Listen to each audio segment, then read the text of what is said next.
Put your head on my shoulder, hold me in your arms, baby. Squeeze me oh so tight, show me that you love me too. Put your lips next to mine, dear. Put your head on my shoulder, hold me in your arms, baby. Squeeze me oh so tight, show me that you love me too. Put your lips next to mine, dear. Won't you kiss me once, baby? Just a kiss goodnight, baby. You and I will fall in love. Zazu, VDN na your papa. Aka, Ika stealing. Ole, Marua, Onyara, Onyoshi, Omila, Smellos, Orono, Body Odor, Mouth Odor, Marua, Keke, Ubanka, Kutuma Boro Banka, Tuawo, Bully, Pastor. Why you slap the pastor? Young do, you bully him. Shout out to all my niggas. Ratters, now we get social media. Shew, Big Bed Kuti, Go big with me trap by ye. German, Machiavelli, Akala Niger, Uris, Osaze, Bini, Agene Bode, Tunde Headnut, Osime,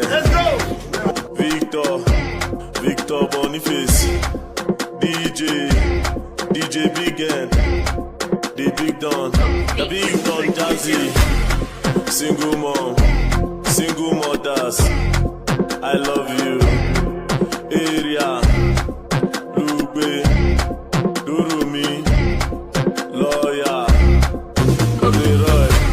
Leroy Dada, Shefty Tiger, Nani Ololo, Ebuka, Mechanic, eBay, Beto Pounds and Dollars, Godwin Peter, Hassan Jega, Johnny, Agui, Manasseh, M15, Dominion, Maka, my blood brother, Olu Ebube talking drum, Jojo, of Lily, Tinubu Ahmed of the APC, 8,794,726. Miadi Peter Nana Chukwudi of Abga, 61,166. Thank you. Tinubu You have to be fast. Ahmed of the APC.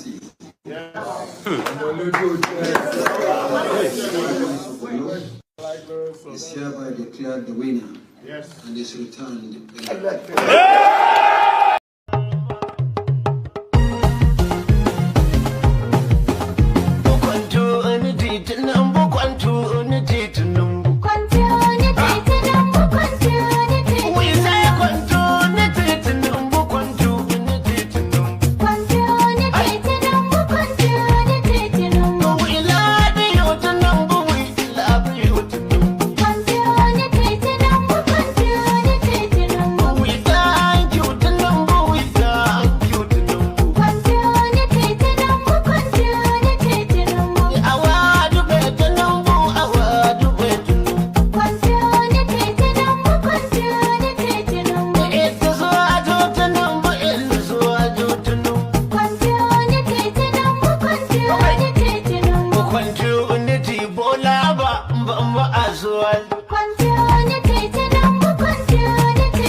pẹ̀sẹ̀ bìtì máa ń pẹ́.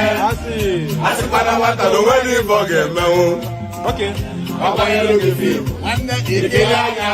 Màmá mú sí na nwa m etogo kwa. Maka na nwa m jelu mba, o wee bute ike. Ọganihu na-ebute ilo nwanne m. Ọ na-agbawa nke ya dịka akpa ya jọkwa.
I'm going to be president of this country, whether you like it or not, and I will preside over the affairs of this country, including presiding over you. I think you must start adjusting to that reality. The sooner you do that, the less chest pains you'll have when that reality comes.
Abẹ́rẹ́ nǹkan bẹ́ẹ̀ yẹn amúniṣèwé amúniṣèsọ ọlọ́run má jẹ́ ká kó amúniṣèwé amúniṣèsọ ọlọ́run má jẹ́ ká kó may God never let us amúniṣèwé. How does that even translate into English? I hope my audio is balanced somewhat. I keep changing all these mics.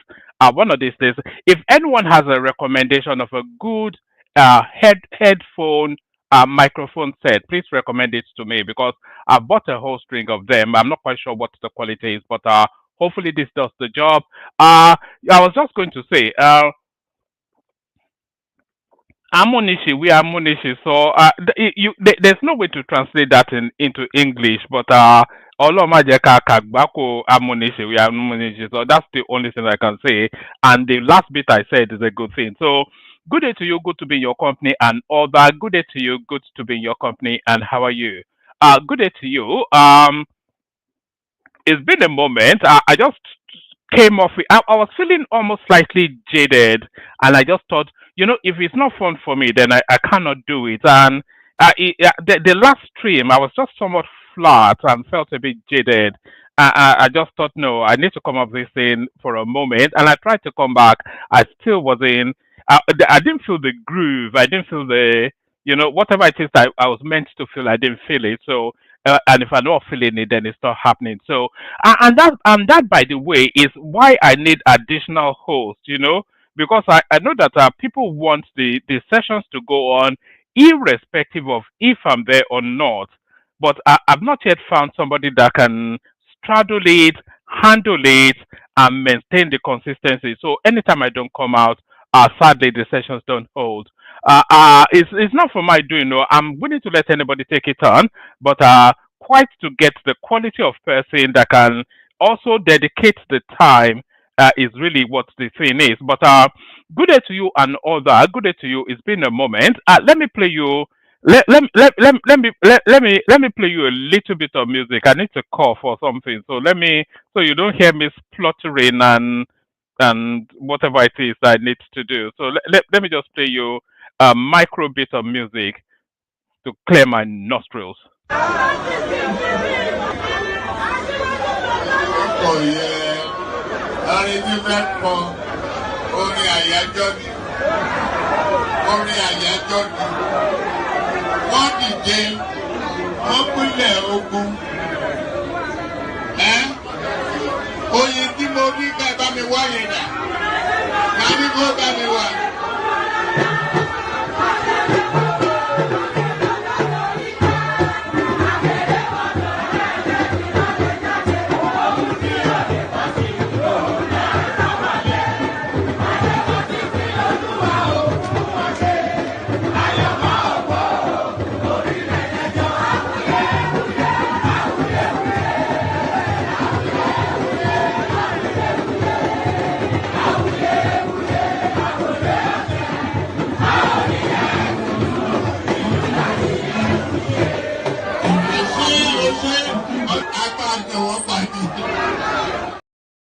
And there it is right there. That he said it, I didn't. Oman Nawakwane, they will beat them to death. Oman Nawakwane. The flog. You know, there's so much. There's nothing that excites me more than the election to come in 2027. I'm just subsumed. I'm combustible with excitement. Just the prospect of the elections to come in 2027. There will be tears before bedtime. In February 2027, there will be tears before bedtime. Grown up adults will cry, and it will be to the delight of so many of us. Tinubu, do you remember when Buhari was being buried? You saw the hole that they dug. Tinubu was that impressed by the hole that was dug for Buhari that he has commissioned the grave diggers to dig a mass grave in the outskirts of Abuja. So they are in the process now of digging up mass graves in the outskirts of Abuja. So what is going to be buried there, or who is going to be buried there? In 2027, the political careers of so many of these are deplorables that have held us siege in that country for so long, their political careers will be buried permanently. So there it is. Good day to you. Good to be in your company and all that. Good day to you. Good to be in your company. The protocol still remains the same. Click on the like button. Just at my invitation to do so. Click on the like button. If you are not already subscribed, please do. Please subscribe. The meat and drink of our streamer is the likes and the subscribes. It's not even the super chat or whatever it is. The likes, the subscribes, they call it the engagement, and that is what triggers the YouTube algorithm to recommend it to even a wider audience, and that's where the growth is. So like and subscribe. So like and subscribe. If you want to come and join me on the screen, there's a hyperlink that says StreamYard. Click on it. It brings you into a studio space. Soon as I finish delivering the body of the talking points, I'll let you onto the screen and invite your thoughts. They call that, when I invite your thoughts, that is what they call a conversation. So a conversation takes place. So do that. Like, share, subscribe. Click on the hyperlink that says StreamYard to come and join me on the screen. And of course, super chat towards the stream. So super chat towards the stream, that's the lubricant that lubricates the wheels of commerce. So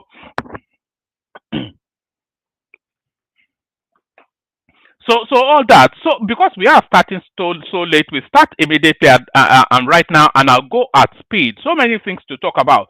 So many things have been abandoned actually because the Ghanaians are up in arms so against Nigerians. That was going to be yesterday's session that I abandoned. But as ever, the Nigerian political landscape, the Nigerian firmament in its own totality, is a gift that just keeps on giving.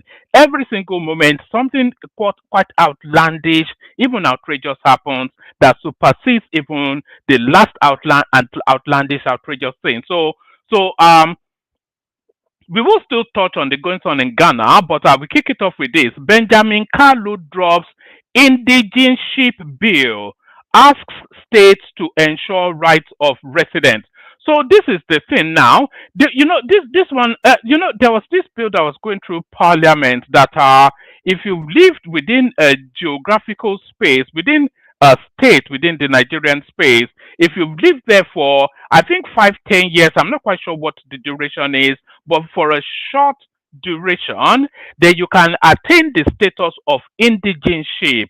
So let's say, for instance, I've lived in Abakaliki for 4 years, then by for 5 years, then by virtue of that, I get equal status as the Igbo man born in Abakaliki. That is the 10 years. And by the way, say hello in the comment section as you're coming in, so I can say hello back to you. We always like to do that. We've got Ratel family right there. We've got Agbado right there. We've got DJ Adeoye or something, and then we've got the Jayola. We've got Jayola. We've got Oga right there. Oga came early today. Top Thought is there. Of course, the elegance that is Chioma. That's it right there. Adding a bit of glamour to the comment section. Fast is too slow. Is the whatever that metaphor stands for. He's there, and then Adejare B. We've got XYZ. We've got Samuel Adeleke. So keep saying hello as you're coming in, as I can acknowledge your presence and say hello back. So as I was saying, yes, if I've lived in Abakaliki or Jalingo or wherever, so if I've lived there for a period of 10 years, then I attain the same status as a son of the son-born sort of so it gives you that status, which runs contrary to the sort of ethnic pride and it just runs contrary to the way we are as a people. But they were trying to pass that through Parliament, but it looks as though the idea has not been abandoned. Benjamin Kalu drops indigenship bill, asks states to ensure rights of residents. So let's just whiz through this quickly. Benjamin Kalu, Deputy Speaker of the House of Representatives, has withdrawn the indigenship bill before the lower legislative chamber. The proposed bill was sponsored by the Deputy Speaker and 6 other lawmakers. The proposed amendment intended to eliminate the restrictive and discrimination surrounding indigenship. The Constitution Alteration Bill had sought to redefine and broaden the criteria for recognizing an individual as an indigene of a state in Nigeria. The amendment proposed to amend Section 31 and 318 of the 1999 Constitution to promote inclusivity, social integration, and equal access to opportunities across state lines. So, I'm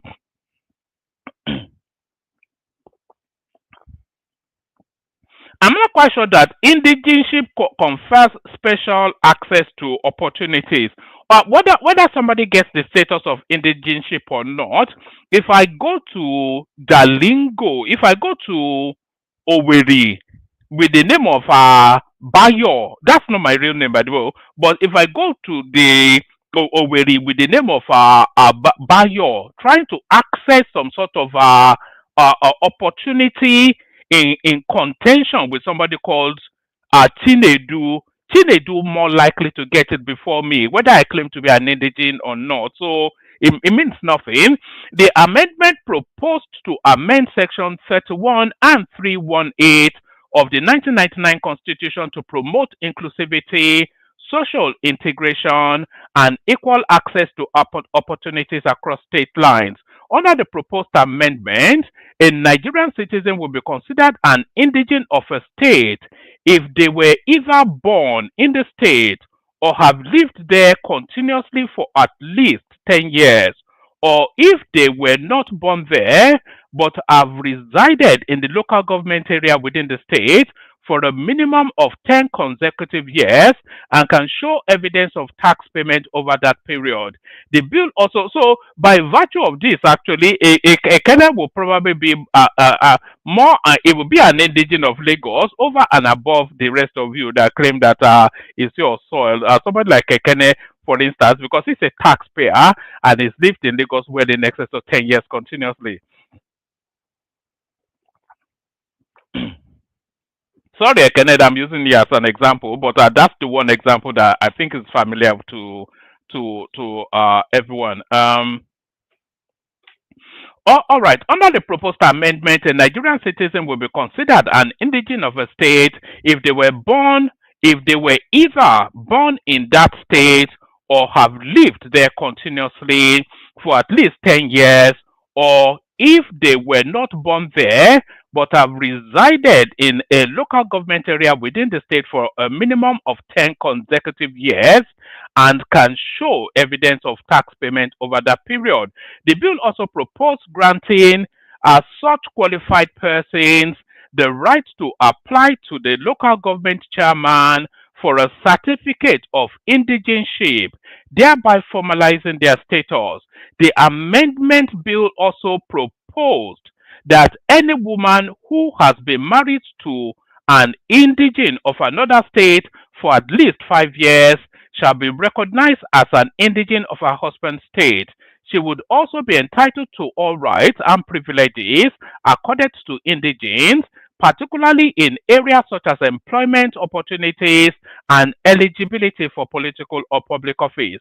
Such women, in the event of divorce or death of a spouse, shall remain an indigene of the state if she had children from the marriage, or even if she did not, or if she chooses to retain the uh, uh, or if she chooses to retain her indigene status. So the withdrawal, in a statement on Tuesday, Kalu said concerns and constructive feedback received from various stakeholders necessitated the withdrawal of the bill. Kalu, who is the chair of the House Committee on Constitution Review, said every legislative proposal should reflect the aspiration of the people. The constitution review process remains an open, inclusive, and participatory exercise, and no provision or proposal will be pursued without adequate dialogue and consensus building, he said.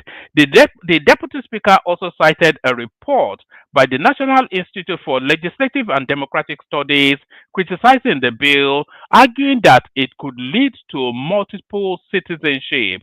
He said the institute advised state houses of assembly to enact law ensuring that settlers in different states enjoy the same rights and privileges of an Indian. Why should settlers enjoy this? It's not consistent with anything that's known.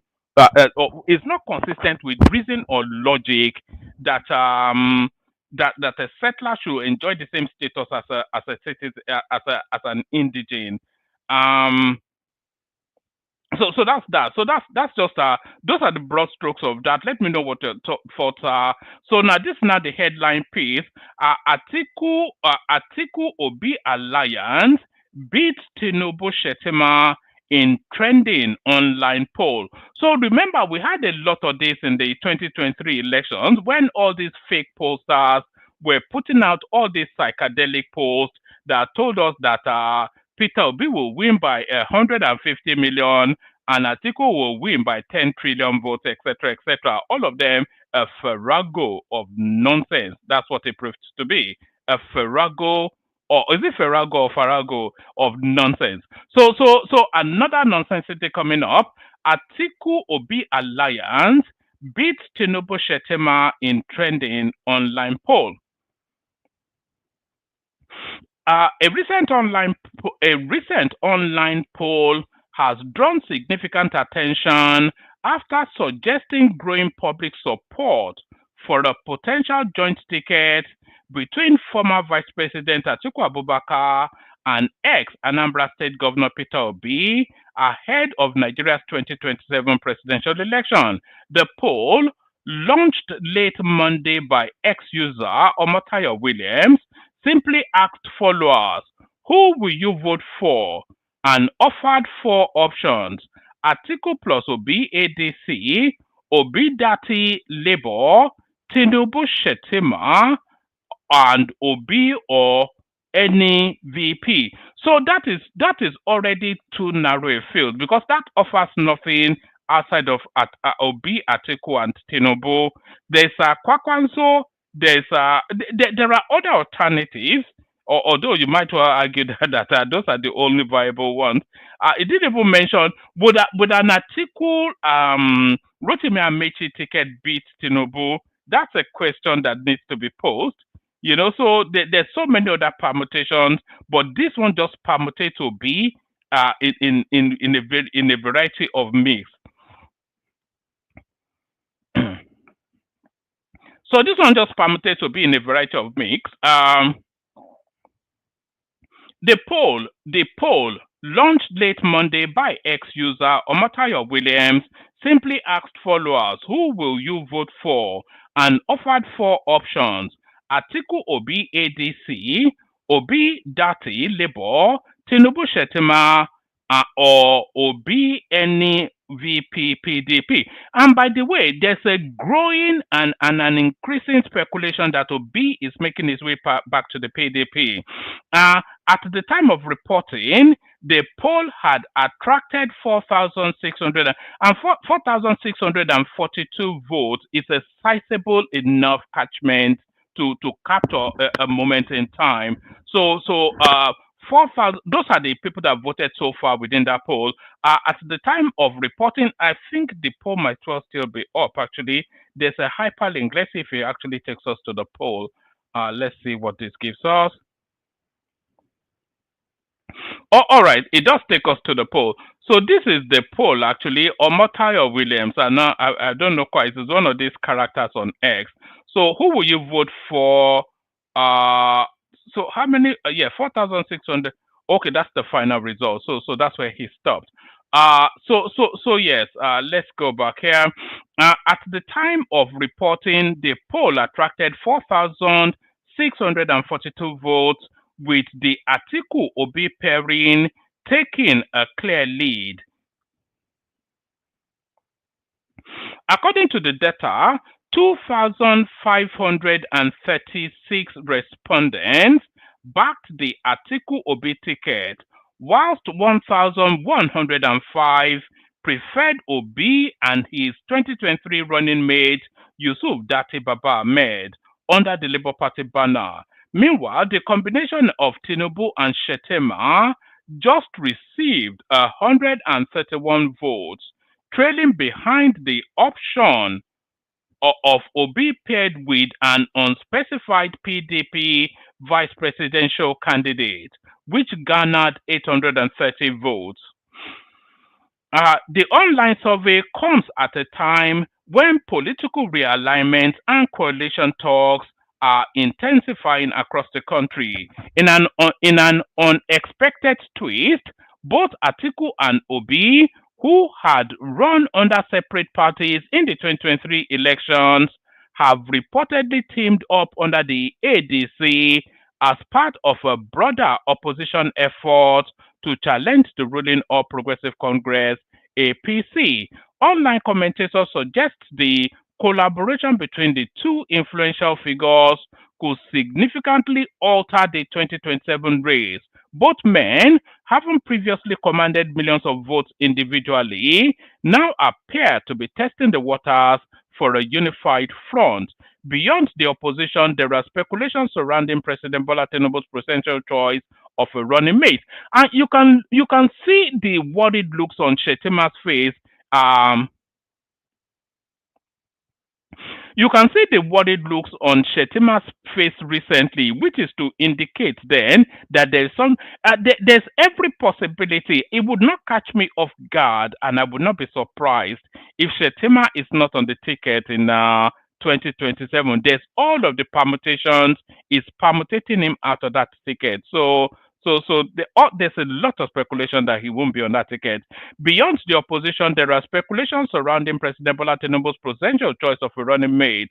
Observers are closely watching to see if he would retain Vice President Kashim Shettima for a second term, as he did in 2023, or pivot to a new partner, as he did years back as Lagos State Governor, when he made strategic running mate changes.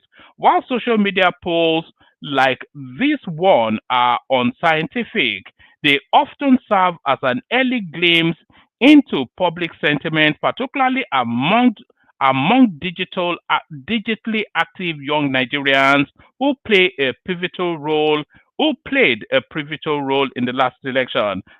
So that's that. Let me actually show you that poll. Let me see. Let me actually show you that poll. Let me show you that poll. So this is the poll. That's the character right there, Omotayo Williams. It says it's just a simple, straightforward question. Who will you vote for? So it gave you Obi plus Atiku plus Obi. But Obi doesn't. You see, I think the obedience actually concede that Obi cannot win an election, because if you look at this, Atiku Obi got, so Atiku being the lead, Atiku being the top, to use you know that Nnamdi Kanu told us that Obi was gay and he has boyfriends from the north. So using an analogy from there, Atiku being the top and Obi being the bottom, and that seems to be the one that has the most traction. So Atiku Obi ADC 54%. So 54% of the respondents responded in that direction, and then a ticket headed by Obi only garnered 23%. And then Obi Dati, right? That is Obi Dati got 23%.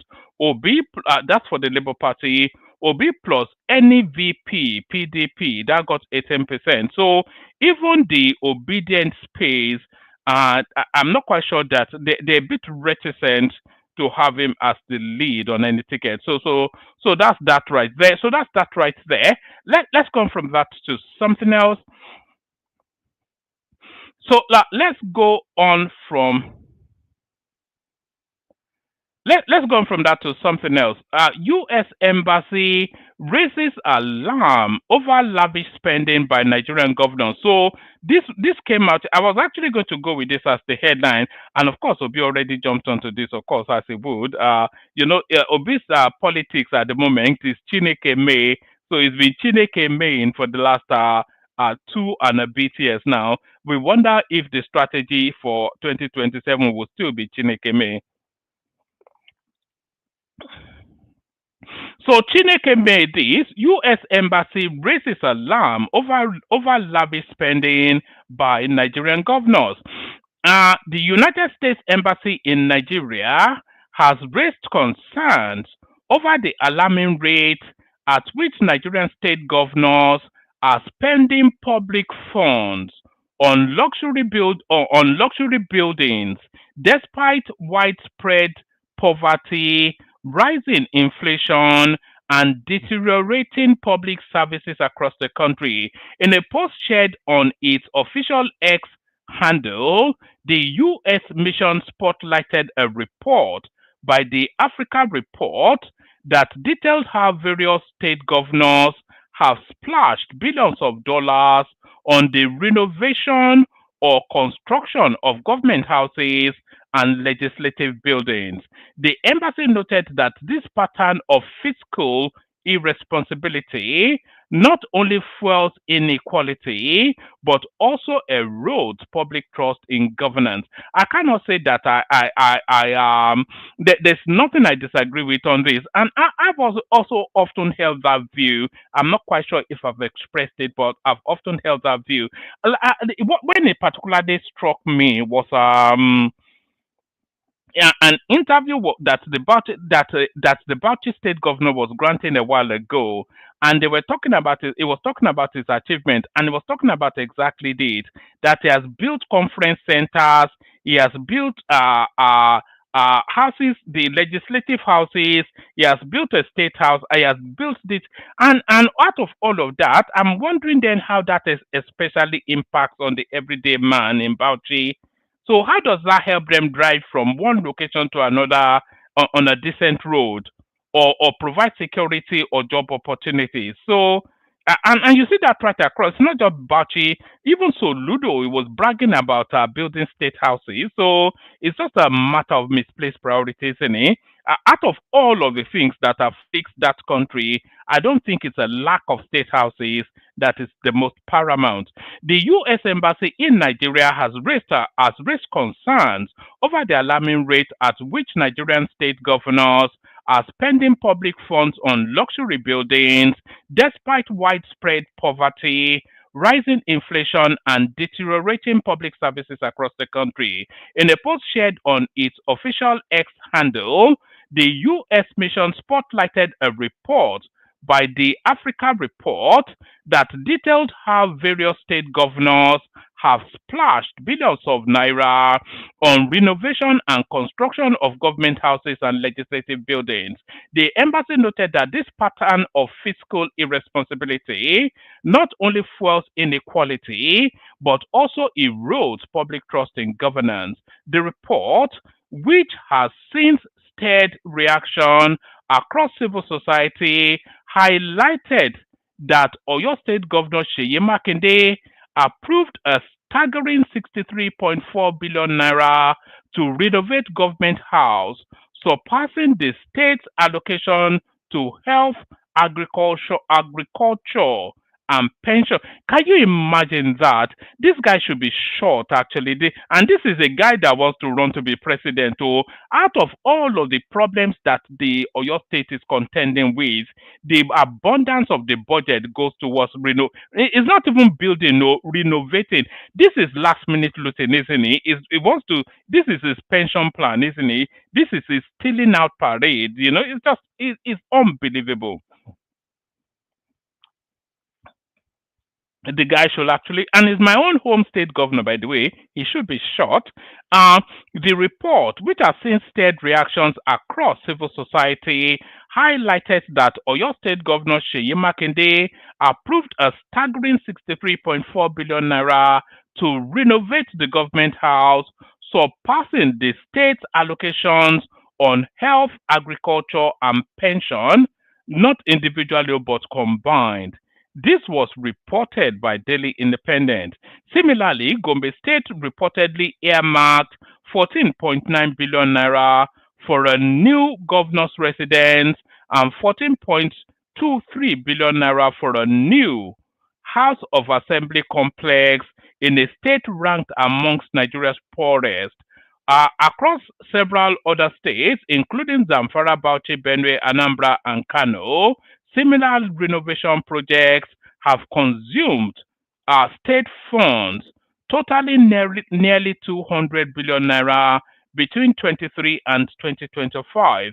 Analysts say these expenses represent a stark misplacement of priorities in a country where millions lack access to decent housing, healthcare, and quality education.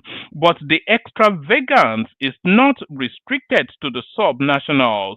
Critics say state governors may have simply taken cues from the federal government, which has never loved by example, which that should be lived, by the way. The federal government has at various times been accused of wasteful spending amongst worsening living conditions for the masses. A year or so ago, there was a public uproar over billions allocated. It wasn't even a public uproar. The uproar was a contrived uproar by the obedient space. So it wasn't a public. There's a lot of manipulative rage, just fake indignation that goes on within the Nigeria, politically led indignation. A year or so ago, there was a public uproar over billions allocated to renovate the vice president's official residence, even as millions of Nigerians remain homeless or displaced. They carried out the project. The federal government, through the Ministry of the Federal Capital Territory, also went ahead with the renovation of the International Conference Center in Abuja at an enormous cost of 30 billion naira, despite widespread condemnation. There was also public disapproval over billions of naira used to the purchase of so it's the usual he spent 150 billion naira on presidential jet that is going to take home with him.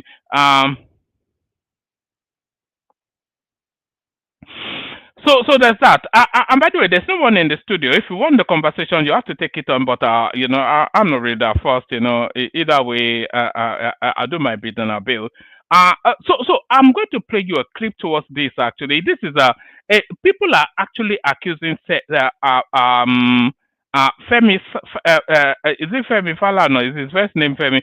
A lot of people are actually accusing Femi Falana of showing the early signs of senility. Maybe it's going a bit senile. Maybe dementia is setting in because some of his public pronouncements is just incoherent and it's just is incoherent or to the borders of almost being gibberish. Charlie Boy, public hearing should precede renaming of roads, streets. This is Falana. So I'm not. What does that even mean? Human rights lawyer and senior advocate of Nigeria, Femi Falana, has criticized the recent renaming of streets and landmarks in Lagos State without public consultation, calling it a violation of constitutional provisions and a display of authoritarianism. Falana's statement follows recent reports that 2 streets were named after President Bola Tinubu and Governor Babajide Sanwo-Olu by the immediate past chairman of the Bariga local council development area, Mr. Kolade Alabi. Mr. Alabi also renamed the popular Charlie Boy bus stop along the Bagada Bariga road axis to Bado bus stop. Earlier, Africa's richest man Aliko Dangote named 2 streets after the late Herbert Wigwe and President Tinubu. Falana insisted that the power to name roads, streets, and number houses rest exclusively with local governments, as provided in the 5th schedule of the 1999 Constitution. Well, this was being done by a local government, not the state government. But this is why I'm saying maybe the early signs of early signs of dementia setting in on Falana. It is pertinent to point out without any fear of contradiction that the naming of roads and streets and numbering of houses in any part of Nigeria is one of the exclusive functions of the local governments outlined in the 4th schedule of the Constitution of the Federal Republic of Nigeria 1999 as amended. So this was done by the Bariga local government area. So what is the contention? What's the contention? What's the quibble? What is he riding against? Citing legal precedent, Falana referenced the ruling in Chief Obidi Ume versus Abuja Metropolitan Management Council and 2 others, where Justice Edward Ekpo of the High Court of the Federal Capital Territory declared that only the Abuja Municipal Council area has the authority to name roads and streets within Abuja. The court also ordered the removal of street signs illegally mounted without the authorities' approval. So what is the what is the contention is the thing it was the Bariga local government area that renamed those streets. So what's that? Therefore, the usurpation of exclusive functions of local governments on street naming by certain individuals or local council development areas in Lagos State cannot be justified under the Nigerian Constitution. Addressing the renaming of the Charlie Boy bus stop, Falana emphasized that the name had originated organically from the local communities of Bariga and Bagada, owing to the cultural and historical significance of Charlie Boy's contributions to the area. We have confirmed that the Charlie Boy bus stop was not named by the authorities of Bariga local council development area, but by the people of Bariga and Bagada communities. Notwithstanding that fact, it should be adequately appreciated that the Charlie Boy bus stop acquired its name and identity sociologically for its apparent functionality and due to the positive impact which Charlie Boy had historically made in the area. He noted. That's just the thing. So I'm not quite sure what they are riding against. Charlie Boy was never formally never formally allotted that slot as a name. So let me actually play you this interview where he makes the confession himself. Yeah, I started off from basically from Bagada. That was in the 90s, like you said in your intro. And a lot of things played out in Bagada. I still have fond memories of what happened back in the days, the things with the Okada people, all manner of people. I mean, Charlie Boy bus stop, where I lived, in the bus stop, was like a mecca of some sort, artists, wannabe artists, especially when the Charlie Boy show started, so it housed a lot of people. It was like a small Hollywood, if you know what I mean, in that area. And then what was most fun was the community work that I did there, especially gifting over 2,000 Okada riders free bikes, and that's why they had this cult followership, right, at the time. And all I can remember are fond memories. We gave a lot of scholarships out, so I guess that's why the people felt, they could honor me by naming the bus stop after me. And that's how it came about. Well, thank you for that summary. And so they named that bus stop after you, but was it named Charlie Boy Bus Stop officially or unofficially? I'm wondering whether the people who named the bus stop after you had the legal right to do so. Mm-hmm. Well, give a dog a bad name, it sticks. Say something nice that resonates with everybody, it also sticks.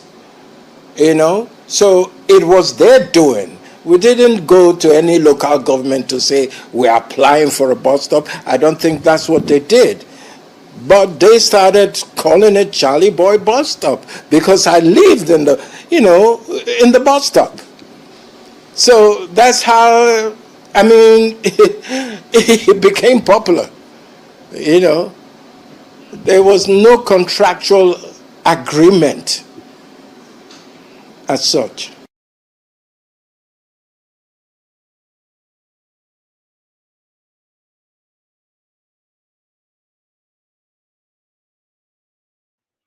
So there it is right there. By his own admission, that bus stop was never even named Charlie Boy bus stop. Not at any point in time was it ever named Charlie Boy bus stop? So I'm not quite sure what people are raging and writing about. So I mean, what exactly are people raging and writing about is the question. They simply named or renamed a bus stop that probably had some obscure name, but it was never named Charlie Boy bus stop. So quite how they're being they're trying to ethnicize that is beyond me. But that's that. Let's go on from that to other matters. We are not criminals. Federal government fires Ghanaians protesting Nigeria must go. So this Nigeria must go thing is starting to gain fervor within Ghana to the point that their own president, the Ghanaian president, has actually come out to speak on it.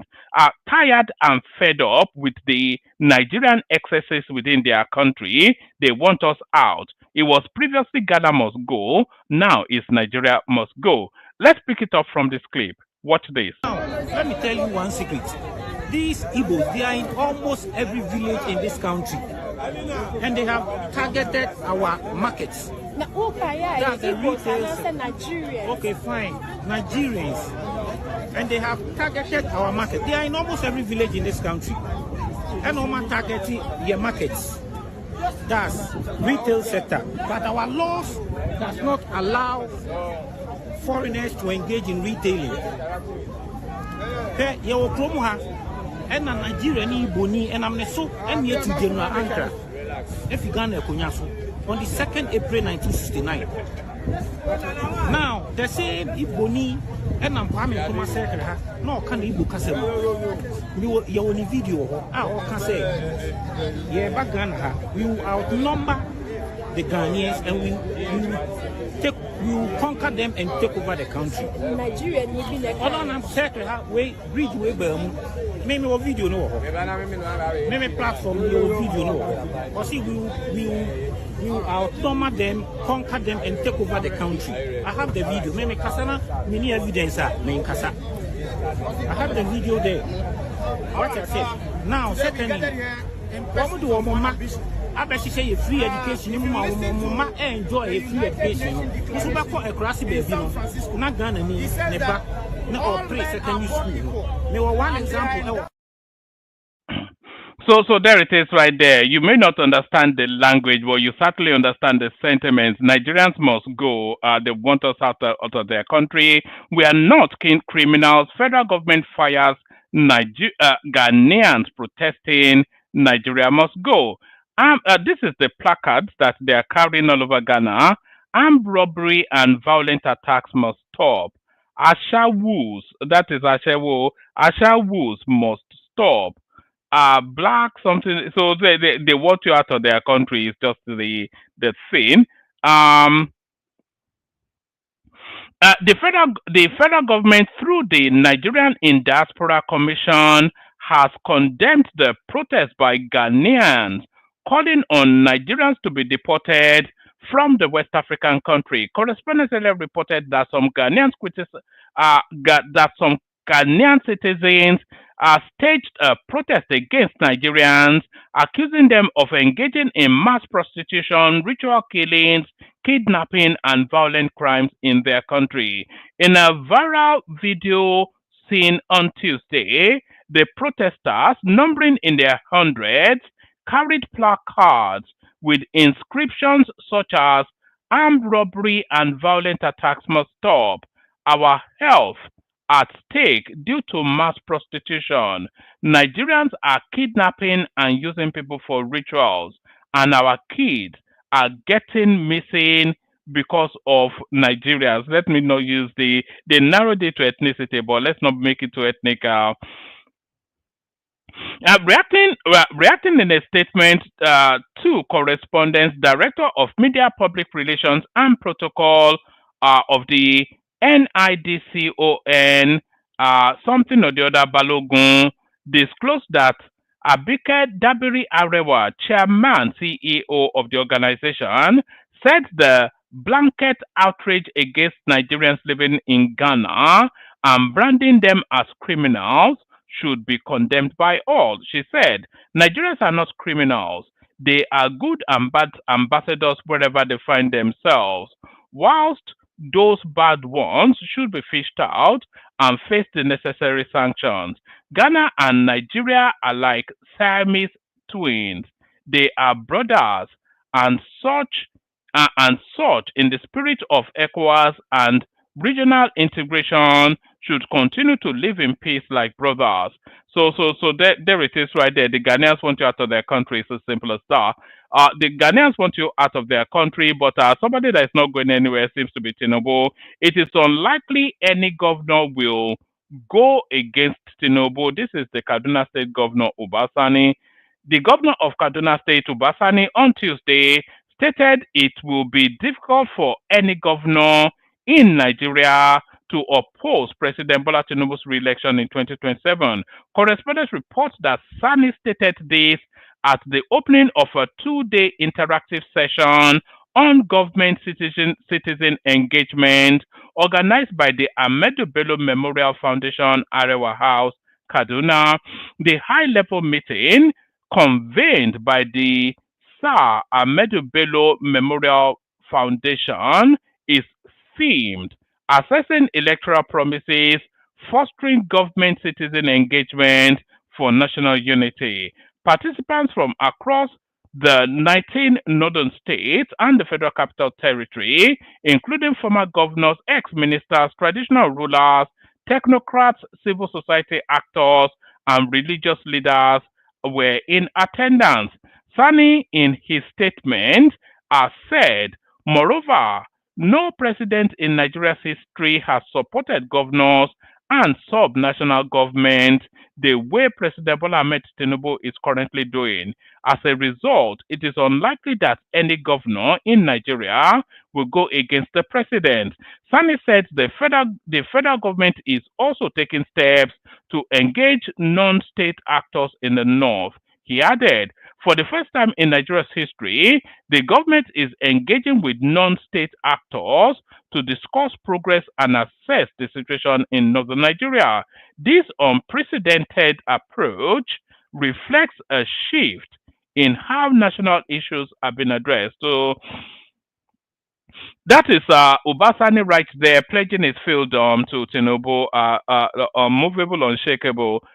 Peter Obi reacts as U.S. embassy shares report on Nigeria's governor's extravagant spending. So I wonder, even without reading this, there's just a predictability to whatever it is he has to say. The Labour Party presidential candidate 2023 elections, Peter Obi, has reacted to the report that state governors are spending billions on new government houses whilst the people endure economic hardship. Obi said the report calls for a disruption of the current retrogressive system. The former Anambra state governor called for the enthronement of leaders with competence, character, capacity, and compassion. I'm not quite sure if Obi understands how the federal system works, because as much as you can be critical of how these state governors spend their budget, you cannot act on it in any way. The only people that can stop them are the state assemblies, and if the state assemblies are on board, because the budgets pass through the state assembly and it's telling you that it's going to spend 60% of his budget on the state house. So if the state assembly sign it off, then there's very little that the central space can do about it. If Obi doesn't understand that, they doesn't even understand the rudiments of how the Nigerian state works.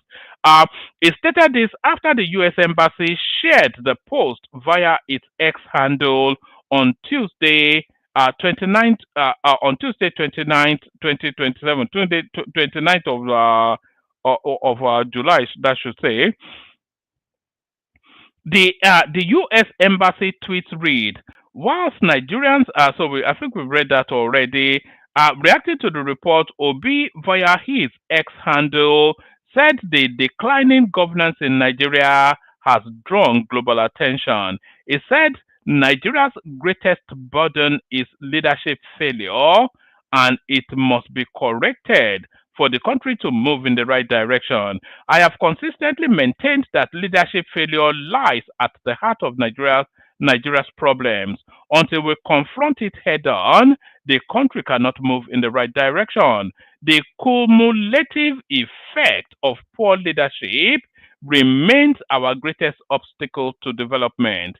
This calls for urgent disruption of the current retrogressive system and the enthronement of leaders with competence, character, capacity, and compassion. Obi said those who have hijacked the country have deployed media thugs to insult and distract the people from good governance. To all well-meaning Nigerians, this must stop. We must dismantle the system of criminality. So Obi, riding alongside in his galloping horse with Atiku Abubakar, they are coming to disrupt the system of criminality. To all well-meaning Nigerians, this must stop. We must dismantle the system of criminality. We have voted based on tribe and religion for too long. This is the guy that did the yes daddy tape. So Christians, take your country back was what Obi said in 2023, but now it toots up his nose, he snooks up his nose to religious baiting politics. This is the guy that campaigned on religion 2023. To all well-meaning Nigerians, this must stop. We must dismantle the system of criminality. We have voted based on tribe and religion for too long. It is time to vote for competence. Let us move from waste, looting, and reckless borrowing to production. Let us build a Nigeria that works. So very predictable, of course. It's like it's the same mantra that he chants. 2027, Peter will be likely to return to PDP as party zones presidential tickets to southern Nigeria. Is this official?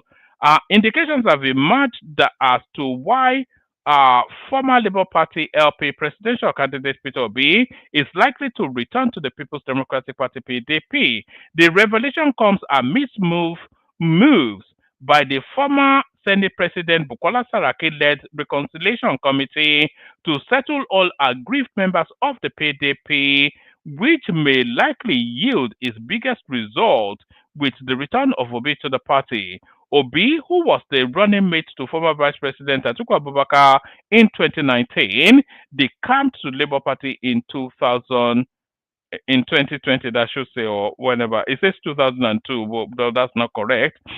Whilst in LP, Obi contested for the presidency in 2023 and came third behind Atiku Abubakar of the PDP and eventual winner Tinubu. 3 weeks ago, Obi was... So has this been formalized, this zoning of the tickets to the south in the PDP? So that's the recommendation, I suspect, of the Reconciliation Committee headed by Bukola Saraki, but I'm not quite sure that has been formalized. Peter Obi, the minute we decide on a platform, that Ruga called ADC will collapse. This is Ononuju, whoever that is. As speculations grow over the possible return of Labour Party presidential candidate Peter Obi to the People's Democratic Party PDP, his former special advisor on public affairs during the 2023 elections, Kati Ononuju, said the African Democratic Congress ADC will crumble if Obi decides to contest on a different platform in 2027. I don't think it will crumble, but we'll see how we will know. We'll be a lot wiser as the tickets begin to emerge. As soon as we know who will be on the ballot, then we can pretty much predict how the elections will go. Obi may lose opportunity to be our candidate. This is the Labour Party now, giving him yet another the 100th final warning. How many final warnings have they given Obi on that Labour Party space? So that's Obi yet on yet another final warning from the Labour Party space. So that's that.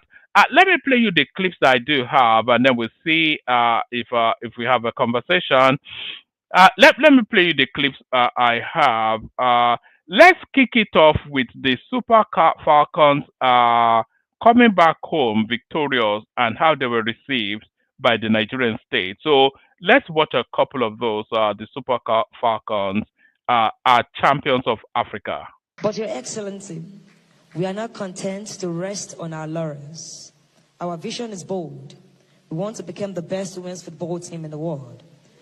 We dreamed of standing at the top of the global stage, not just as competitors, but as champions.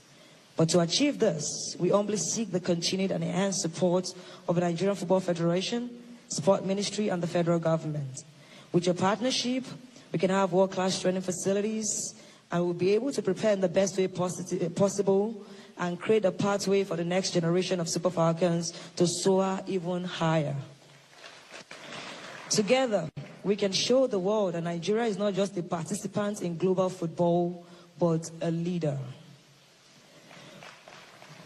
As the Sport Commissioner rightly said, he said football is one of those things that unites, is a unifier of Nigerians. It brings the nation joy. It brings oneness across religion, class, and tribes in Nigeria. We want to keep making the nation happy and bringing more joy to Nigerians around the world. To Nigerians across the world, we call on you to join us in this journey. Your cheers, your prayers, and your belief fuel our fire. Let us change the narrative together. Let us inspire a mindset that sees no limit, that dares to dream big, and that unites in pursuit of excellence. We sincerely appreciate all that is currently being done, but we are asking for more because we know the boundless potential of this team and our nation. And together, with the right support and with the right condition, we can have the same playing field as our competitors. Your Excellency, the Presidency, the Ministry of Sports, and the NFF have been pillars of strength for us. Your administration's commitments to sports development has laid a foundation we are proud to build upon for many more years to come. To every Nigerian who has waved the flag, worn our jersey, or shouted our names from the stands or their living rooms, your love has carried us through every challenge. We are grateful and we are very inspired to do so much more. As we celebrate this 10th WAFCON title, let it be a spark that ignites a new era for Nigerian women's football. Let us unite as government, football federation, players, citizens, and diaspora in a shared vision to make the Super Falcons not just African proud, but world standard. Together, we can achieve greatness that echoes. Oh, all right, that was the Super Falcon right there. Did somebody just kick a guy from the comment section? Who did that? It's just been brought to my attention. Whoever did that should reverse it immediately. That's unacceptable. If anybody kicked a guy from the comment section, reverse it immediately and right now, please. I want to see him back on that comment section as soon as possible. We're going to the next clip. Let's go on. That's thrown me off. Why would you kick? Oga is probably the longest standing member of this. Why would anybody do that? What's going on? All this power drunkenness going on there. Please don't do that again. Reinstate him immediately. The Nigerian spirit.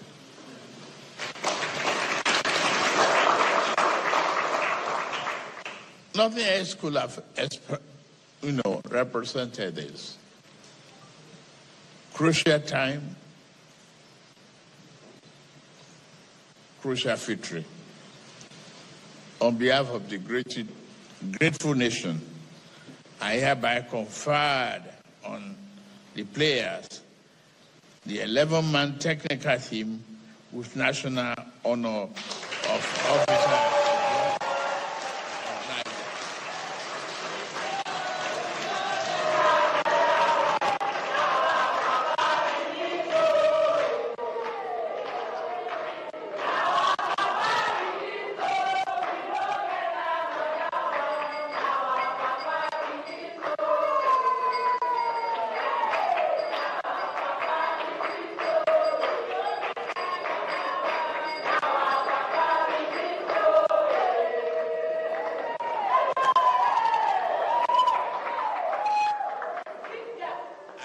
Additionally, I hereby direct the allocation of 3-bedroom apartments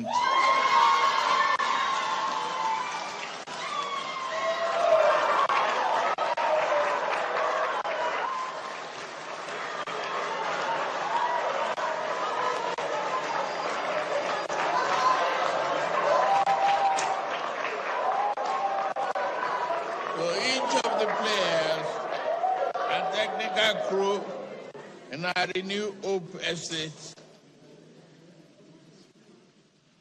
In addition,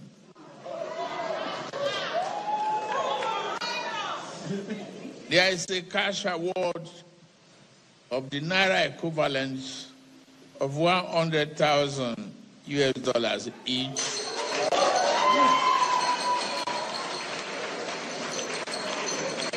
to the 24 players.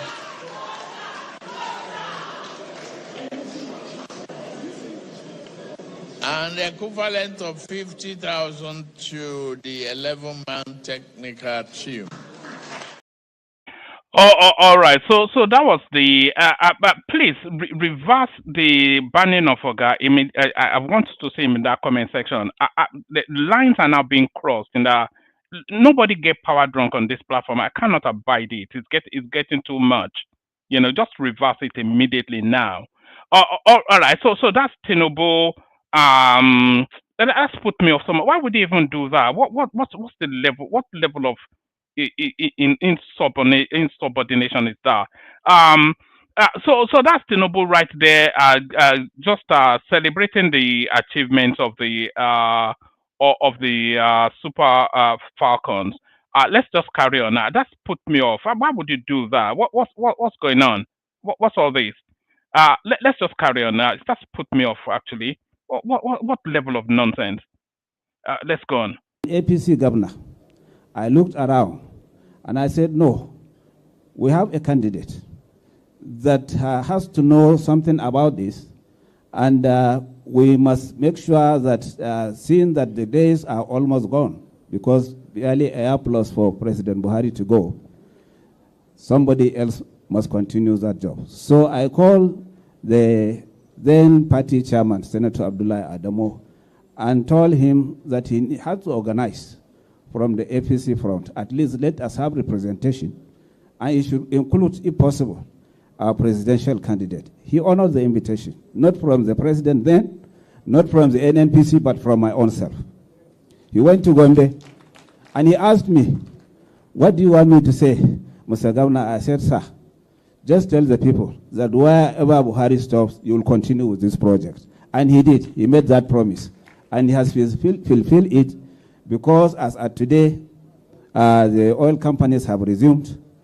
After so many lengthy negotiations, the National Security Advisor can testify to that here. And I believe very soon, inshallah, the result will start to show. I made bold to say that the evidence of progress is here, like I said, and with the new infrastructure projects which are coming up, including various interstate road networks, like the ambitious Sokoto-Badagry superhighway. I believe the Minister of State for Works is here. He can talk on that. But that will not stop me, myself, being from the Northeast, to mention that we need more federal presence. So please look into that when you come to discuss. So that's the Northeast hustling for the superhighway to pass through the region.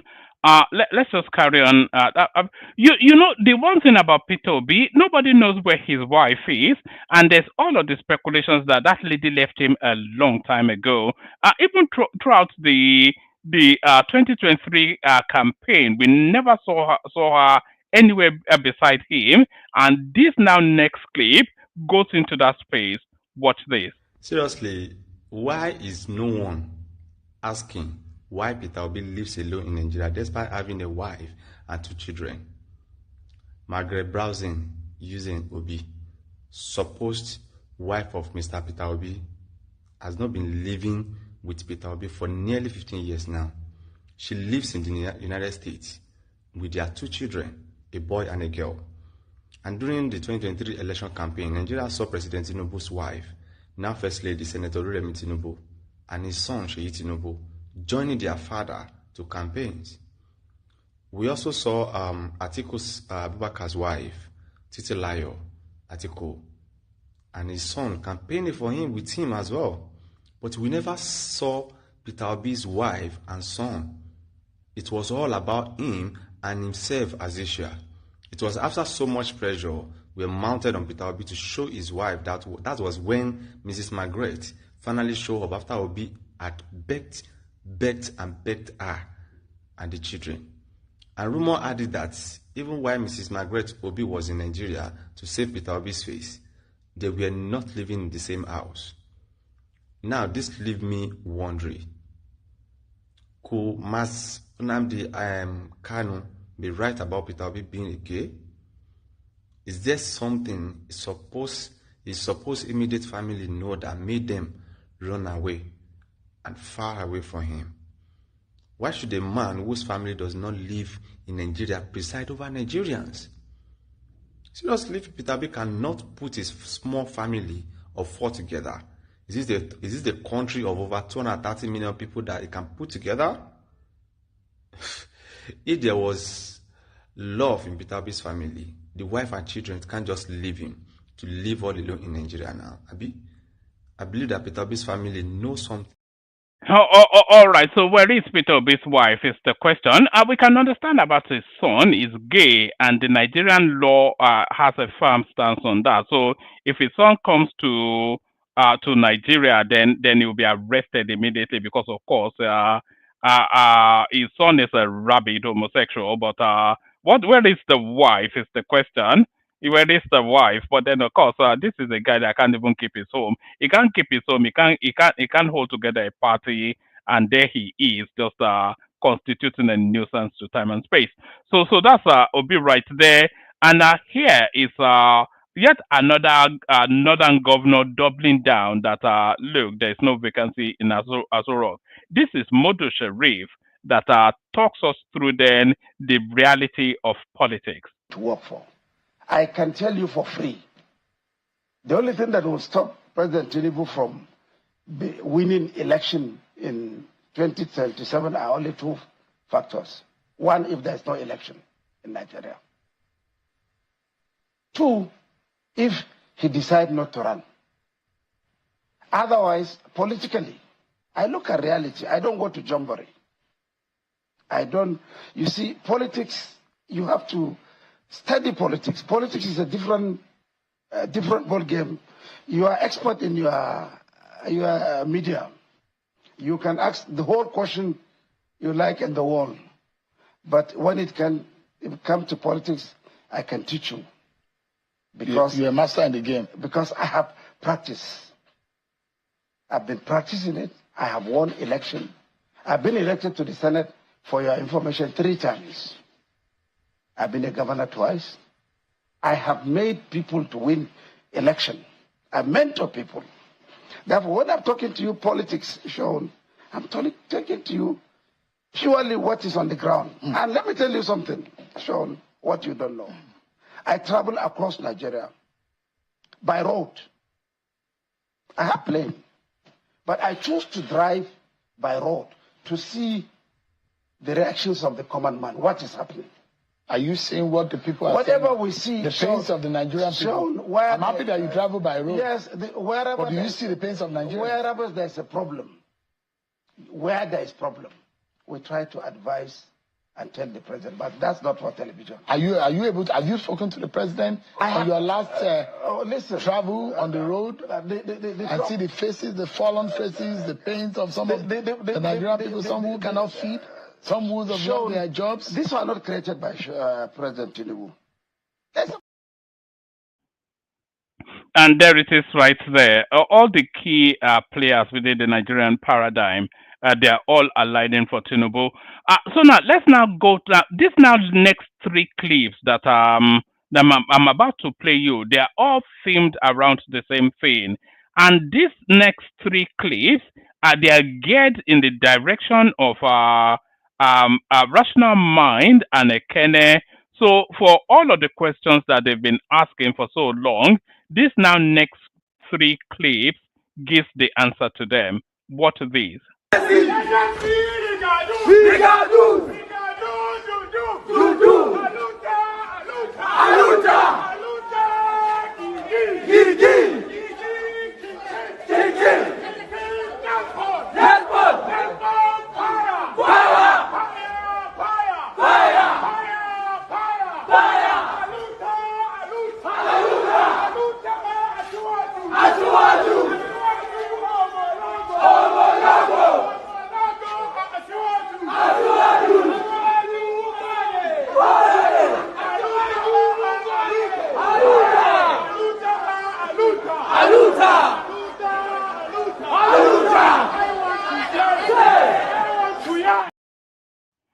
So those were the students of Sokoto State University, and these next one are the students of the Ahmadu Bello University, Abu.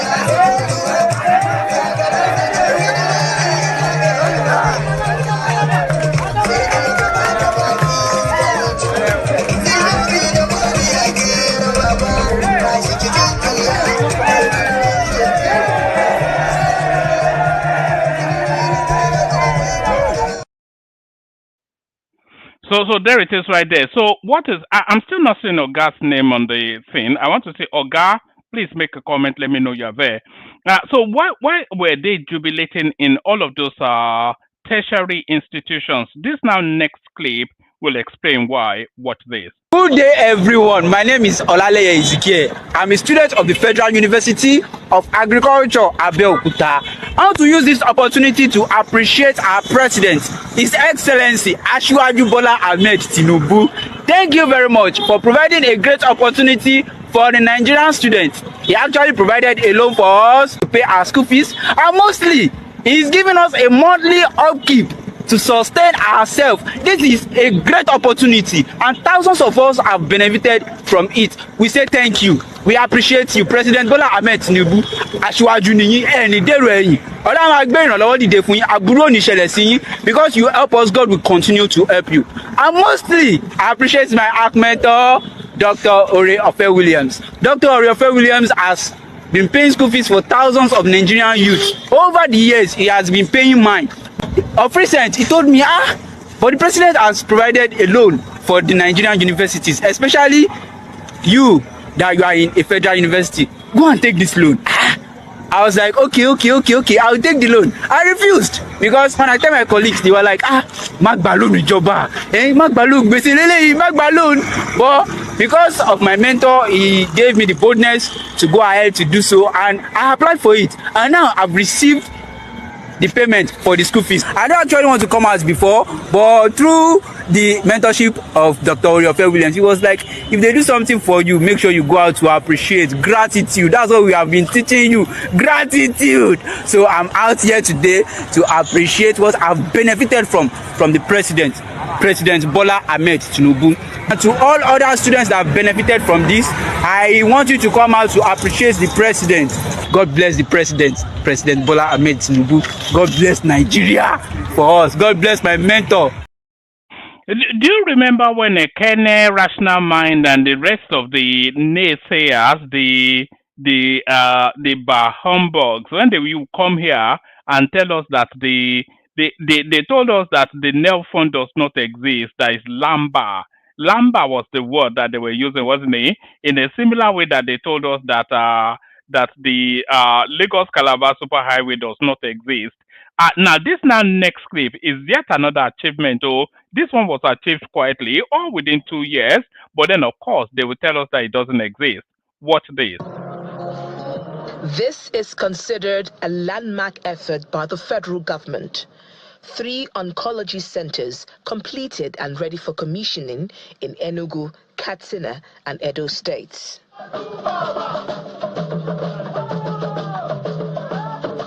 The Minister of Health, Professor Ali Pate, is joined by the Minister of Information and National Orientation, Mr. Mohammed Idris, and the Minister of Finance, Wale Edun, at the Federal Teaching Hospital, Katsina, for the official commissioning of the first phase of the radiotherapy and oncology centers reconstructed by the federal government. Completed within the first 2 years of the Tinubu administration, the project is considered a key transformation in cancer treatment in Nigeria.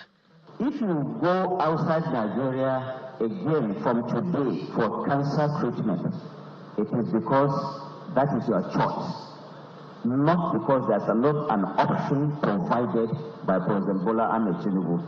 There is no better example of delivery than what is being provided today. World-class healthcare, opportunity for Nigerians to stay in Nigeria, in fact, to reverse their path. This would be possible without the vision of President Bola Ahmed Tinubu, who prioritized oncology care within the healthcare space in Nigeria. Visibly excited, the Minister of Health, Professor Pate, who is the driver of the project, said the event symbolizes a promise kept. The promise delivered. His Excellency President Bola Ahmed Tinubu was deliberate in his choice of health as one sector to transform as part of his renewed hope agenda. And I think he has delivered on that. He is delivering on that. We're witnessing this. So that's cancer centers built right across all the geopolitical spaces. They say, oh, they go to abroad to get their treatment. What happens to Nigerians? Well, there's the world-class health facility that you've been anchoring after, all within 2 years. The students celebrating students' loan, the medical space being taken care of, infrastructure being built in terms of the road network, electricity generation improving, all within 2 years. And you are saying bila balu. What more do you want? So there it is right there. Imagine the pace of growth and improvement. Imagine that pace being sustained for 8 years. That's why I keep saying that Tinubu, at the completion of his 8-year tenure, will go down not only as the greatest Nigerian leader ever, but as the greatest black man that has ever lived. And why would it be that? He would be the one that's propelled the foremost black country into the mainstream of the world stage. And this will be his doing. He created Lagos, now he's creating Nigeria. So there it is right there. Put that in your pipe and smoke it. Let's have a little bit of a musical interlude, and then we'll take 2 more clips, and then we see if anybody turns up for the conversation. But first, a little bit of a musical interlude. Put your head on my shoulder, hold me in your arms, baby, squeeze me oh so tight, show me that you love me too. Put your lips next to mine, dear. Won't you kiss me once, baby? Just a kiss goodnight, baby. You and I will fall in love.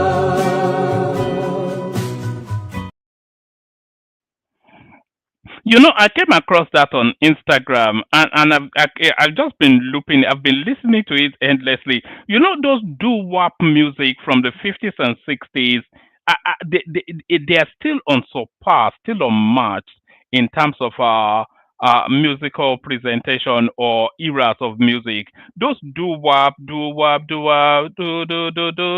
sort of music, they're still unmatched till today.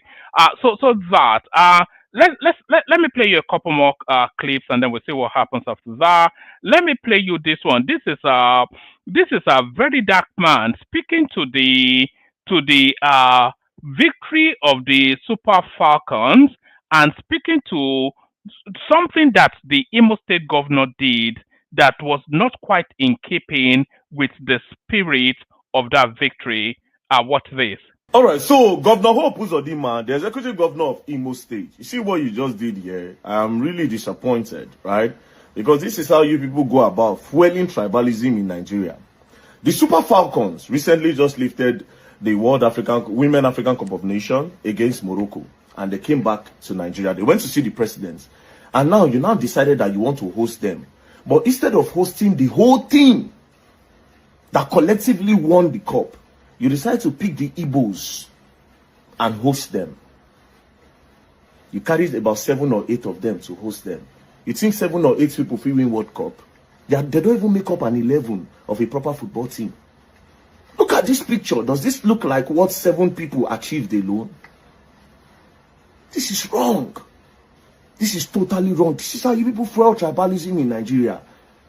So the other people now where invite, the Yoruba ones, the Efik ones, the Edo ones, and every other tribe, the Hausa ones, where hosts.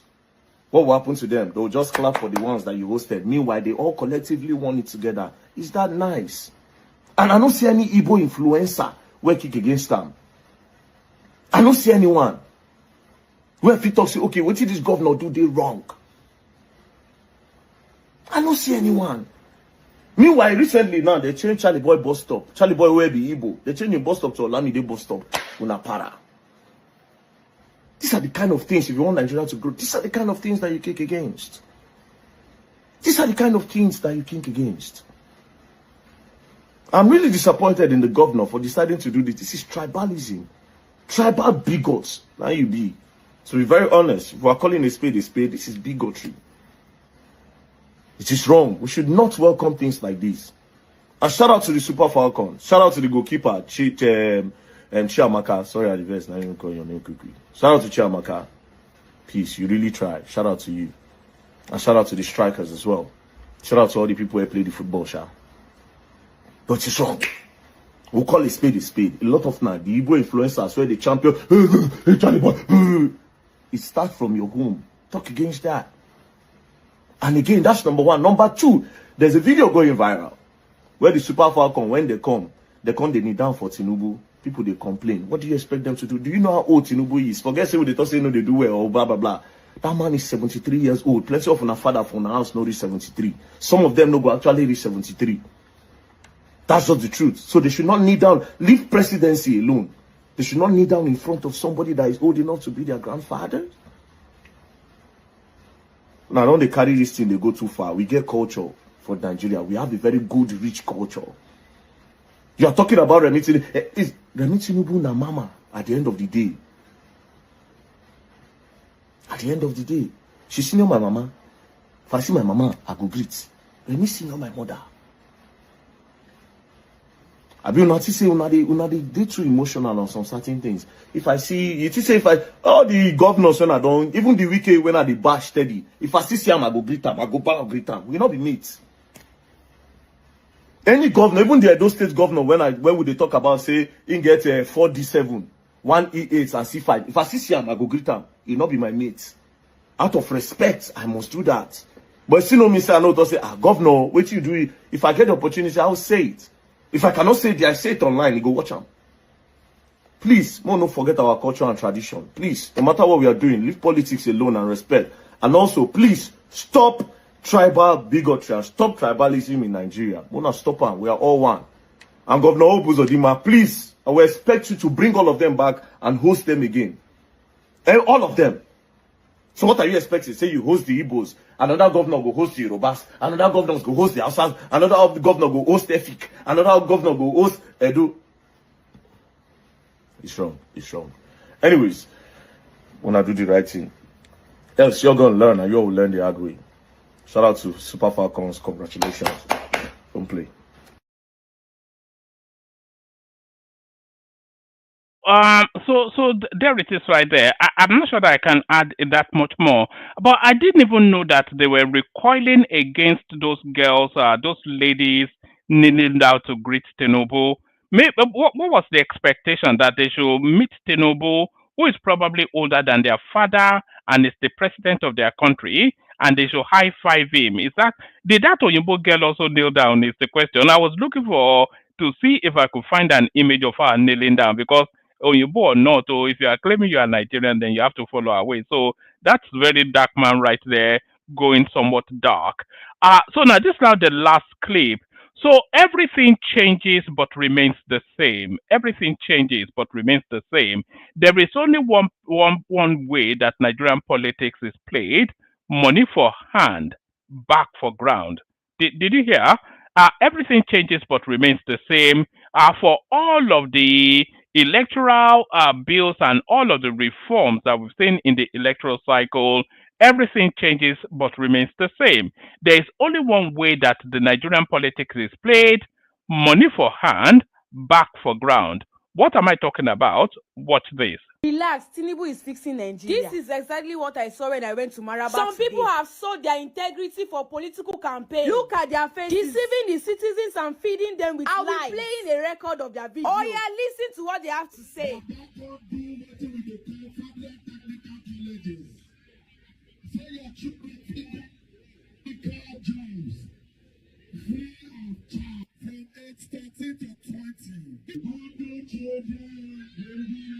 To fear upon a speech. I think I'm gotten to the extent of using children for political campaign. Just imagine sharing biscuit and 500 naira for this. The worst of it all is tribalism. I said I will never talk about politics, but they pay me for body, they pay me. Shame no, they catch these old men and they listen to them.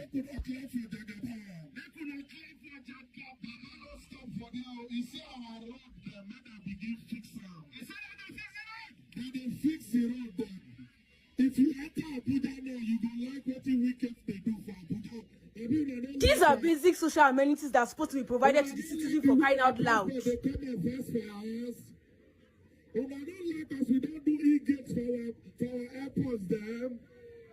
Plenty other things go come, and our Baba they do.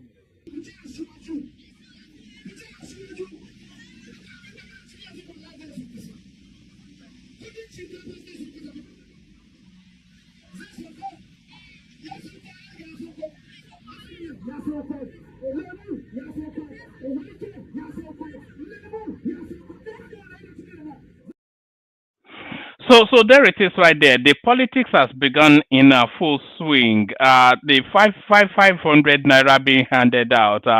Vote Ashwaju seems to be the message. Lubricated by 500 naira notes. The price has even dropped. So I thought it was 2,000, 5,000 before. But the price now, the people are so hungry now, you can just throw bread on the floor and they will vote. So that's that. So we play the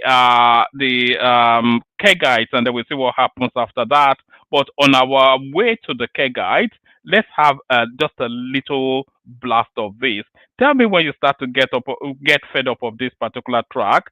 I don't think I'll ever. You know, when I saw this little snippet, I actually went to look for the song itself.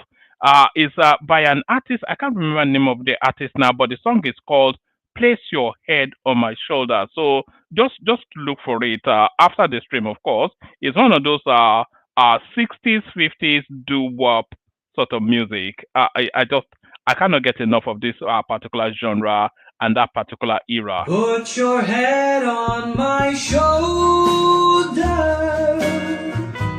hold me in your arms, baby.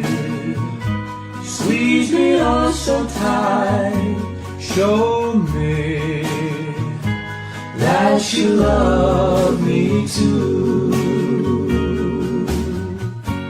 Put your lips next to mine, dear.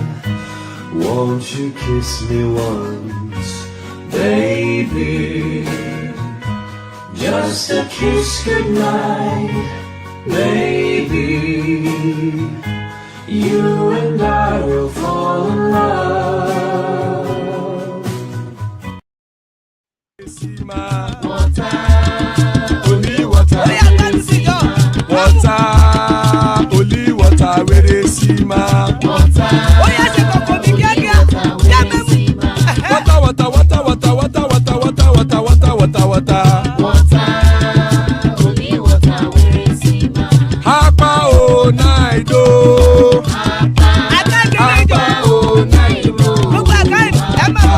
Hapa you don't come oh.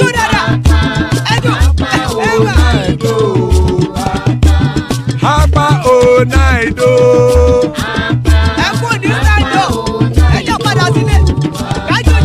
Oro kẹ̀kẹ́ ẹlẹ́mùrè o. Ibe sọ́díyà kẹ̀kẹ́ ẹlẹ́mùrè o. Bobby Master kẹ̀kẹ́ ẹlẹ́mùrè o. Chief Wáìlà tí kẹ̀kẹ́ ẹlẹ́mùrè o.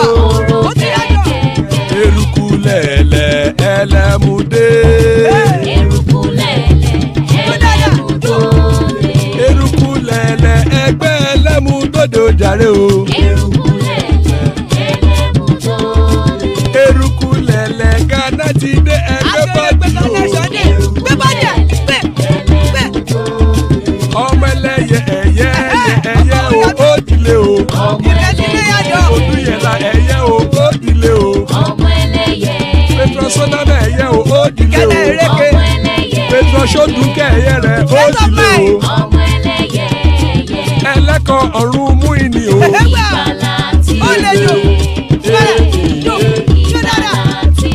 Àkùkọ ọ̀run mẹ́kọ.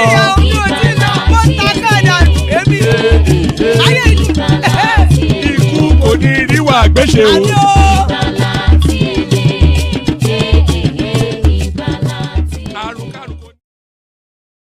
And there it is right there. Ikuku Niru Agbesheme, death have nothing to do with us. So joining us are the elegant Zita, always a delight, world peace, of course, an OG of the platform, and Baba, your favorite voice and mine. So those are the assembled so far. Anyone else that wants to hop on? Anyone that wants to hop on, good to have you, lady and gentlemen. Let's kick it off, start it off, go to Japan and start it off with world peace. World peace. Konnichiwa. Well, please. I did say I'm going to start charging hotel bills on this platform. People come here to it's just dropped now. So let's start it off with Zita then. Zita, are you there? I thought you were going to start with Baba. Well, yes, Baba just came in. You've been there long standing. Carry on, please. Let Baba start. I won't fall for that. You should take offense to that. Since when has anyone ever accused you of being a lady, Zita? When did that one start? When did you become a lady? Were you a tomboy growing up, Zita? You strike me as somebody that would have been a tomboy. Were you a tomboy, Zita? He has disappeared into the fridge again. All right. All right. Shall we just start? What did you ask? I said, were you? I'm glad you didn't hear my first joke, but I was asking if you were a tomboy growing up. I was. Yeah. Well, yes. That doesn't come as a surprise because we can still see the vestiges of that, the residue still there. So yes, so that's Zeta right there. So that's Zeta. Now, Baba, we kick it off with you then. The room starts. Roman is supposed to be the first person here, right? I did call you. You didn't respond. So no, my phone. He's there now. Let him start. All right then. All right. Yeah, I only have 5 minutes on the top on the train. Anyway, I had all you read out. It was nice. But you are the one doing the politicking now, kind of spinning, no rational mind. Irrational mind criticize Tinubu not building a well-standard hospital. It is right. He's a Nigerian. Even though Tinubu built, it still is right to criticize him to do better. We don't just let it build it and leave it like that. What if they build it? No. Rational mind said the NEL fund does not exist. There is all a lie. Yeah, I'm coming there. All right. Yeah. So even though you build a well-standard hospital and it's not well functioning, what would you say about that? So it's the Nigerian right to criticize the government. He leaves the office, but criticizing him in the right way. What I don't like is manipulation, propaganda, and blackmail. Okay, that I don't like. Now, for the NEL fund, it's good. First of all, the people that is receiving the funds are Nigerians. They are not aliens. It's a welcoming development. Like I said again, it's still on a rational mind right to criticize the government. Justice delay is justice denied. You could delay it forever and use for politics and bring out the lies and die minute because you know everybody's tasty and hungry and show it for the optics and say, oh, I'm working. It's still in Nigerian people's right to criticize it, but it's a welcome development. People are receiving the funds now. People should apply. Like I said before, the government should do better to inform the public how to go about it, to talk to the public, to trust the government about this net form so that people can apply for it. We should not just go on propaganda. People that propaganding this stuff, please take it easy. Criticize rather than blackmailing or hate speech. That is for that. For that of Opusdoma, I saw it and I was very curious. This tribalism of a thing that some people feel they can push to get their way has never given or gotten to anywhere since 1967 or 1966. You do something for the obvious and you turn around and blame people if they criticize you. How can you bring 7 players out of 11 players, bring them to Imo and welcome them and entertain them? That is not good at all. And this is you that is fighting against the bill that is want to project the Union of Ife and Sean Sokoto as a co-chair, permanent chair. You are against it. But this is you that is pushing indigenous bill that are against everybody's sovereign rights. It doesn't make sense what's going on in this country. We should stop this tribalism, for this tribalism consume us. We should take a chill pill and politic to the right thing. If you don't like the government, it's your right to criticize the government. Everybody will not like everybody. But using propaganda and blackmail, that is unacceptable. We should take a chill pill. What we will not accept, we should not dish it to other people. What we won't take, we should not dish it to other people. That is that. One man remind me of just one critical thing you read that I wanted to speak on. Can you just quickly give me the headline? Things to talk about. Yes, there's the headline of the American embassy coming out to alarm at the ostentatious, extravagant, irresponsible sort of way that they cited actually Oyo State that budgeted 63 point something billion naira for the not even for the building of for the renovation of the state house. That is that's double how much they are spending on health, education, and agriculture. So and you see it all over, all of the state houses. That's all they do. They build monuments for themselves as the people starve around them, and the American embassy are alarming about that. Yeah, one man, it's true. This is a slap in our face. If America could come out, and say this, that it has gotten too much. It's overboard. Shit has hit the fan or hit the ceiling. Now and again, but this is what America will talk about. Why would America not freeze those people's accounts if they really care about us? But they still allow these funds to be launched. It's not their responsibility now. They are the watchdog of the world now. They are seizing illegal funds everywhere, and then if it's political favor, then they will leave it. If it's not political favor, then they will seize it. I think Oshomole's money and this guy was Bellows and I think Herufai during the Obaseki election second coming. America closed their account and bad not to come to America anymore. So it's not their this thing. But again, let's come to Nigeria. This is what all they do. Not forget your state government. The state government money is as big as that of the Katsina state governor. Is the Katsina you called one poor state? I don't say they are poor, that they cannot really fend for their service, budgeting like 15 billion. All the 36 state governors does it across the board, including the presidency. And we are saying we don't have money.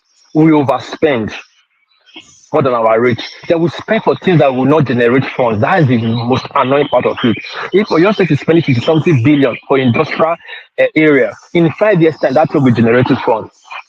If it's spending it on something that will on power, in 5 years' time, that will be generated funds for your state. It will create employment. Same with that in the north. You generate 15 billion into even agriculture to bring green farm to them, green energy to them. They will have fertile green land in 5 years' time that they can really go into agro production. But we spend it on necessary things that will not generate money. A deadbeat project that will become a burden on the country. You spend something billion, like according to the papers, to build a state house. Then you spend half of that money again to be renovating it every year. On what purpose? And these are governors and people that say they have super brain and they're excellent. What the state I'm talking about? But yet they cannot think of what will bring development to their state. Even roads, they use that money just to do common roads and put toll on it. They will generate funds, and that road they can use as a leverage for borrowing. It becomes an equity. It becomes something for collateral for them to borrow more money. It becomes a line of credit for them. So bring foreign investors, come and do this. We have land of credit that we can use as a collateral to get this money back in the next 10 years. We have been running for 5 years, see how much is coming out. But we don't do that. It's to build unnecessary airport that does not have any value, renovate a governor house that does not bring any value. No one wants to already do CTC, and they say it's generating money already. Let's see how much that CTC complex in Abuja, or what they call it, will generate in the next 5 years. But one man, my friend is here. Thank you. Let me use the floor for the rest. Baba, I greet you. Manazita, I greet you. Manazita, I will send you that my catalog soon of my daughter this summer. I want to send it to you. The catalog of my second daughter. She's the model of Japan for this summer for a big brand. Is that the pianist, your daughter that was playing? No, the third one. No, the third one. Yeah, you're lucky. You have very gifted children. Well done. Yes, your efforts are paying off. That's what we like to hear. So all good news about family members, etc. We are always happy to hear that. And when are you popping out the next one? By the way, you usually have a child a year now. No more. Are you sure? I thought you were trying to repopulate. Sorry, before you go, there was a story circulating a few months ago that Japan they are importing, or they are opening up spaces for black people to come and populate their country because they are not giving birth, and they would. True. Is that true? Yes. Yeah, true. Yeah, in 2030, they will lose. I think in 2030, they will lose half of their population to death. Yes. Not too far, yeah. So it's true. They are likely to come in. All right, brilliant. All right, brilliant. That's the excellent war piece, of course. Somewhere in Japan, making all of the yens or whatever it is they spend over there. So Baba, Flo is yours next. So just to rattle you through. I'll pass temporarily. Can you go to the next person, please? All right. Let's go to Rational Mind then. Who's with us? Rational Mind, Flo is yours. We were just calling your name in vain earlier on, Rational Mind. Rational Mind before me. But you are not ready now. All right, Zita, you go, and then Rational Mind comes after you. Do you want me to rattle you? I'm just joking. He can go ahead. Yes, I knew you because I know you like to build up slowly to it. So Rational Mind, let me rattle you through the headlines so you know what you're talking about. Benjamin Kalu drops in the indigenship bill. So that indigenship bill, of course, I'm sure you are aware that if you've stayed within a state for 10 years consecutively, then you have the right to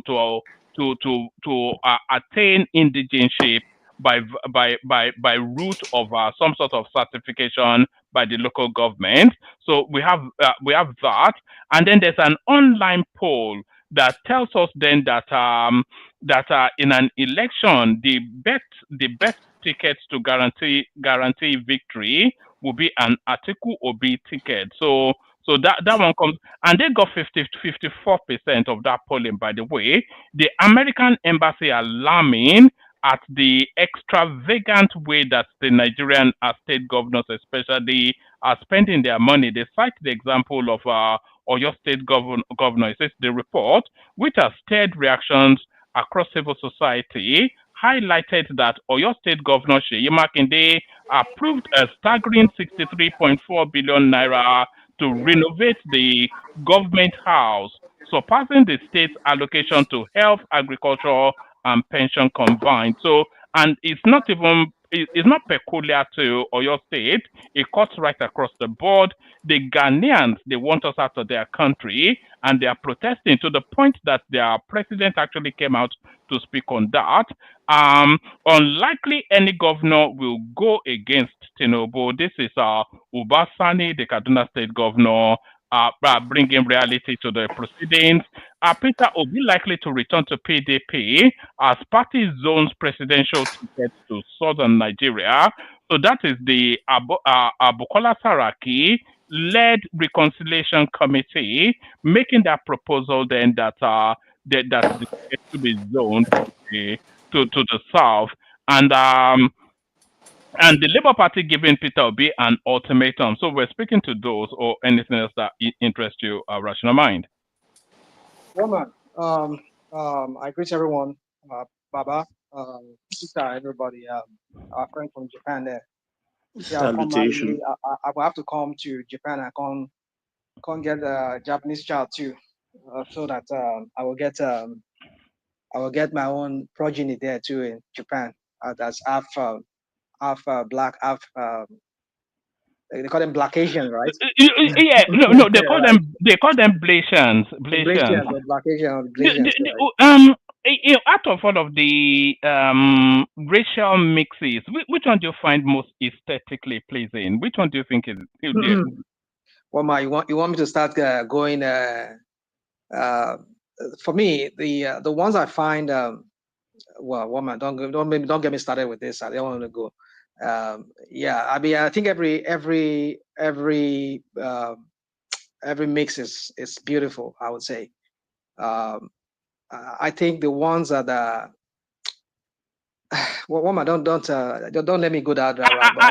Because you mentioned the Japanese. I think a black Japanese, I don't think it will get more beautiful than a black Japanese mix.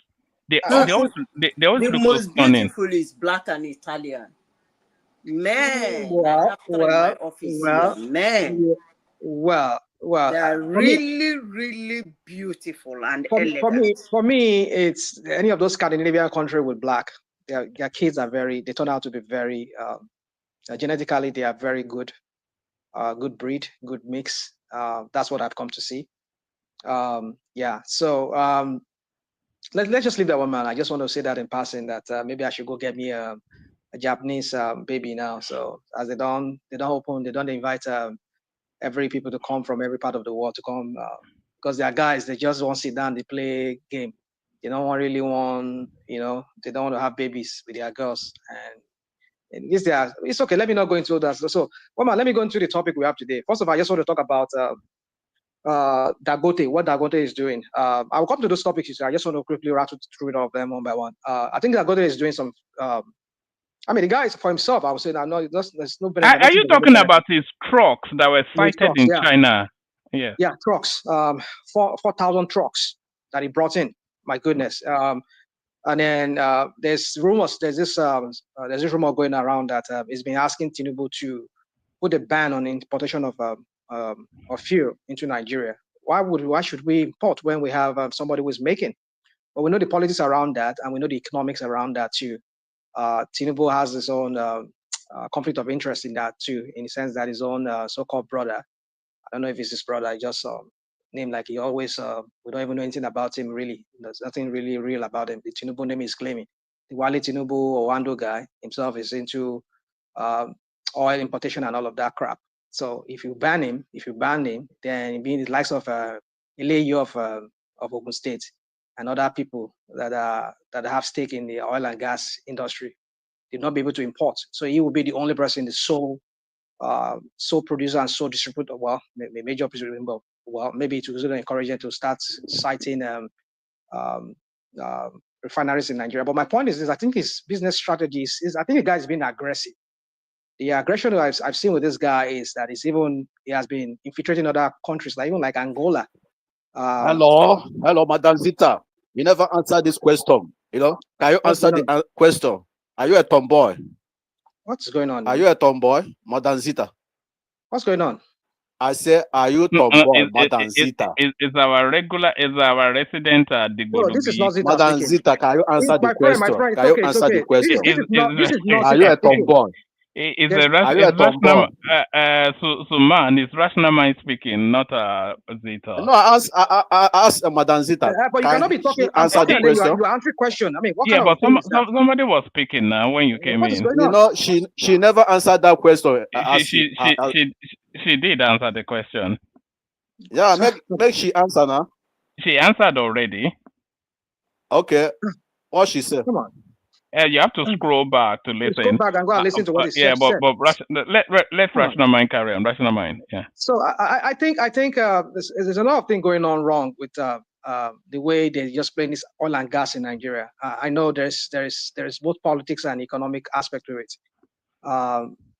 This guy, I mean, is opening shops in every part of Africa now. He has even made incursion into the Middle East now. He has, I think his headquarters now is in Qatar. Is it Qatar or UAE? I mean, that's bold to import 4,000 trucks. And I think it's because they are sabotaging him. Like he said, they're sabotaging him. I think he has read the game because the distribution of his products they are stifling it. That's why he has to go get his own trucks. And another thing again, you see, Tinubu needs to sit down and see how, I know, like I said, see, that's why we say we should not put people in the Aso Rock that has conflict of interest. Nigerians, whenever they go into the polls, they need to sit down and look at the candidates that they want to vote for. It's somebody that has a lot of baggages in the sense that he has so many interests in the politics and in the economic. We should not allow them to even attain to that office. But rational mind, sorry, the only person that will not have conflict of interest is someone who is not doing anything.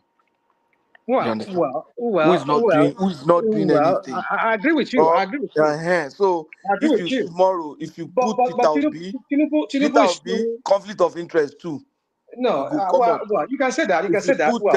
Let's not go. We're not talking about Peter Obi. Peter Obi is not in place. No, so I'm if saying anybody, I agree with you. Anybody you put there, the only person that will not have conflict of interest. But why must we suffer? That's the question. Why do Nigerians have to suffer? Because with that truck, those trucks, they have GPS on them. They have trackers on them. So that's what they say they're stealing. If they steal products from a refinery, can go Cameroon or can go Niger, then the artist is his own loss. So, but then if he can bring that gas, I mean that fuel back down, the petrol down for our people to be able to buy that cheaper rate, that's fine. So, but then you see, Tinubu and his people, they're just making us suffer. The Nigerian people suffer because the bulk of the reason why there's hyperinflation in that country, the cost of business and all that is because a lot of businesses are folding up is because of the cost of gas. I mean petrol, because a lot of them they run on that gas, petrol, to subsidize their. When government was subsidizing the whole thing for them, they were able to run their companies the way they did back then before it jacked up, he took out the whole thing. But that's another topic for another day. But my point is that I think Tinubu also need to look into what this guy is trying to do and see how you can support him. Because the whole thing for me is as long as the Nigerian people can benefit from that, he can bring down the cost of fuel within Nigeria. Since he has his own CNG powered trucks now that has GPS on them. So there's no point say they want to carry fuel and go to the next country. If they do, and then that's his own problem. The federal government is not paying anything to him. But try and help his business. And then another thing again is this: our shipping lines that are not really functioning because all the gas, all this petrol, the refined product, is taking them. They are taking it out. It is Angolan. Imagine Angola, our rival, that the one shipping. You see, a lot of things is just going wrong. I don't know. I'm not putting that on Tinubu, but the point is that. What is this guy doing? I mean, like, if you want to trap him, are you saying we should have a national shipping line, or are you saying that the Nigerian business space are not present enough in that? We've experimented that before. Niger Dock, or is it Niger, whatever they had that back then. We saw how it became moribund. But I'm not saying. But it's like what I'm saying is, I'm not saying that's what I say. It's not on him. But create an enabling environment. For our shipping line, there are some big guys that have shipping line, that have ships, that have fleets of ships that could do that job. They said this guy bypassed them. He went and gave the contract to some foreign because he knows that they're trying to sabotage him. They're sabotaging the guy, so he knows that's why he doesn't want to go through them. I mean, I was reading the story about the Nigerian chief of the Nigerian shipping, whatever. the association in Nigeria. I was saying that, oh, if Ghana Gote has approached some of them and say, well, I need this kind of ship that can carry this quantity of refined product, they will provide them, but they never just bypass them. But that's what I'm saying. There's this trust issue, and that trust issue is really stifling a lot of things between the government and what they can benefit from Dangote. But let me just leave that to them. I'm not trying to praise Dangote off. I know he's just a businessman, but when you have people who are my point, and what I'm driving at with this point is this, because sometimes when I talk everywhere like this, people don't just, let me bring it on this topic, is that when we have people who have conflicts of interest, like Tinubu has a lot, this is what you get. So we should do what is right for the people. It's about the people. It's not about our own interests. Like what now? Like what is what? We should not vote people like that anything. That's what I'm saying. How did the Tinubu interest affect Dangote now? Yeah, because he's Owando. How about Owando? How about hold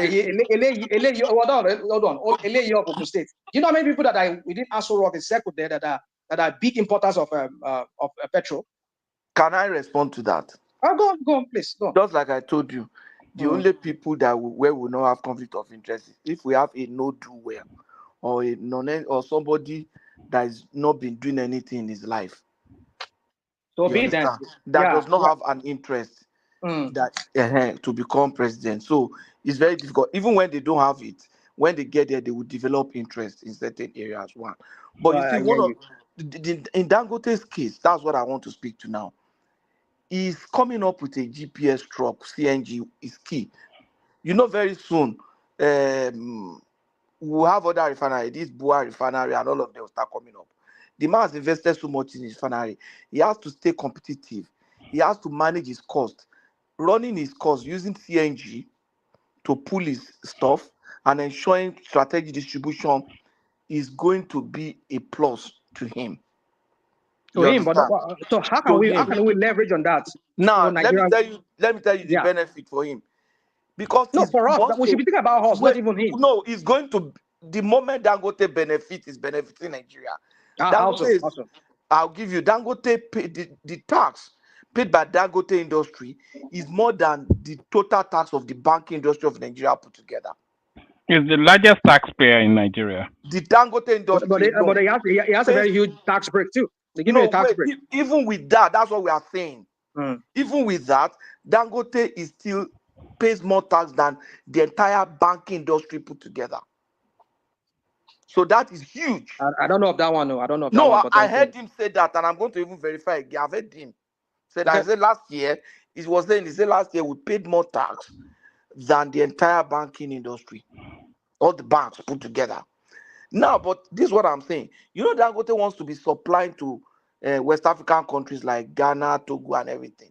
If he doesn't, he needs in some of those countries, he cannot ship to them. It's going to be more expensive to ship to Benin, for example. You get it? Okay. If he's manufacturing from Nigeria, it's going to be more expensive to ship to Benin. It's like shipping to Calabar. Lagos to Benin is even shorter than Lagos to Calabar.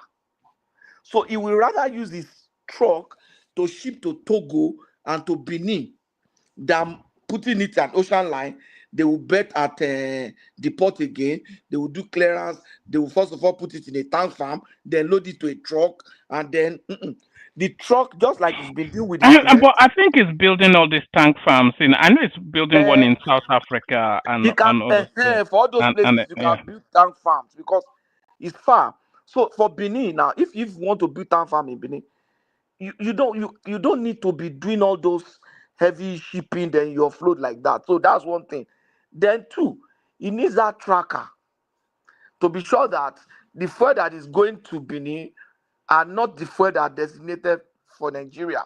So those things are his own strategic thing. It's not Tinubu thing. And then his average cost is going to be lower. Anybody that will compete with him, we need to be able to afford that kind of logistic support. A logistic support is a key aspect. I'm sure that logistic cost for fuel for that kind of product might even amount to 30% of the cost of driving that system. And the logistic can mess up your supply chain. So that guy is doing that. It doesn't have, I don't think those things have anything to do with Tinubu. No, my point is, you see, when I say certain things, even when those people import, I have reason why I say what I said. I'm not saying it because I just want to. let me just say something. I'm not just saying this just because I want to say something. Just because I saw a lot of potentialities there for Nigeria, but it's like they are now announcing it. Like, for example, can you ban the importation of fuel? Because there's still some kind of there's still, I mean, even though we hear that they took the subsidy, these guys who are still bringing in this product, they still get some kind of form of subsidy. You know the law actually compels. No, they still. Oh, come on. Listen, All right. rational mind. Listen. Hold on. Who's that? All right, Mongbo. Is that Baba? No, I was just going to say the law actually compels it that they should ban the importation of fuel because the petroleum industry bill states that the country can only import fuel if there's not sufficient enough capacity to satiate local demands locally. That would be wrong. That law is wrong. No, that's what the law says now. Listen, it's in the PIA. It's in the if PIA. The country has a capacity to feed the country, then there shouldn't be any import. But in the Dangote's case, he has increased his capacity. Sorry, Baba. Patoski, let me mute you for a moment. We're getting feedback from you. Sorry, carry on, Baba. Yes, he has increased the capacity of that refinery to 700 barrels a day. So he has is worldwide now because he supplies jet fuel to Saudi Arabia, and also is building tank farms here and there. But then it's the president that's giving him all these opportunities. But then you don't have to destroy one house to build another, even if it has to be slow. The old guys, they have tank farms. They are owing banks. And the federal government also is owing them backlog of subsidy to the tune of 5 billion, though that figure is in dispute. So if he, with one fell swoop, eradicates that aspect of the business, then of course there will be destruction, even in the banking industry. So it has to be slow.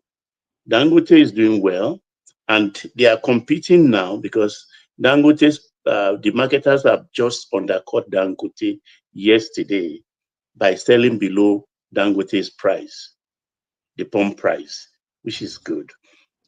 Then there is the issue of the West Africa supply. Already is supplying to most of them, but they don't have capacity to pay. So if Dangote can give them on credit, like 90 days, 60 days, no problem. But of course, these marketers, they are now using Togo to also sabotage Dangote.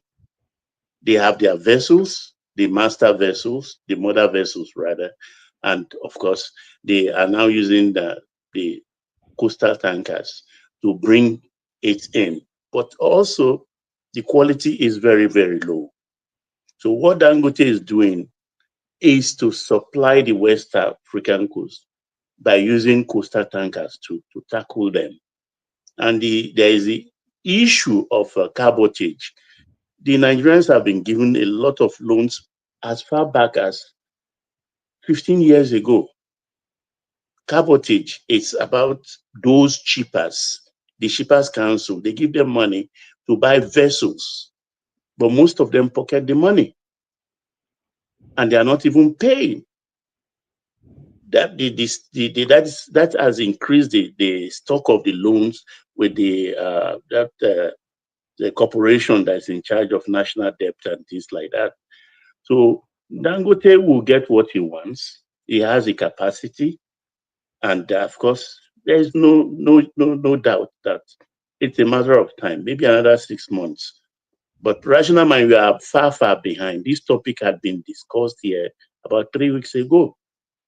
So you are 3 weeks behind Nigeria. Thank you. I'm not behind. I've not been here for some time, about a few days now. I've not been here.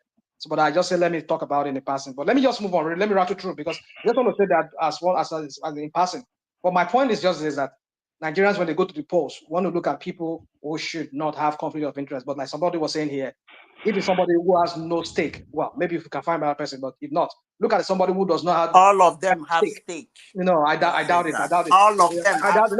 stake. All of them. Let's not go there. All of them have stake. It's okay. Well, when you have your time, you can speak on more on that. But but you don't want that kind of president now. The president who has not been doing anything for himself. Yeah, here you go. The ones that have something. How far now? How far? No, this is what I'm saying. Let me not go through that. Rational mind, I'll leave you. But this is what I'm saying. It's not for you.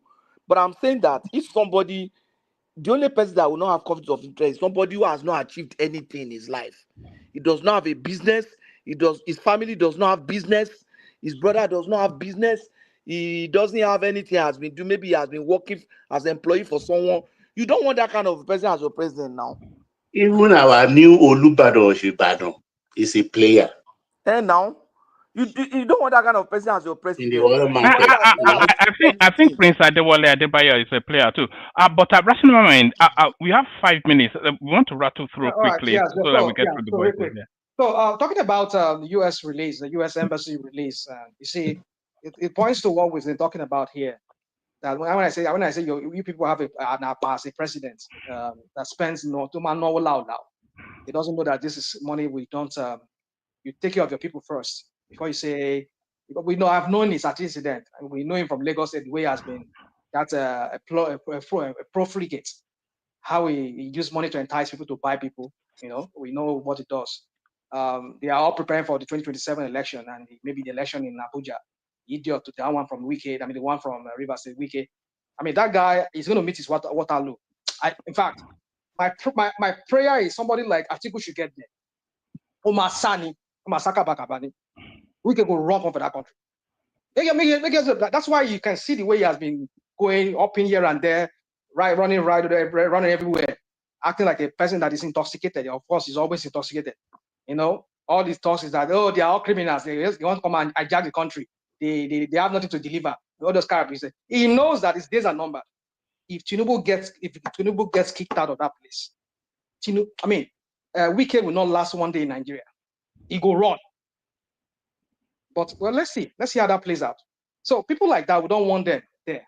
People who have spread their tentacles even up to into the judiciary. He can get. Well, my point is that we saw what he did. All the frivolity, all the profligacy we've seen it with the idiots. He renovated the Aguda house with how much? He renovated what's it called? The place, the something center that he renovated, the international center. What's his name? That center that he renovated. He renovated about something billion naira. Somebody went there and did the assessments recently. I said, that's when renovated, you don't pass 5 billion naira. We know they are preparing for 2027 and maybe the election in Abuja because they want to buy votes. That's what they are doing, and they're stealing the one they can send into their pockets. That is why when I come here, woman, I say if Tinubu can work for the people, face the people, focus on the people. Stop this wanting to do all this your lip service project and whatever you say you do. Really, really, really fix the problem with the people. No, they don't do that. What they want to do is they do this white elephant project and make noise like the one they did from Lagos to nowhere that is doing. He beat all the 20-something miles and they lied that they did 30 miles. When we say these people are lying, I mean, I hope the day of reckoning is going to come for all of them, including that Tinubu himself. But we shall see how that play pans out. Let me rattle through the other one. What was the other one you gave? One month, real quick. Woman, are you there? Nigeria and Ghana. Ghana telling Nigerians to go. Okay, so that Nigeria thing. I think it's what goes around comes around. In the 1980s, we did our stew. I remember that very day when a lot of Ghanaians were being chased out of Lagos. I was in Lagos then. I grew up in Lagos, so I know what I'm talking about. I used to have most of my because I went to a private school. Most of my teachers were Ghanaians. I think I had some Cameroonians too, and I had some. I never had any white teacher, but then even close to Indian. I think I had one Indian. I can't remember. But anyway, so the Ghanaians were our teachers, and they are very good at teaching and all of that. So But all of them, when they left that time, suddenly that time they left. I mean, we know what happened back then. I mean, some of us we knew what happened back then. Sorry, Rational Mind. Were you one of their students when they were teaching in Nigeria? Yeah, I was. I was a teacher. Okay, I was a teacher. I was their student. Yeah, I went to private school. Okay. Yeah. Yeah. Go ahead. Ghanaian teacher taught you. You say what? Ghanaian teacher taught you. They taught me. Yeah, they taught me. Yeah, No, Mr. Champon. No wonder. I had Mr. Champon there, and then this rational mind. If Ghanaian man teach you, you're not the old man now. I don't be old man. So I want to teach on Ghanaian teaching from the late 70s now. From the late 70s. I think they were quite prevalent during the late 70s up to the early 80s. Okay, now I get it. So are you trying to figure out my age? Sorry, where are we in the conversation? It's a bit all over the place. Where are you? We're talking about I dropped. Nigeria must go. Nigeria must go. All right. Yes. Yeah. So that's what we're talking about. So they're trying to figure out my age because I said I was taught by a Ghanaian, and he was like, "Okay, if you're taught by a Ghanaian, then you're not that. You must be that young." Okay, yeah. If you want to talk that I'm young, that's up to you. But then my point is that I was taught by a Ghanaian. Yeah. So, but it could be secondary, it could be primary. I leave that to myself. But my point is that sorry, Rational Mind. Can I quickly clear something from you? What is that, please?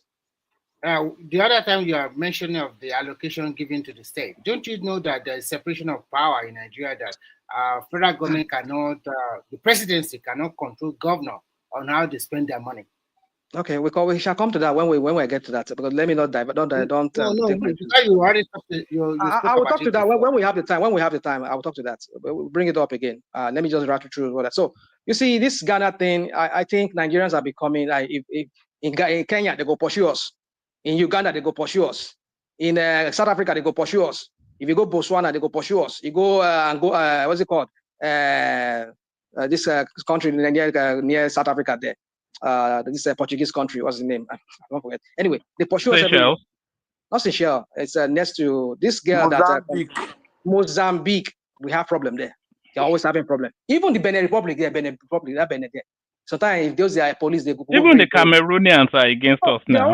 Nigerians are just, you see, that's the point. You see, I think it's time we need to start looking at our diplomacy. We don't see why would we? Because I mean, I saw this lady. What's her name? This deputy foreign minister, Ojuku's wife. I saw Bianca. her. She was the one who went to. I mean, if they have an ambassador there, that should have been a work. Why should the deputy foreign minister should be? I mean, of course. I mean, I'm not saying she cannot go there, but it's because Tinubu, you see, our foreign policy and the way they've been treating Nigerians in Africa, even in the UAE, look at how they treat our people. But it's not a Tinubu matter now. This has been decades long. I'm not saying it's a Tinubu matter. Woman. You see, here we go again. When I say no, you are saying Tinubu. When I say Tinubu, yeah, because he has not appointed ambassadors. The people that are heading chancelleries and heading missions, foreign missions abroad, are just either consular officers. Sorry, Patoski, let him flow a little bit. But rational mind. The issue is not even actually at a government level. It is at an individual citizen level. Because if you go to India, do you remember those old safari sort of things when these Oyinbo people will wear this safari cap? And then they'll put their leg on a lion or a wild animal that they've just killed. That's how they are parading Nigerians in India now. Drugs. Malaysia, Indonesia, everywhere. So it's not a diplomatic whatever. It's our orientation as a people. We just go there and shame ourselves. Every country we go there and we shame ourselves. I agree. You see, it's a failure of. Well, you see, I put everything in the box of the government at the same time. I know it's a failure of our people. Our people are very criminal. Like we said that many times on this platform. They are criminally minded. Nigerians are criminally minded. It's because of how desperate they want to make it, and they want to send something back home. If home is okay, I tell you, woman, if home is better, if our people are well off, I mean, nobody wants to leave that country in the first place. Who wants to like, oh, I remember I have to send money to my brother where in picking no go school.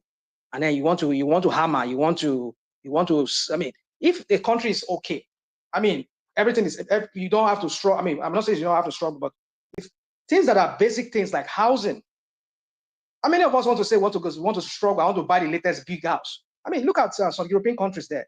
Some of their citizens, they get homes from the council. They are okay. They get flats. They're okay.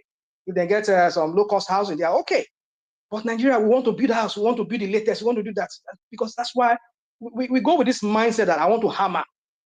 I want to come and oppress my other people that have oppressed me. It's because of the failure of the prevailing old atmosphere in that country.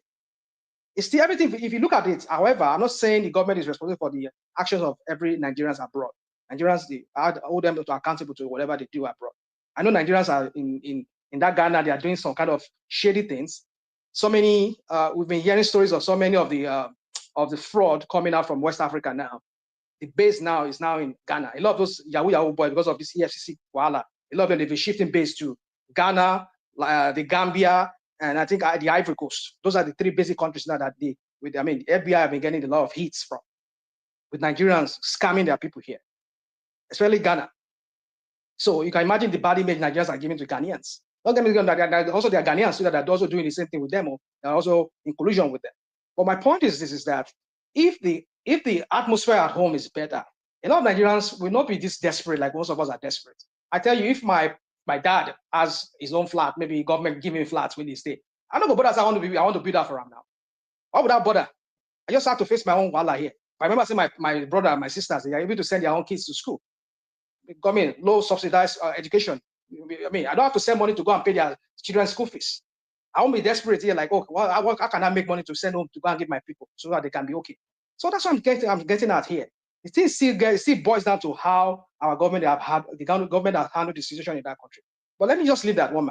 My point is just that I know it's all entwined, both diplomacy and the atmosphere at home and all of that together. But for me, before this thing escalates like this, if Tinubu has had some kind of representative like an ambassador, I'm not saying that's a panacea to it, but that will go a long way. Maybe as they start getting that report, the ambassador will be getting this report, and it will be active, because a consular officer now is doing double work now. He will be acting as an acting ambassador, and then he will be doing consular work.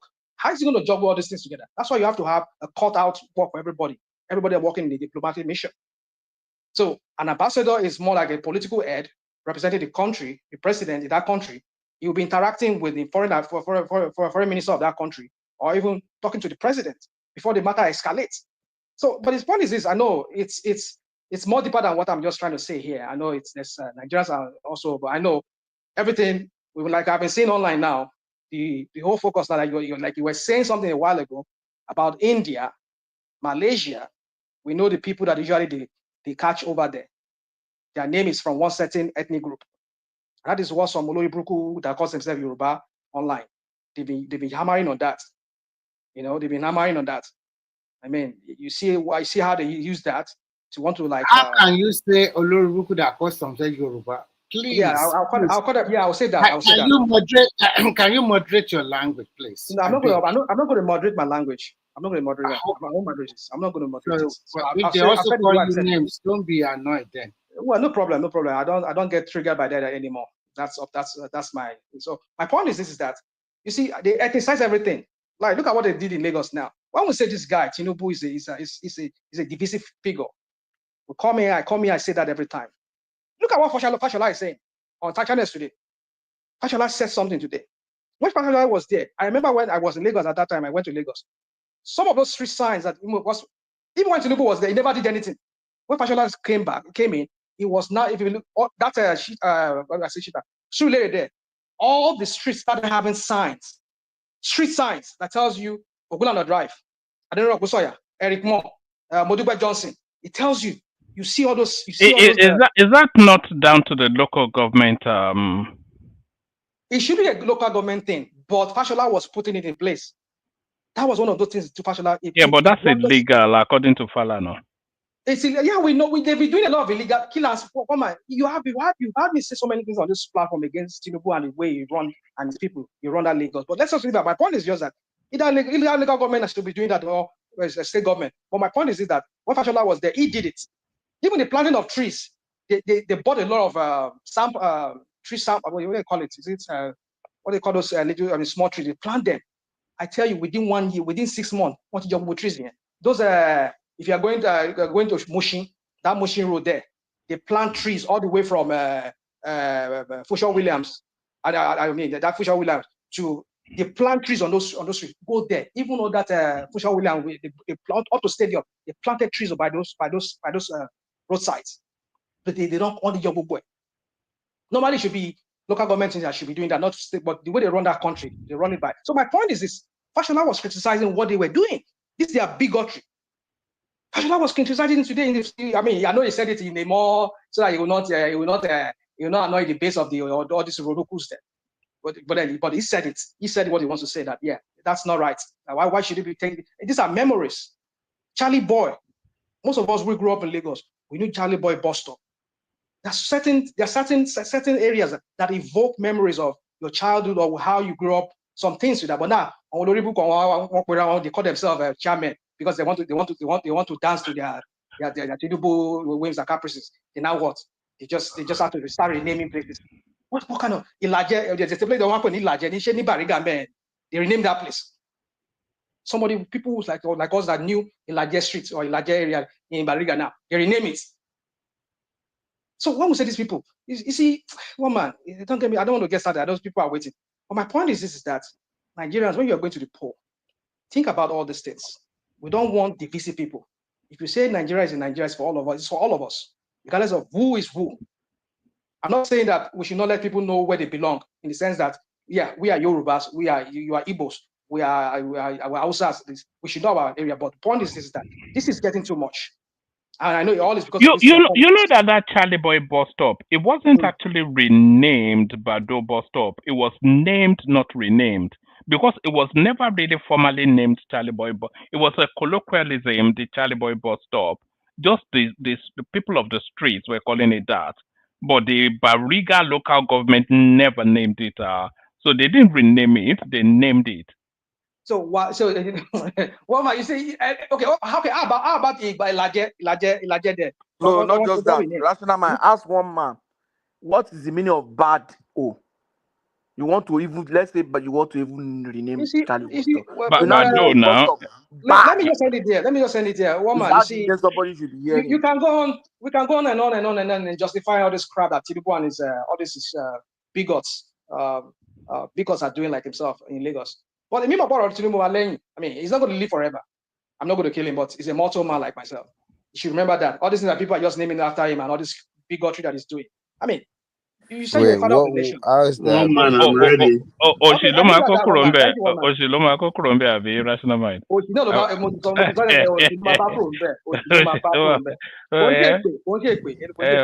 Okay.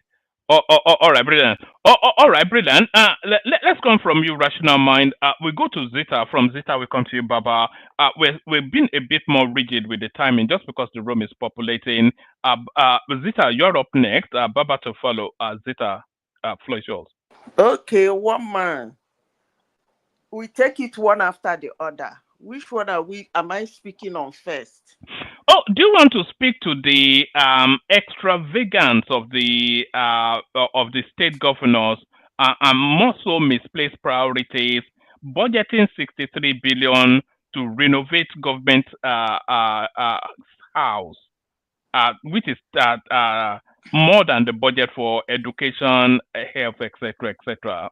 So this is what the American embassies are laminar. Okay. Misplaced priorities. Quick one, so that I won't waste people's time. Quick one. The governor of the state is in a state. He's living in that state. And there are citizens of that state. And they let him do that. So they do it because they don't stone them. Period. Next topic. All right. We were also speaking about an online poll that identifies that the best ticket to unseat Tinubu will be an Atiku Obi ticket. So they permutated all manners of tickets, and the one that said has the best chance of unseating Tinubu is an Atiku. I just want to bring it up. It's an Atiku. So Atiku being the head, or Obi being the tail. So that's the ticket right there. It says, who will you vote for? Atiku Obi ADC, that got 54.6%. Obi and Dati for LP, that got 23%. Obi and any VP PDP, that got 18%. So the permutation is to still go to that Atiku Obi as the strongest ticket to unseat Tinubu. That's what the online poll said. Okay, so you represent the whole of Nigeria. Let me say this on that topic you just raised. The only thing I will say is that Atiku that will be ADC or in PDP or in LP or maybe in SDP. You see that Yobi, he's the most confused politician I have ever seen in my whole life who wants to be the president of Nigeria. And then his supporters, I don't even know among his supporters and him, which is more confused and deluded. So I leave it at that. Next topic. All right. Obi cannot be disregarded, though. There's just no way. There's nothing. It's a phenomenon. I have said what I have to say about it's a phenomenon. It's going to be a deciding factor one way or the other. Okay, but let's see how that goes. Next topic. Yes. One man, listen. I won't keep dwelling on that. I don't know how to say it, but when I say things like that, they come to pass. The party is divided. One will hate me with a perfect hatred. The others will say, he said it, they might like it. The other ones will call me a witch. But I don't believe in those social media rants. I don't believe in it. I have said it and I will continue saying it. I can't be so concerned about a man who have never done a primary before. I need to test his popularity on him. That's the same thing I want to do to Atiku come 2027. But you understand why he cannot go for primary? You understand? Hold on, please. I mean, do you understand? I'm asking. You shut me up when I was trying to intervene. Oh, really? I did. Yeah. It was intentional. Maybe I was trying to rattle through so that people could. Okay, but I'm trying to put this. Okay, no hard feelings. That's okay. Okay, you see, there is what is called propellers, and the person. For somebody like me, you cannot confuse me on the two, because it's not today I started monitoring politics. Atiku has contested elections outside of a big party. And it was as if nobody like Atiku ever contested. I can't even remember Nigerians remembering that he was once a presidential candidate of one ridiculous party here and there in those days. But the moment he stepped into the shoe of a big party, the party made him popular. Everybody knew him. He contested, almost won. Or some people claim they usually win anyway, even when they're not in the Aso Rock. So now, I want to know how much Atiku has built. I'm so happy that he left PDP. He went to another smaller party. I want to see whether he has built on himself or is he still riding on the shoes of a big party. Sorry, by that argument, then you cannot apply the same, because Obi went from a big party to a nondescript party, okay, and it was a sensation. See, I said something. I said you as the person and the propeller. The propeller might be the party, the propeller might be the situation. In Obi's case, his propeller was the situation. And I will keep saying. Yeah, but the set of circumstances still obtain now. What has differed from 2023 till now? Okay, let me tell you what has differed. Number one, I am very sure by the 2027 election, 3 months to the election, Tinubu is not going to change the currency. So it will help a lot of Nigerians to come out to vote. So the number of voters will be very high. That is one. Two, Muslim ticket. I don't think anybody should run with that again. Yeah, but the percentage still obtained.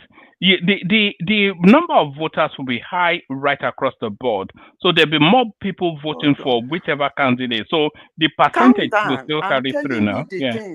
I'm telling you the things that went wrong that time. Many people did not come out to vote. Forget about who they are voting. Let's leave. You are telling me what went wrong then. We come to who they will vote.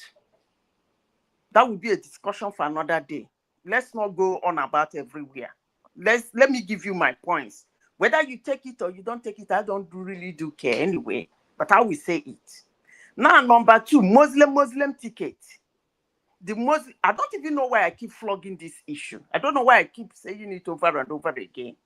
Muslim ticket. Nobody is going to run again in Nigeria, running from one church to the other, screaming, take back our church or take back our country or whatever. I don't care.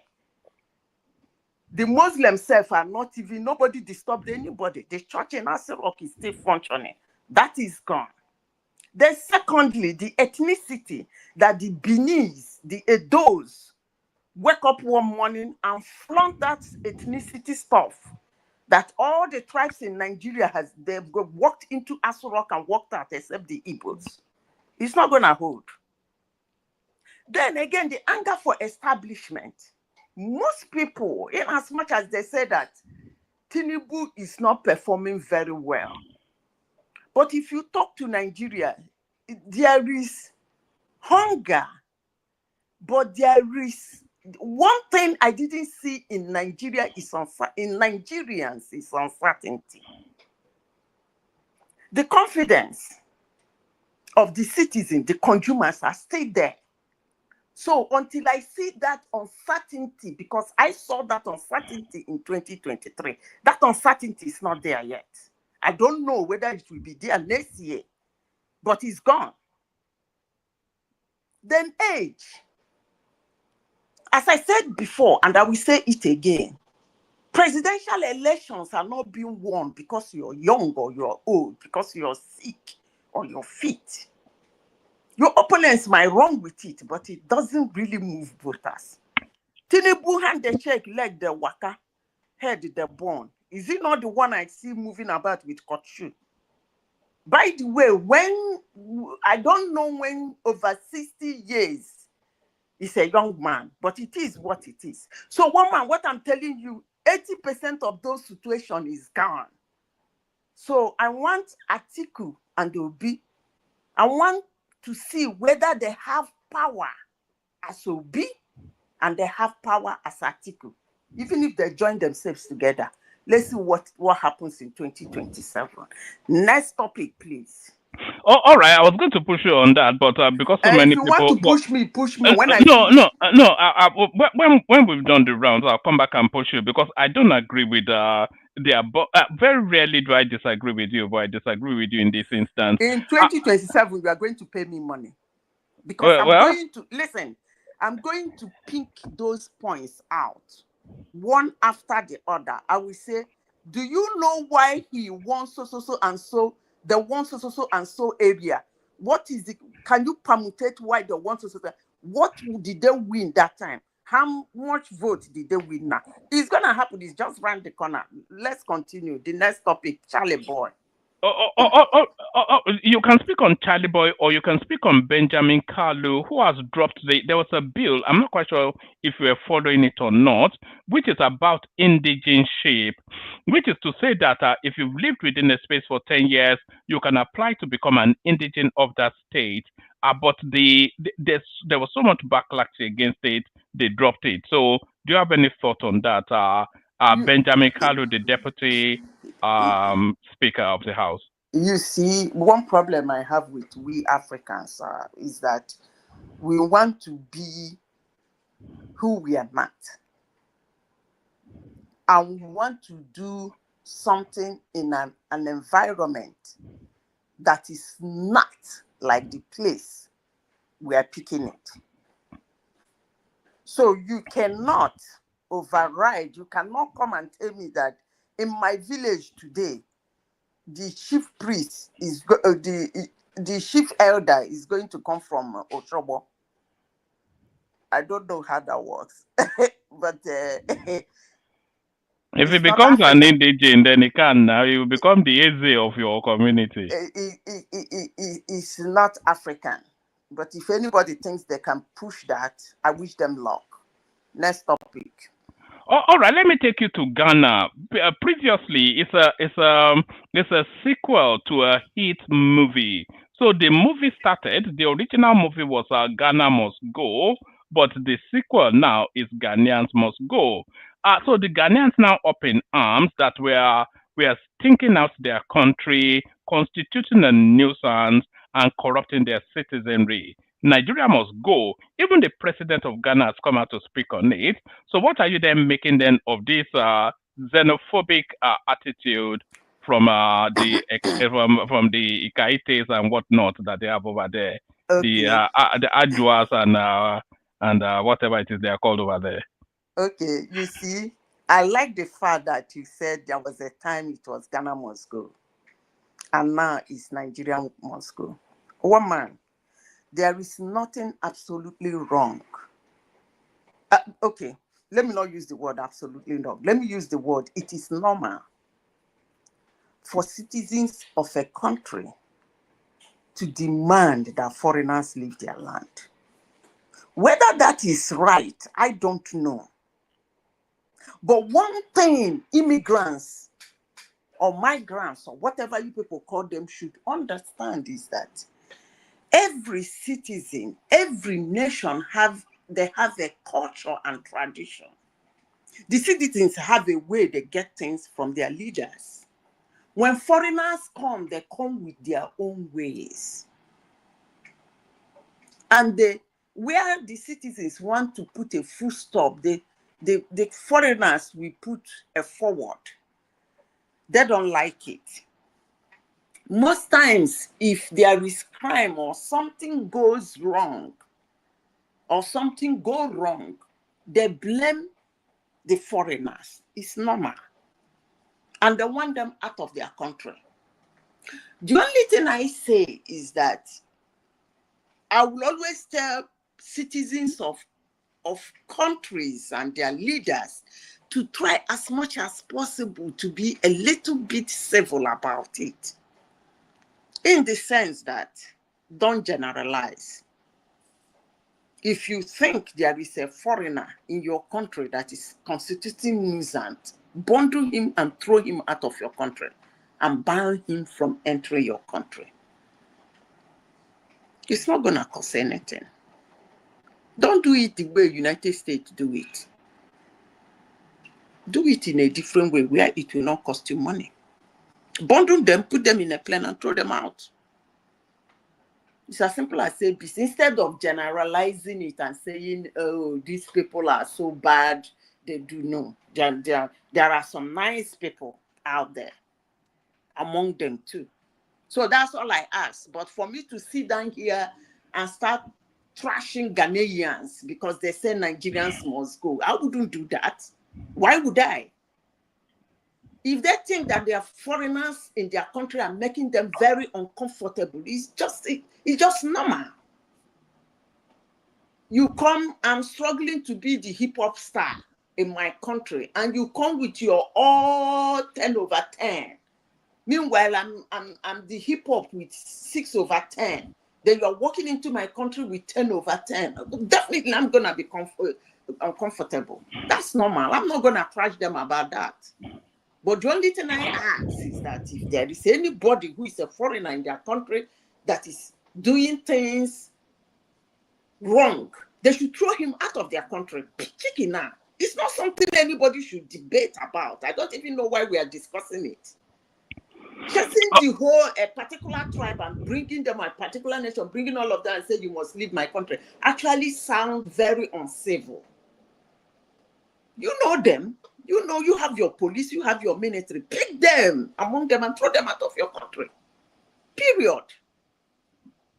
And when others see that you are throwing the evil ones, they maintain if they want to stay. But if they continue, that means the two don't want to stay. You throw them out.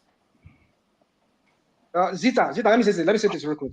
In the 80s, when a certain ethnicity in Nigeria was so known to be the carriers of heroin, cocaine, and all of that to Europe and America here, nobody stereotyped them.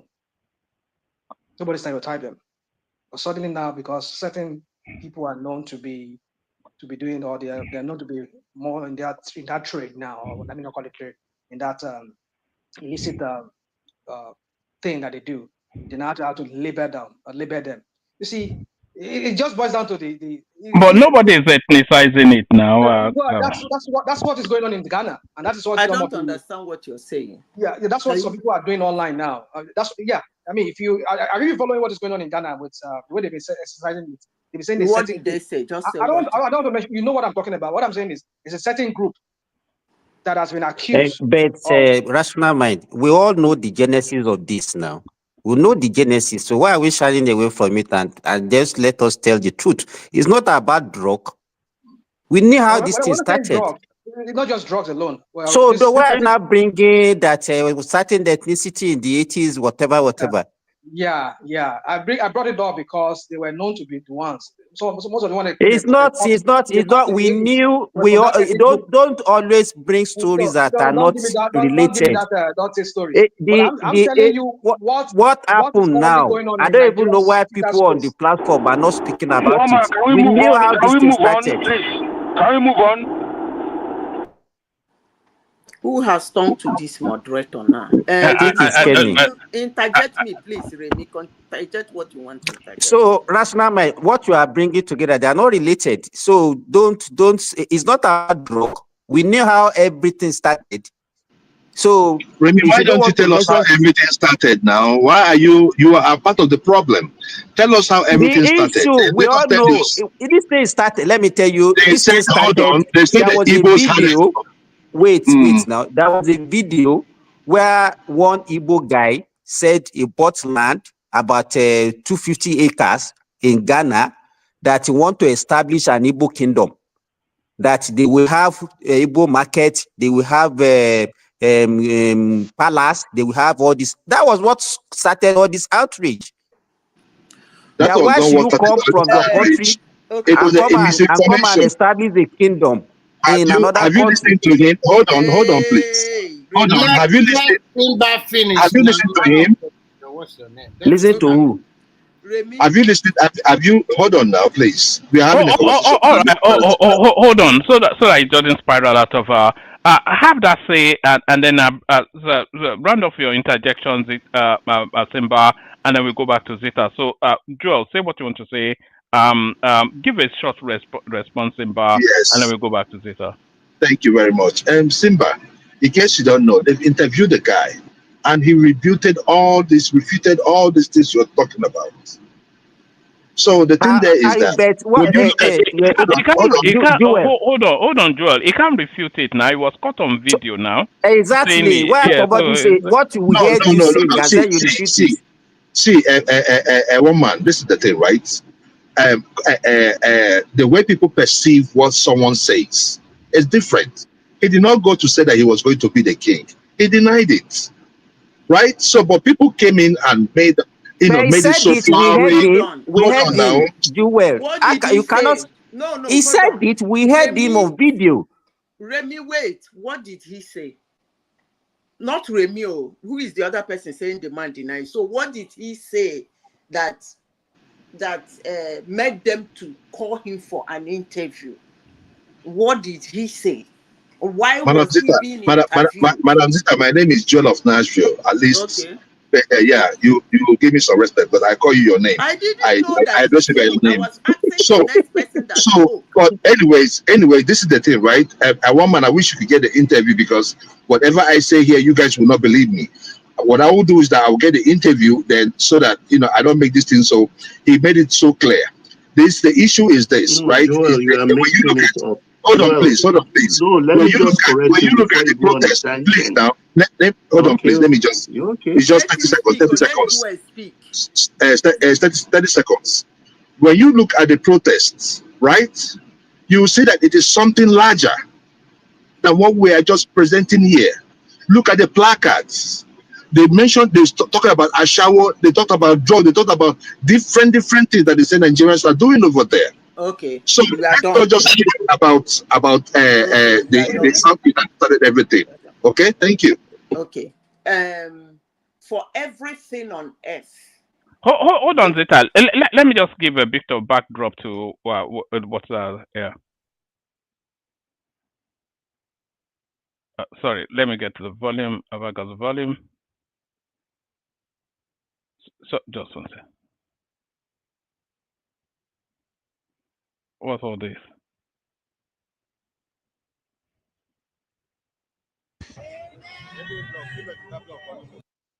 Acquire 250 plots of land. My reason of acquiring this land is to build Igbo village in Ghana. I call it Amandi Igbo in Ghana.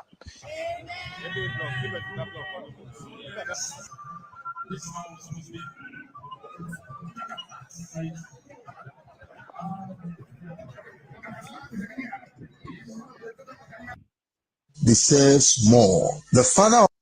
All right. That seems to be what Simba is claiming triggered them. That guy. One man. You know, over here we have Chinatown, right? We have like Chinatown. Anyway, please go on. I think Can I finish? we have this thing I can speak. The only thing I have to say is that when I don't know, this is actually one aspect of my tribe people I don't like. He can still do this thing without making this ridiculous video. But that's by the way. For those who sold 250 plots of land to foreigners, at least they should be examining themselves again. That is another thing, by the way. Then secondly, even cancer has a trigger. You might have cancer in your body for several years. Just one thing will trigger it. So whether they're carrying placard of prostitution or whatever that people, Nigerians are doing there, this was the trigger. Because that thing came after this man made this stupid video.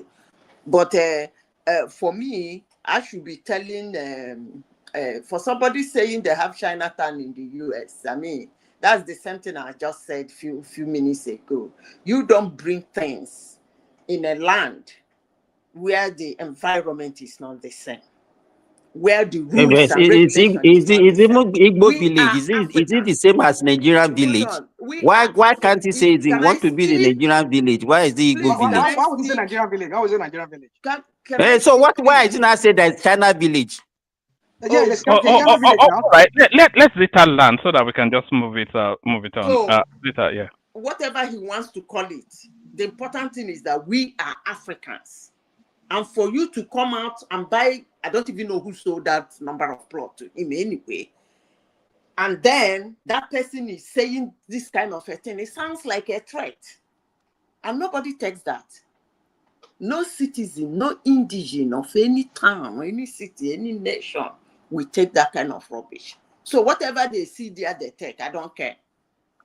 But the only thing I'm trying to tell the Ghanaian government is that please make it very civil. Those you think that are constituting nuisance in your country, and no, if care is not taken, one or two people will buy in this rubbish demonstration that doesn't have any head. Rita, even let me tell you, one of the allegations they said that he. Simba, okay. we have to move it around. It's just okay. Just give me 30 seconds. Yeah. One man.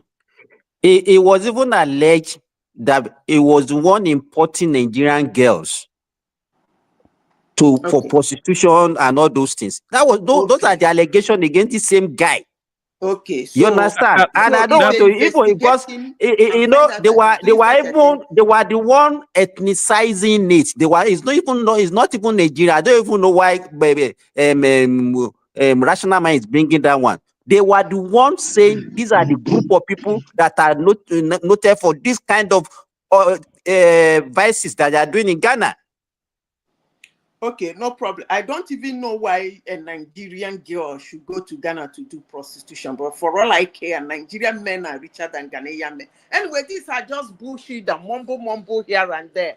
Let it be. But the only thing I'm asking Ghanaian president is that if he find anybody who is doing anything that is causing chaos in his country, he should put the person in the next available plight and throw him out of the country. We shouldn't be discussing this. Get him out of your country, full period. Which one is difficult to understand? Instead of demonstration here and there, the land should be, he should give, they're giving back the money he used in buying the land and throw him out of the country. Come on, man. So that other Nigerians that have gone there for a better life or for a change of environment or for anything should have their peace. You shouldn't be screaming over this.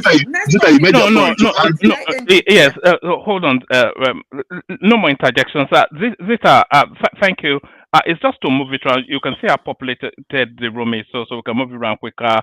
We go on from Zita to Baba. So Baba, let me be a bit more rigid with the timing with you, Baba. Floor is yours. Okay, it's unfortunate. I really want to talk about the indigenship bill that is raging at the moment, but then this Ghana issue came up. I think I have to throw some light into it because this story I know very well. You see, that tape you played, like I said before here, that tape was 2012. 2012, when Chooks conceptualizes easy ship and things like that, there were two factions. Chooks stays in East Legon, and the other faction stays around the Dansuma area. So he used, it was like a campaign. It was like a campaign to say, okay, this is what I'm going to do, this is what I'm going to do. Because it was a tussle. Was a tussle then, though in a foreign land. But at the end of the day, Chooks actually gained upper hand. No doubt about that. But that tape was 2012. But somebody has dusted it up. And there is speculation that it's the other group that are still warring the whole thing up, because they also have their own Igwe. So there are two of them, but Chooks is the one that has gone as far as penetrating the government in Ghana. So that is the genesis of that. He didn't buy 1 acre of land, nothing. The MP for that area, Sam George, who is now Minister of WhatsApp, has come out to debunk that. He didn't buy any one piece of land there. You understand that Sam George also is a friend. He schooled in University of Benin. So he's like a warrior boy himself. So a lot of things, so let's put things in their proper perspective. Yes, there are a lot of issues. Let's talk about the ordinary one. Look, there's a problem. The Ghanaians are against the Nigerians doing petty trading, barbing salon, selling selling that, spare parts and everything. It's against their law. And they have an association in Ghana nationwide of traders. But then the ECOWAS protocol permits that. So it's a conflict even the government cannot solve, because if you are in ECOWAS, you allow free flow of people and free trade. But then the traders, the Nigerian thing, they gain upper hand in anything they want to do.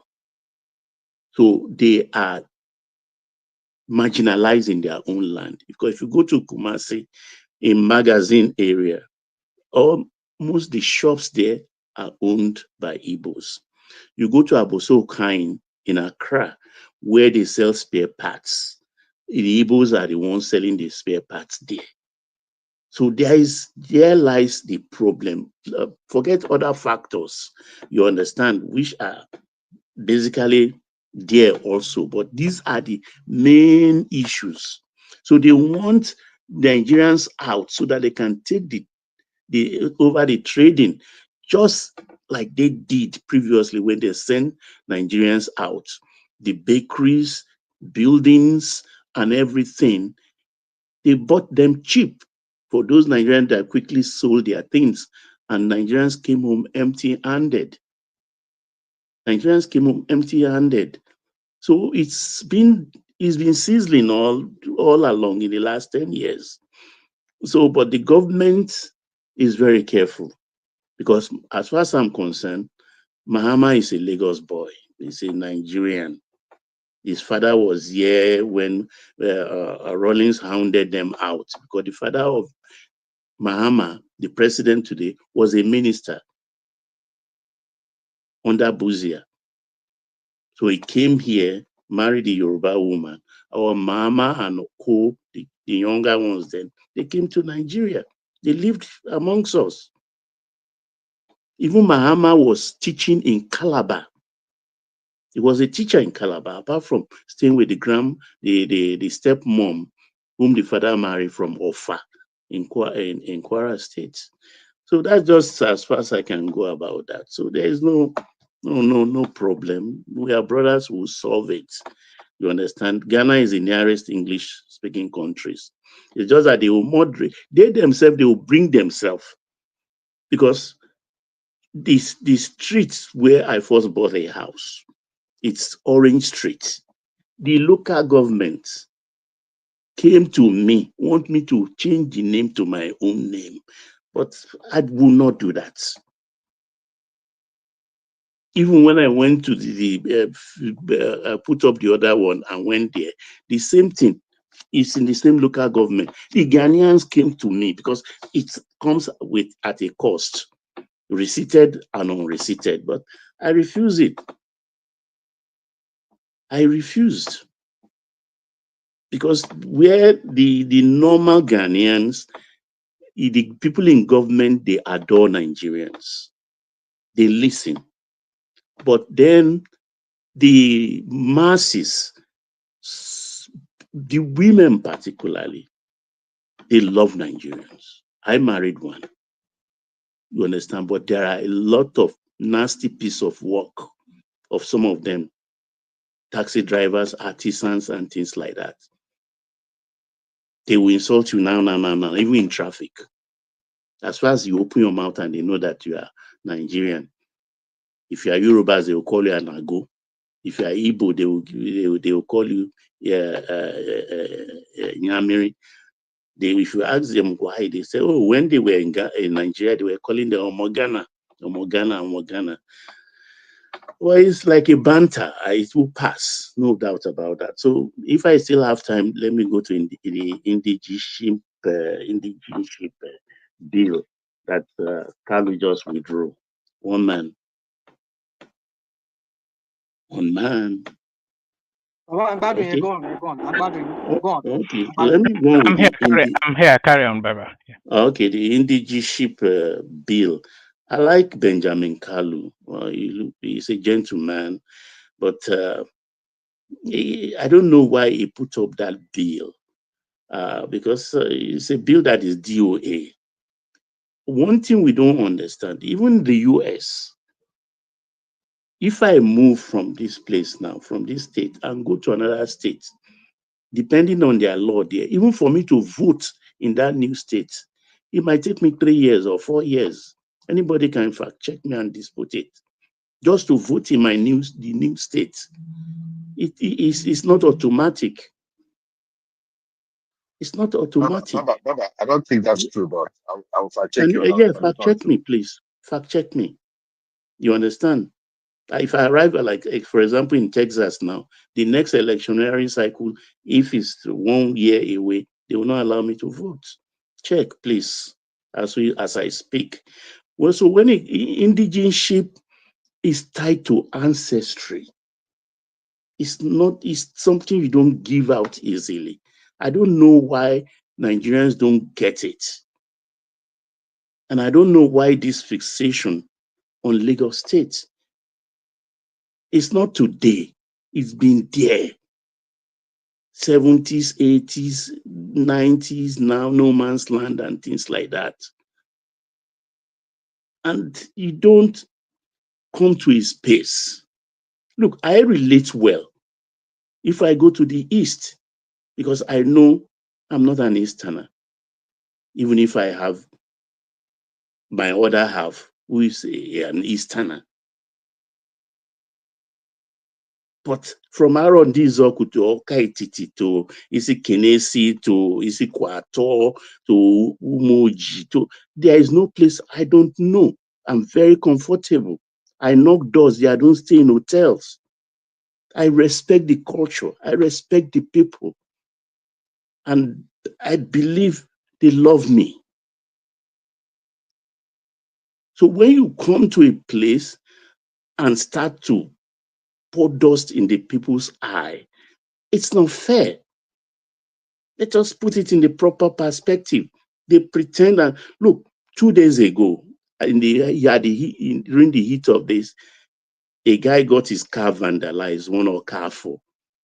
And the next thing, after ranting, he said, Lagos is not safe. They ran away with it.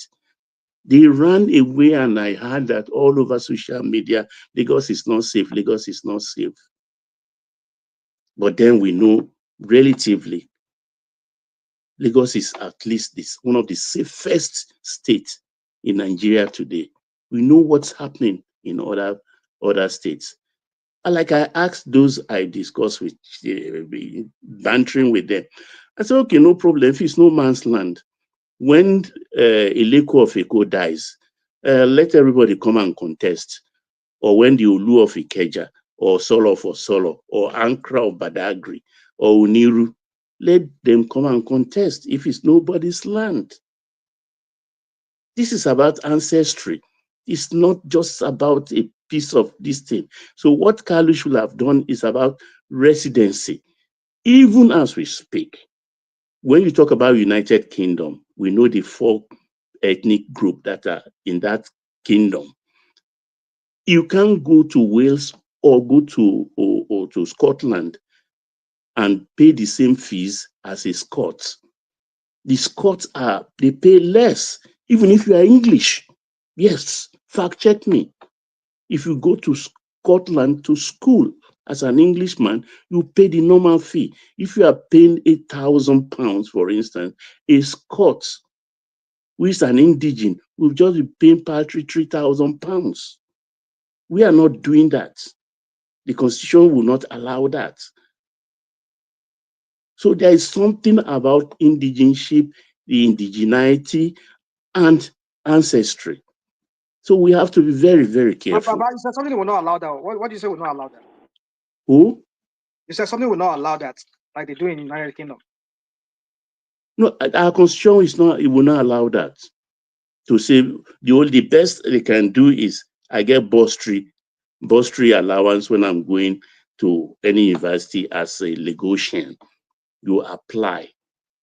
In the Agbole, Baba, in Agbole you come education, from. Baba, in education, in education, if you are going to a state university or a state-owned institution, the indigent, they pay less than if you are, let's say you are from Oshun, you want to come to Kwara now to come and attend maybe College of Education, Polytechnic, or university, you pay more than the Kwarans. Okay. So that one is there, is there in Nigeria, and it is all over Nigeria. So it's not peculiar to It's Lagos allowed. State. Even abroad, it's And you allowed. have that in civil service at the state level as well, for local government councils and states.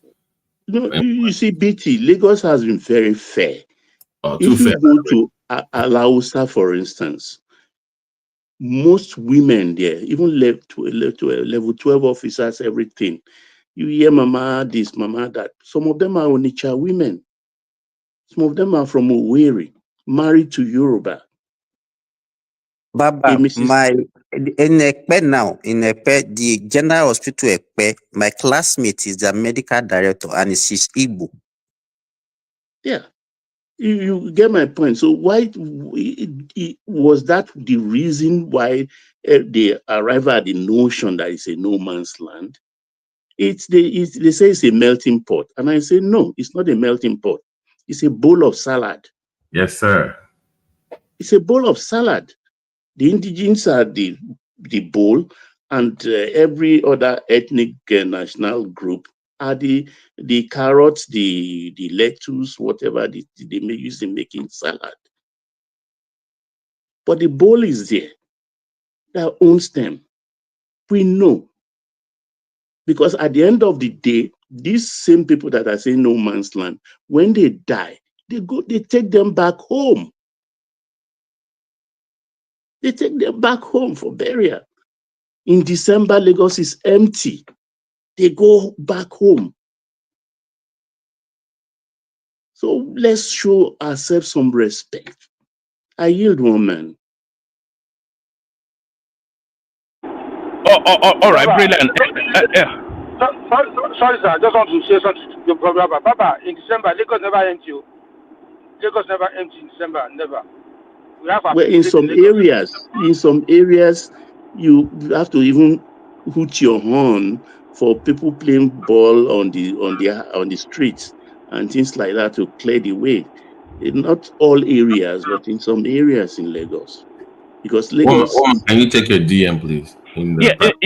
Yes, I did check it. So thank you.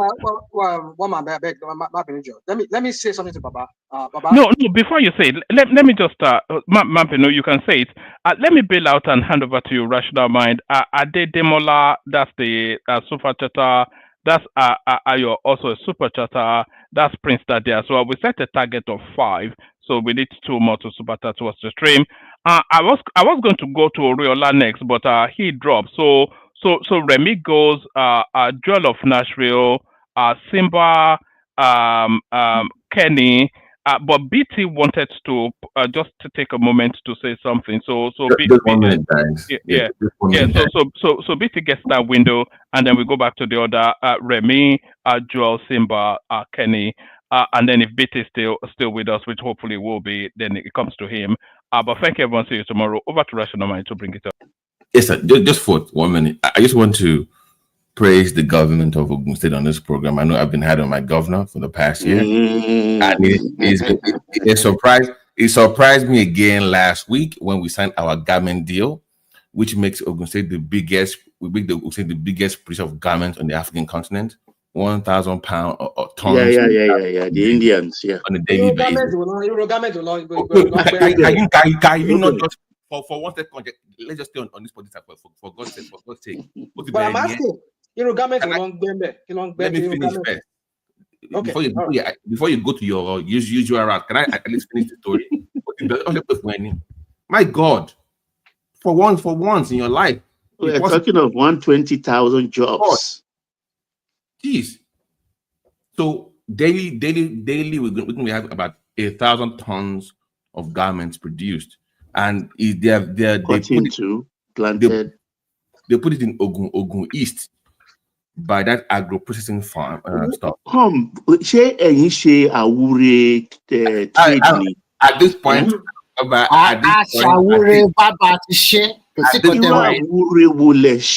because the Akilode. So for the last 6 months, is on the roll. So it should continue. Continue.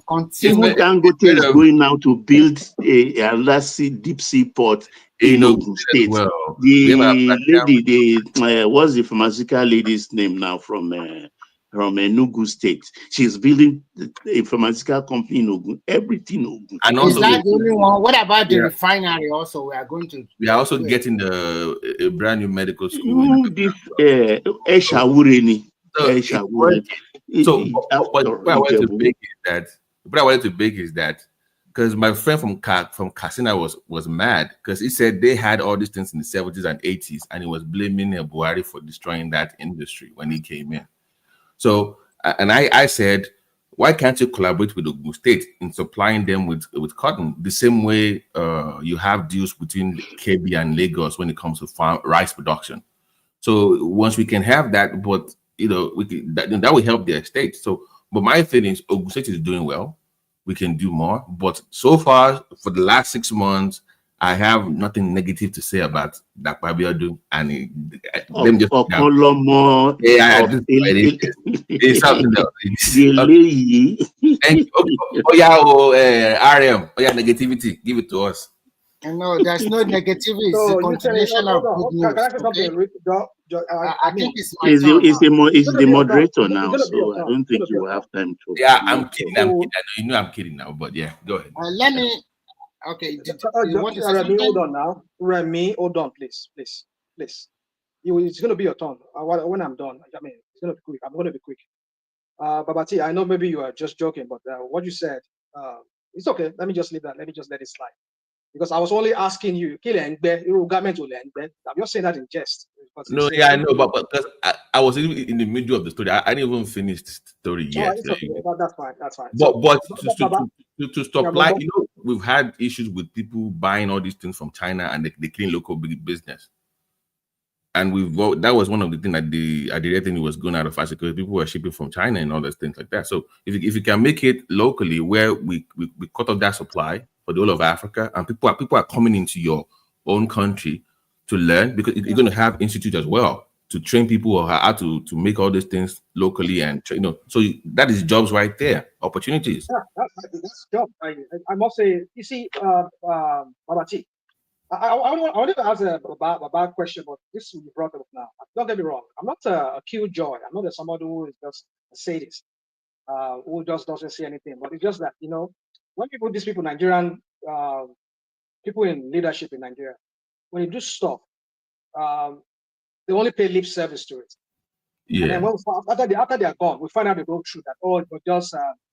I agree with you absolutely. Do you know why? Do you know why I brought the story up? Do you know why I brought the story up? Because they signed the deal and it was backed up by Afrexim Bank. So I know that is guaranteed deal.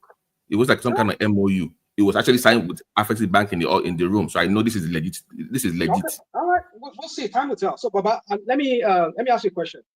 I like the way you ended your submission on and the way you went about this whole topic of this Ghana thing, this indigenous thing that this kind of guy was trying to bring up. National man, can we move to next person? You've been talking now.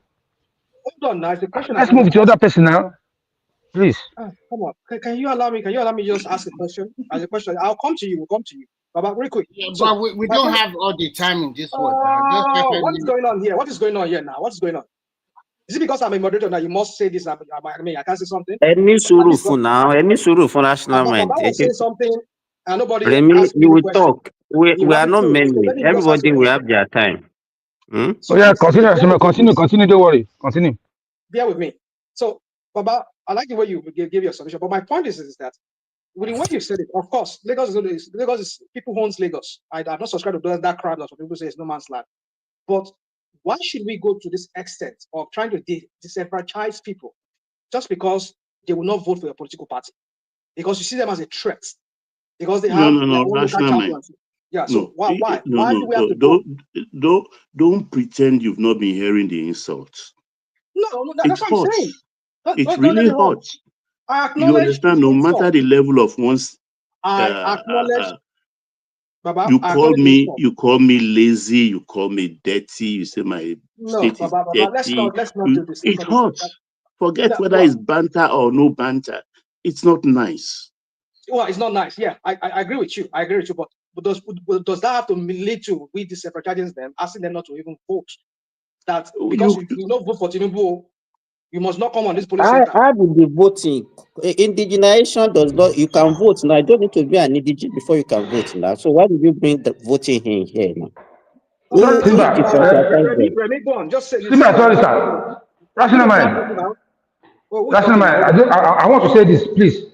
See, no, you cannot say, hold on to that thought, I beg, because people have been saying that. No, just 4 seconds. Based on what you say, just 4 seconds, please.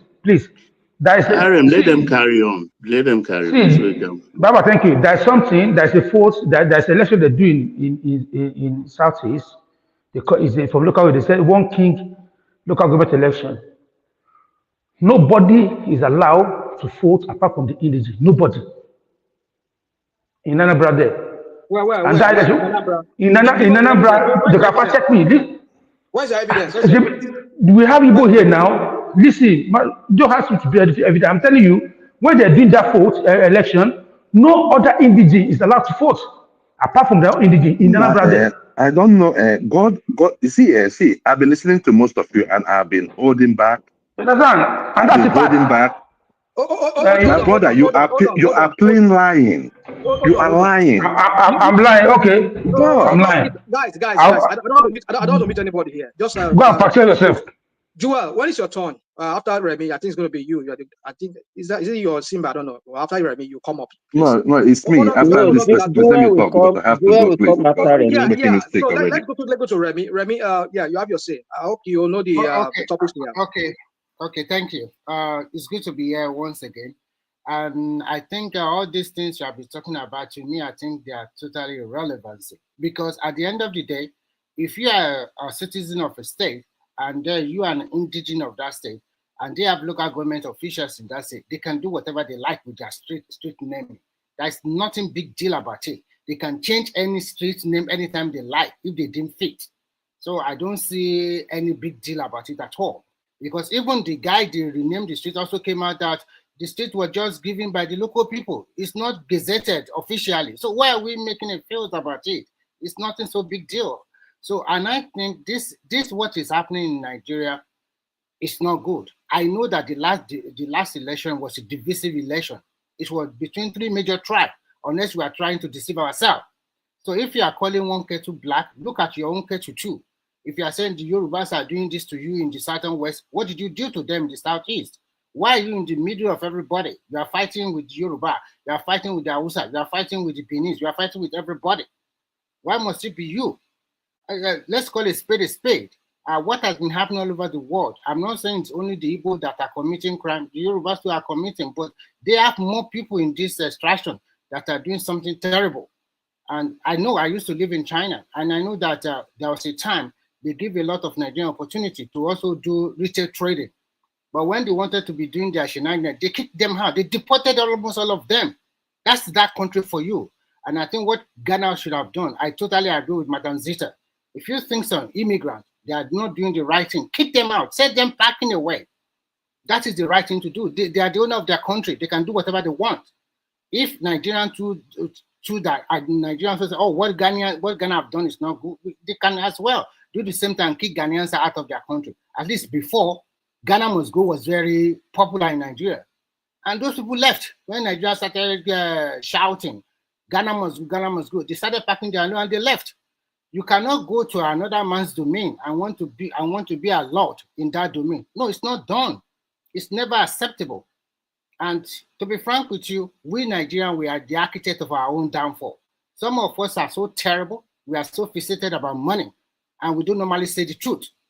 Everything we want to do is just to quickly go to a country and you want to make the money as quickly as possible in an illegal way or not a very clean way. What do you expect the authorities to do? What do you expect the country to do? I blame the Ghanaians as well, because you cannot allow people to come to your country and be trading in your local market or in your villages or in your town. No, it should not be acceptable. Never should not be acceptable, because once they do that, that means they will control you. And when these people are getting richer at the expense of the local people patronizing them, can we interject you? Sorry, you cannot interject me because I cannot interject you when you are making your submission. That's up to you now. If you don't interject, I said sorry, you cannot interject me. So let me continue.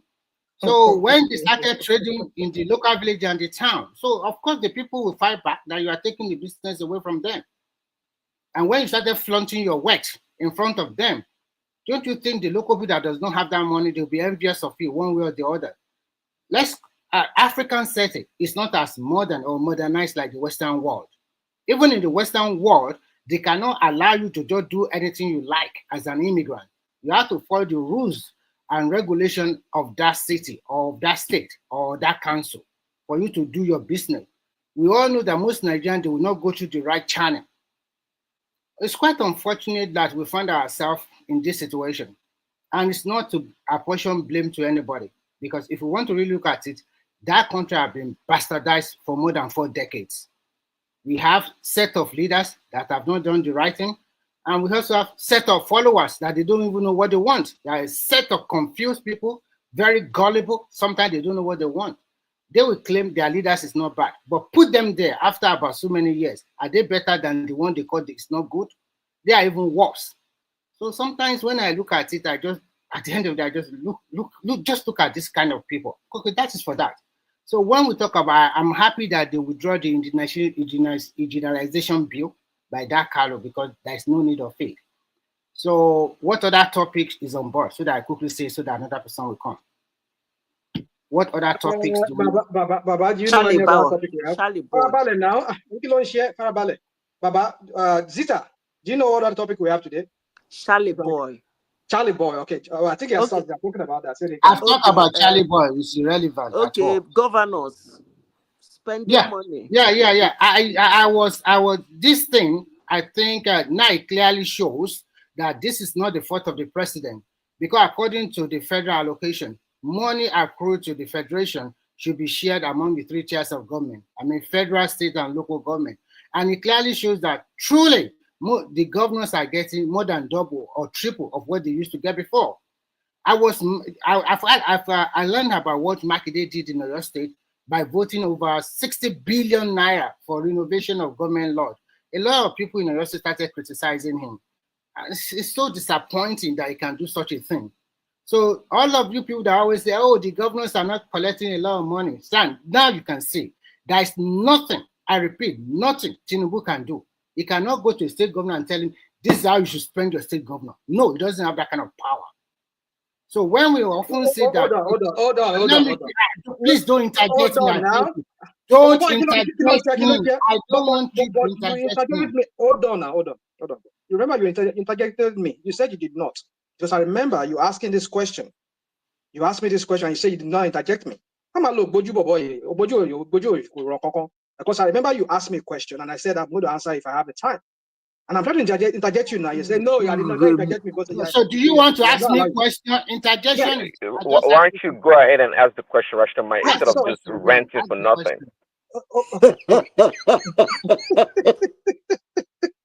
Ask the question and then I should take it along. You can ask your question. Okay, just go on. Just go on, please. Go on. So you say now. No, I wanted to ask you a question, but don't worry. Just go on. Just go on, please. So what I'm just trying to say in a nutshell is very simple. The president does not have a power to tell a governor what he has to do with the state allocation. No, Remy, that's the wrong way to put it. No, let me finish. If you say it like that, it sounds, I don't know. But there's a better way to put it. The people of that state, the state assembly, their job is to keep the governor in check. How can a state assembly approve 65 billion naira for the renovation of Oyo State government lodge, for God's sake? What kind of lawmaker do we have in that state? And what about the people of that state? Why are Nigerians so docile that they think that if they cannot have a baby, then the president of the nation is their problem? Or if they cannot eat gari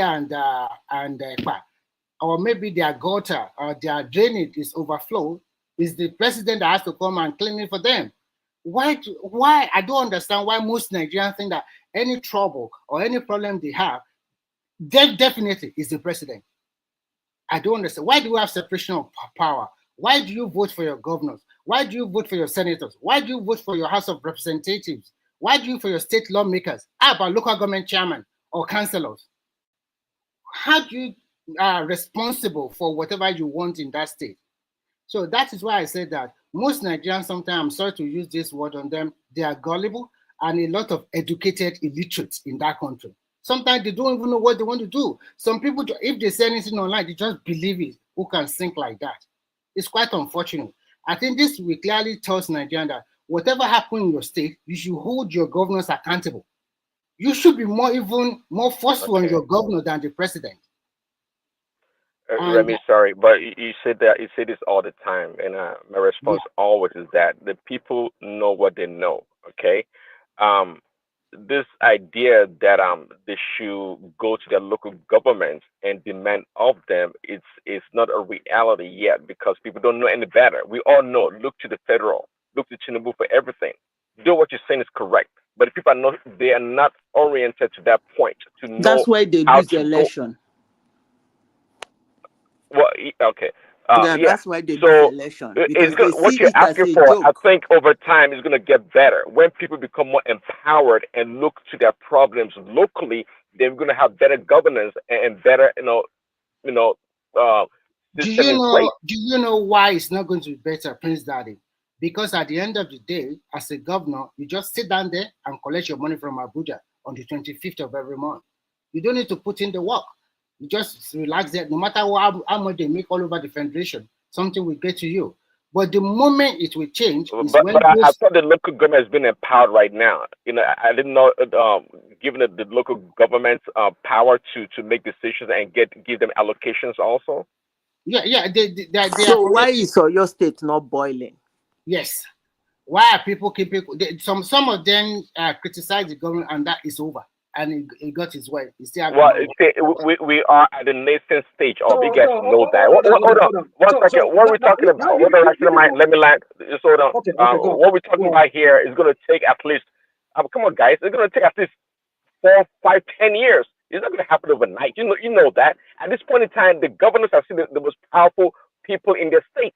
They run all their affairs in the state. You guys know that. In fact, to me, I would think But then now you people, you had this guy. Don't get me wrong. I'm not supporting him what he did. But when Wike did what he did, twice we saw what he did here, renovating. You people did not come here and start having this. Can't you see what Wike said? Suddenly now, somebody in your opposition now that does not follow your Tinubu. At least we know that maybe they can land. At least we know it does Ojuaye. It's not for Tinubu, even though we know it was for Tinubu. Suddenly now, people are jumping on him. They are jumping on him now. But when your Wike was doing it, you people did not say anything. No. Okay, I want to give you. Is it Wike that we are discussing today, or the reason why I bring up this is because these people are fond of doing this crap. They always come here. When it's other people, they will jump on it. But when it's their own person, is it not in the same River State that they said? Let's continue, please.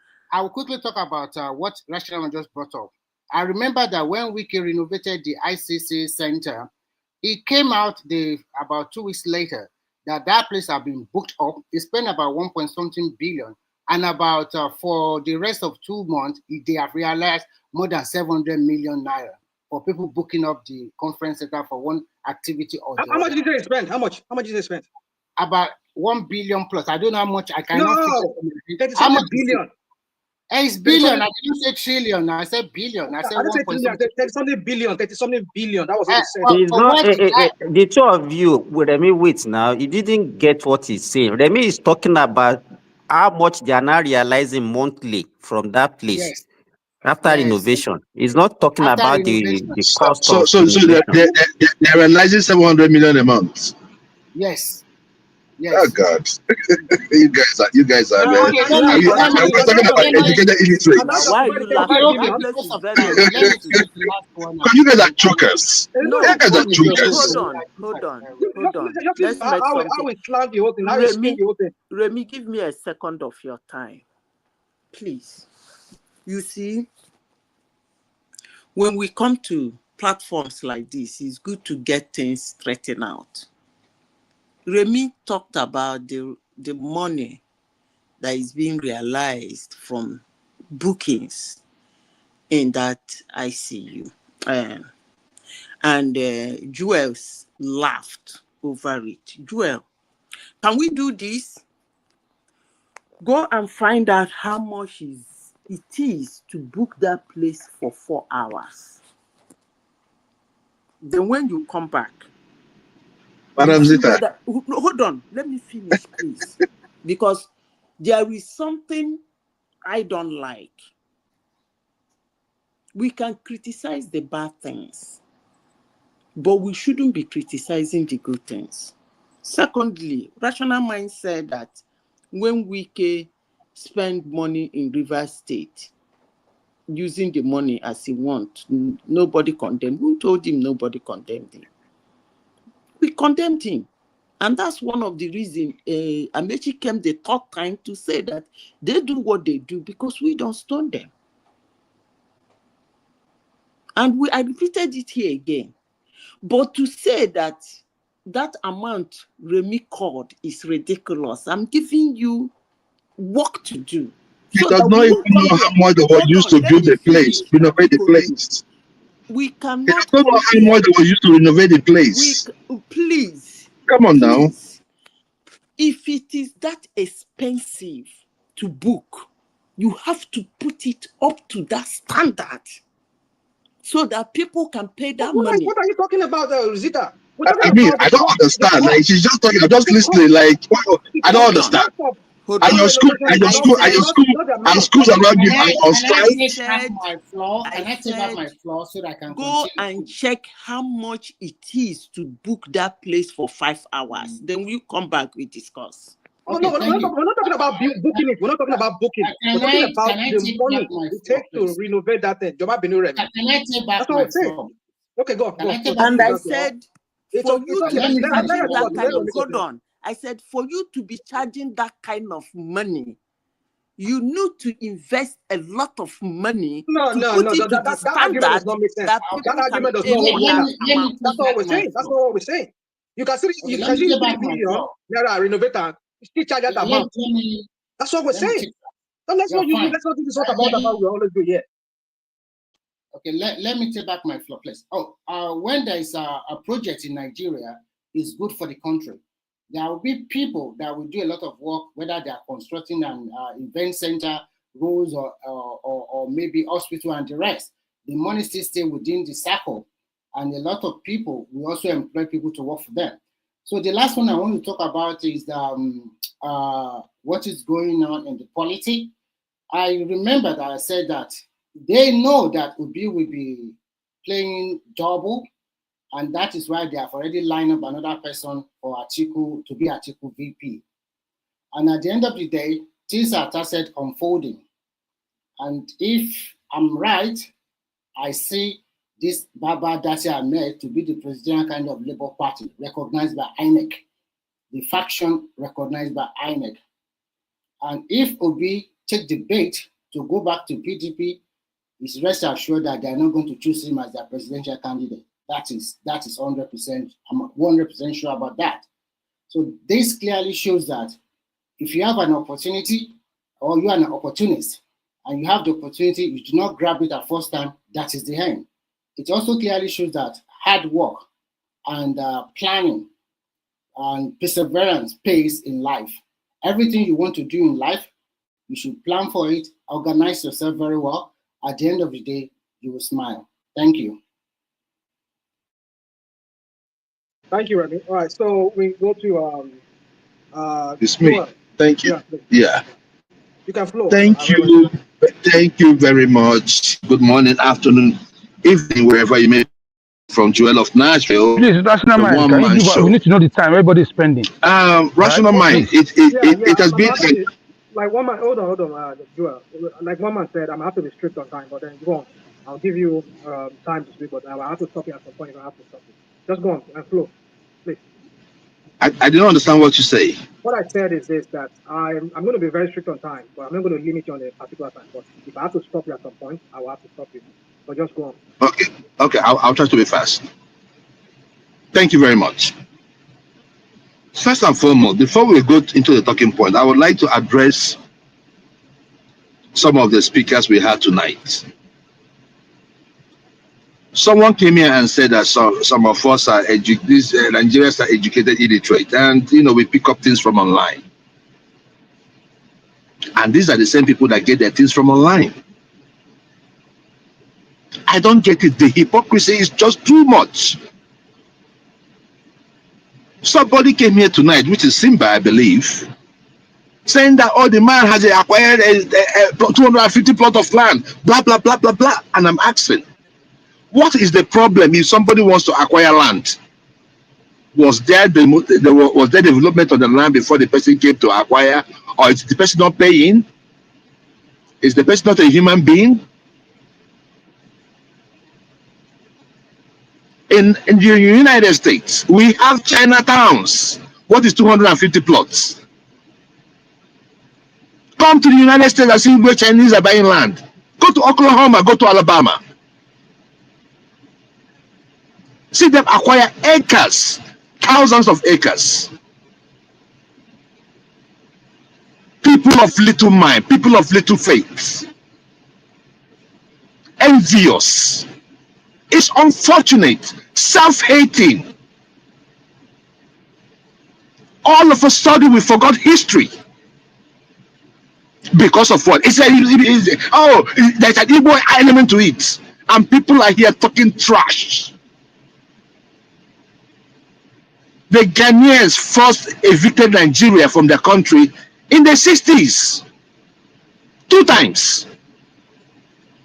Before Nigeria did the one they did in 1980. Well, if you are a student of history, or if you are someone that is even conscious of your environment, you should know that the hate Ghanaians have for Nigeria is too much. If you have not seen it, I've seen it. Even in the United States, they will show you to.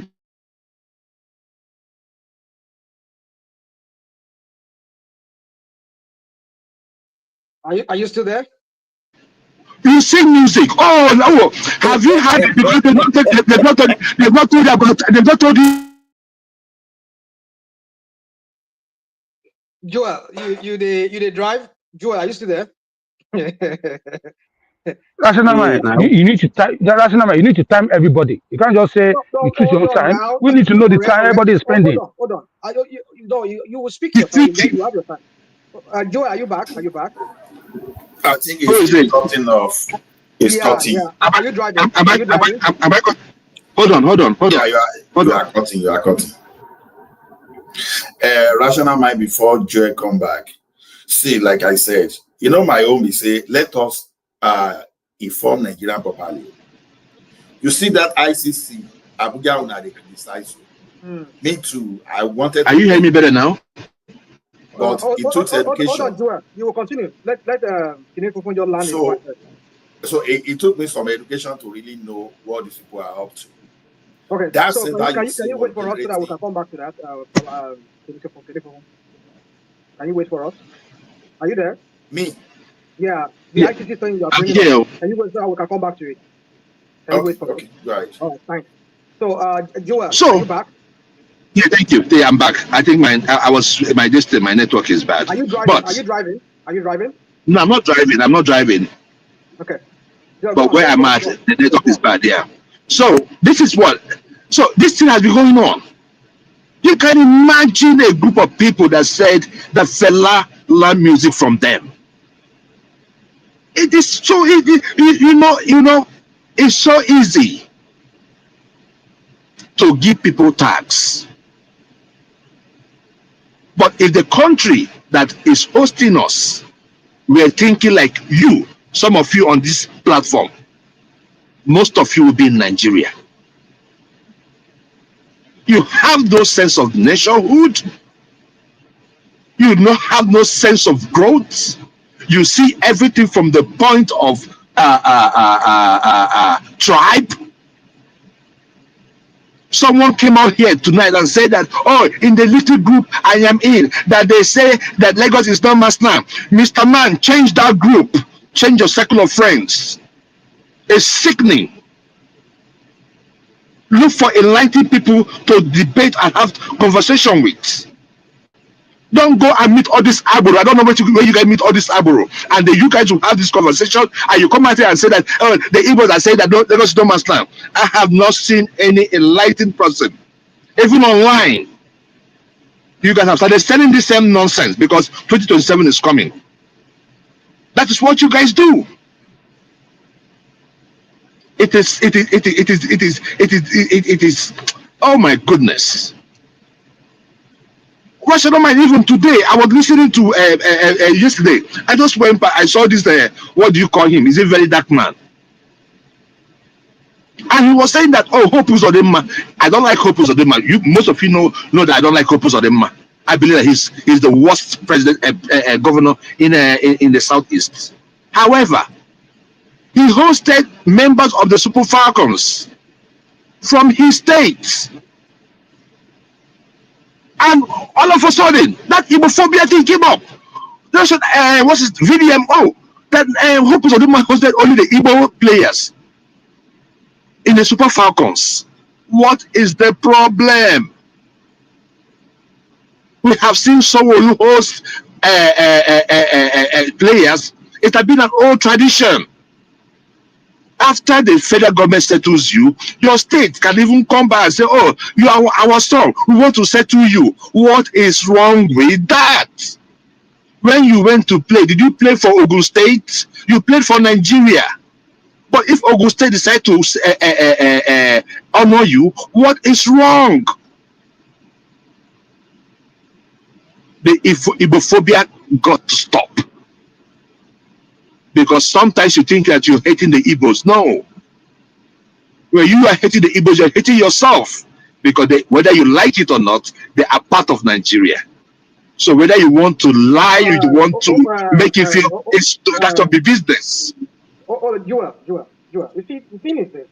I remember when Agalego was there, during the throes of that, like this last election, 2023 election. I back and forth to Agalego and some people, even one man.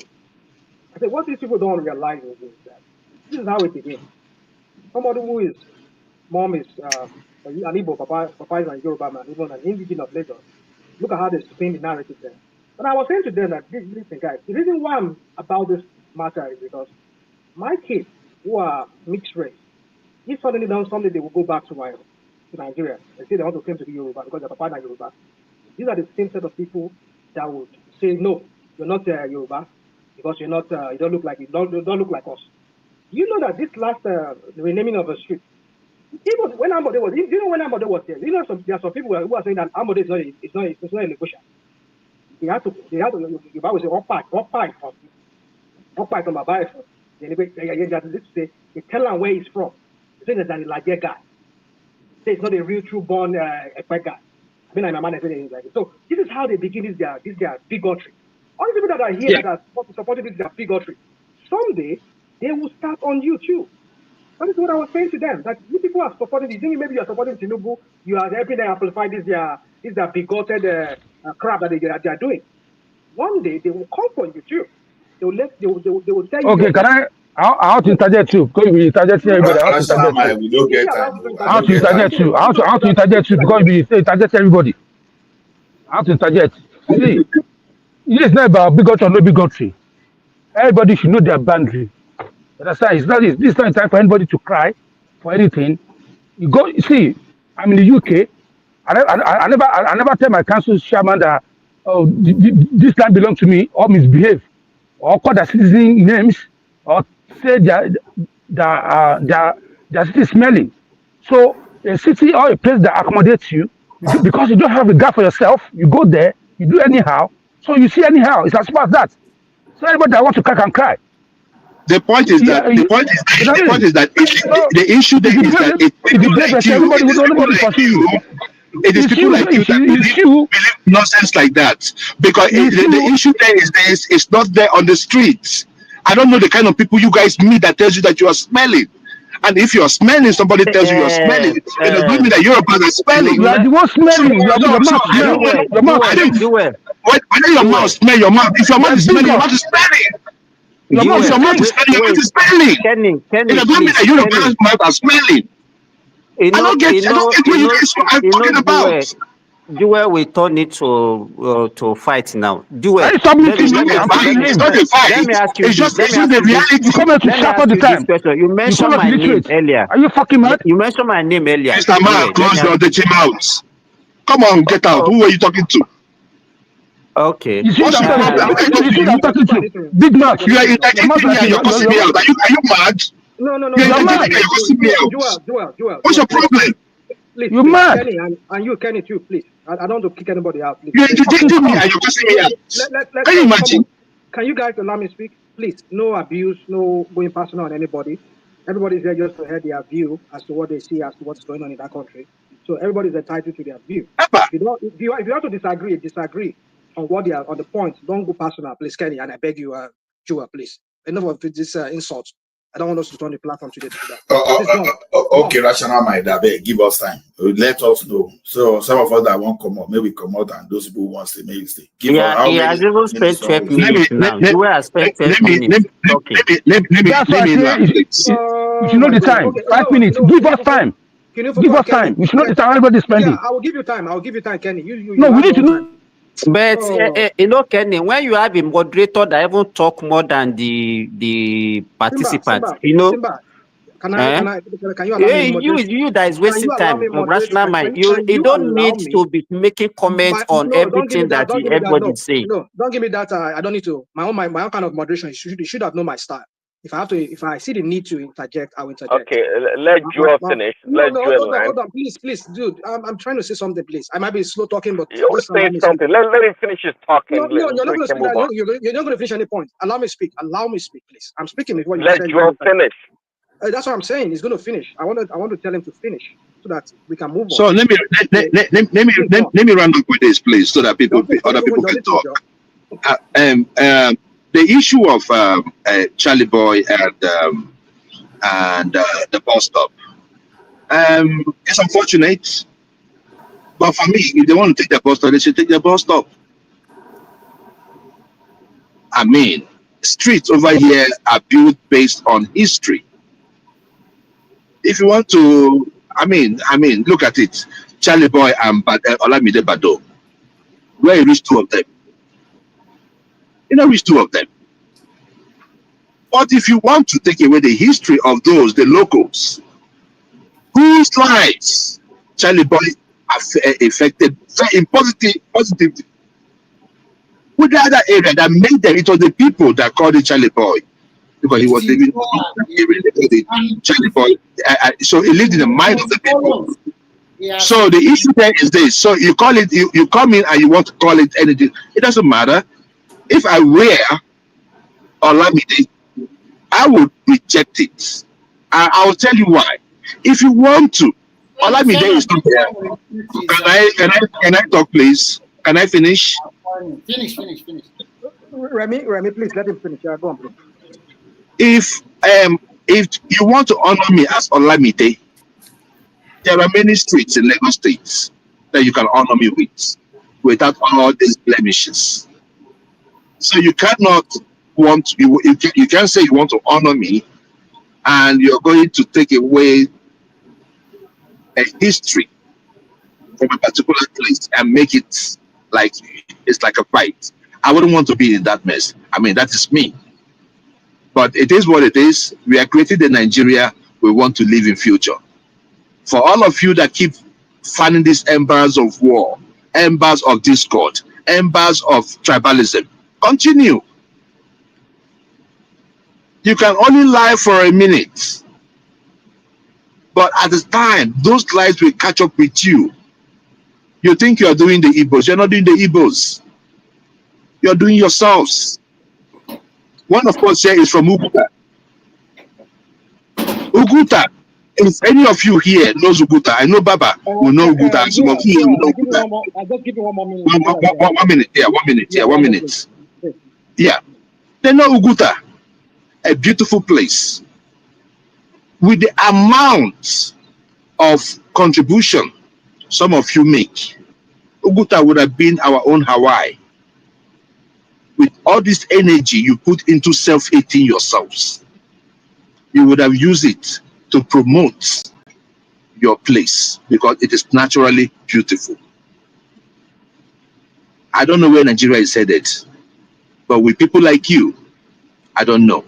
So fortunate. Thank you very much. Thank you, Joel, for that submission. Yeah, so I think is it Kinifufu or Simba? I mean, Kenny. I think Kenny too is here. So, Kinifufu, you wanted to say something earlier? No, it's my turn. It's my turn. Kenny, I know, but I was just interjecting, so he asked me to stop. You see about that ICC.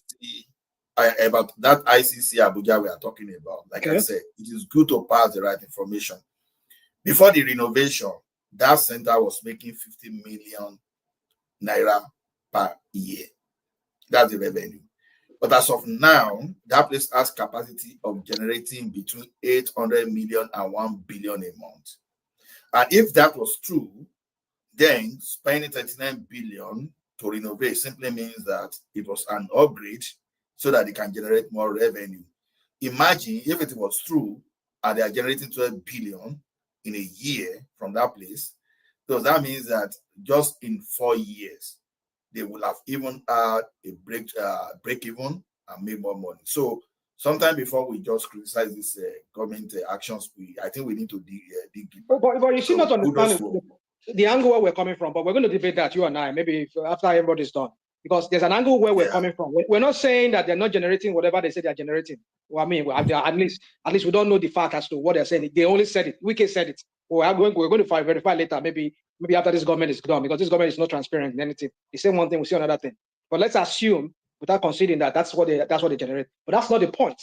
But when we're done, when Kenny and everybody's done, you and I, all of us will come back to that topic. Because that topic is very, very deep than what you're just saying. Kenny, over to you. It's not Kenny, it's me that's supposed to Simba. talk, not Kenny. All right, Simba, please. I know you have been. Yeah, it's Simba. It's Simba. It's Simba. Go on, please, Simba. Please. Okay, yeah, good morning, everybody. Yeah, what I want to say, you know, when you have people that you see that every place they live, everybody is against them. They will say they are against them, but they don't realize that is the way they behave and is their attitude that is making you talk about the North, you talk about within Nigeria, talk about every. Why is it that the Yorubas, the Igbos, and other tribe are not contesting anything with them in their own space? That they will come to another space, and by the time those people living in those spaces are not complaining, they will say they are tribalistic, they are backward, they are this and that. And that's the same thing they are not taking out of the country. Everywhere they go now, they profile them. And they don't now realize their mistake. Instead of them to do self-realization of what they are doing to themselves, they will not be blaming people. The same thing that they are doing in Ghana now, that they are blaming the Ghanaians now. So that if there is even if you say that some people hate you, anytime they rise against you, you know that there must be a trigger. I don't even know. So why are they not looking at themselves and say, okay, what are we doing wrong? Why is everybody against us? Why are they doing this thing to us? But you see some people here, they'll be supporting them. They will be twisting history to fit what their narrative. This so-called ethnicity or whatever did not start in Nigeria today. It has been there even pre-independence. And we know what has happened in that country. So for some people to now come here and say it's Tinubu that is starting it, is because he's coming 2027. That is a lie. It's a lie. We know what has happened in Nigeria even 40, 50, 70 years ago. So they should go and look at themselves, check themselves and ask themselves questions. Why are people rising against us? What have we been doing wrong? So that's what I want to say about that. Then the so-called indigenization, the same group of people that are asking for Biafra, they are not the one passing in indigenization bill. How does that one gel together? You want to secede at the same time you want to indigenize yourself. And when you say indigene, the word gene is there. Gene. There is no country apart from, it's even wrong for people to come here and be giving an example of US. US is just a colonized land. And we know the issue of US. Go to any place where you have people that are indigene. Nobody will allow you to come to their space and not be dictating whatever they want to do in their space for them. You don't get involved in whatever but they are a country. Nigeria is a country. It's a country. Hey, you know, I didn't interject you when you are talking. Keep quiet, please. No. Respect yourself. Hold on, Simba. Hold on. Yeah, Simba, let's stop this. I did not interject you. If you don't want to interject, that's up to you. I wanted to talk that time. You didn't give me time to talk. Even when I can't remember. If I asked for permission, you didn't give me. So why are you doing this? Don't be partial now. Don't be partial. Don't be partial. Your work with me, Simba. I'm not trying to put you on the spot here, because this is the same line that Remy used on me. That I did not interject, but whereas he did. Because it was when he made a statement. That was when I. So are you speaking? Are you now? Are you pleading on his behalf, or what? What are you doing now? No, what I'm saying is, you people seem to have this pattern of, oh, don't interject. Don't say you people. I don't profile. Don't do that. Okay. Stop that. Stop that. What are the? Who are the you people? Okay. Simba. I think you have this pattern of. Okay, let him talk if you want to talk. Let him talk. Can you please allow him interject you so that we can make this make it a little bit interesting for people that are listening to us, rather than make it a monotone. I mean, a monologue rather. So go on, please. Be quick about your question, your interjection. Joel, go on if you want to. Yeah, Simba, there's no fight in it. The issue there is this, is so many generalizations you made tonight. Everywhere you go to, they provide them everywhere, and I'm asking where. If you talk about the countries, you're talking about indigenization. Yeah, I get it. But if you want to make a comparison with other countries, we are a country. I don't want you to get lost in that. We are a country. When you travel out, you're traveling to someone else's country. This is our own country. I do not think that where we are staying, if they treated us the way we are treating ourselves, there will be growth. That's the point I'm trying to make you guys understand. Thank you. Simba, can I just say a sentence? Hold on. Simba, you allowing him? If you want to allow him, that's up to you. I will allow him, yes. Okay. Yeah, okay. Because you mentioned Chinatown, and this guy in question, the acres of land he bought, he did not mention Nigerian town in Ghana. He has a predetermined motive.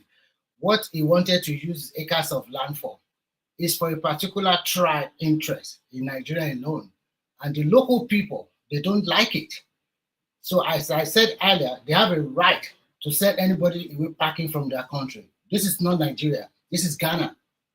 Continue, Simba. Okay, so and then another thing. Let us even look at. Let us talk holistically about what is happening between Ghana and Nigeria. Apart from this group of people triggering this present crisis against Nigeria, or this demonstration that they are doing, in the 60s, because I think I mentioned it on this platform before, my father was part of the people who were chased away from Ghana that time.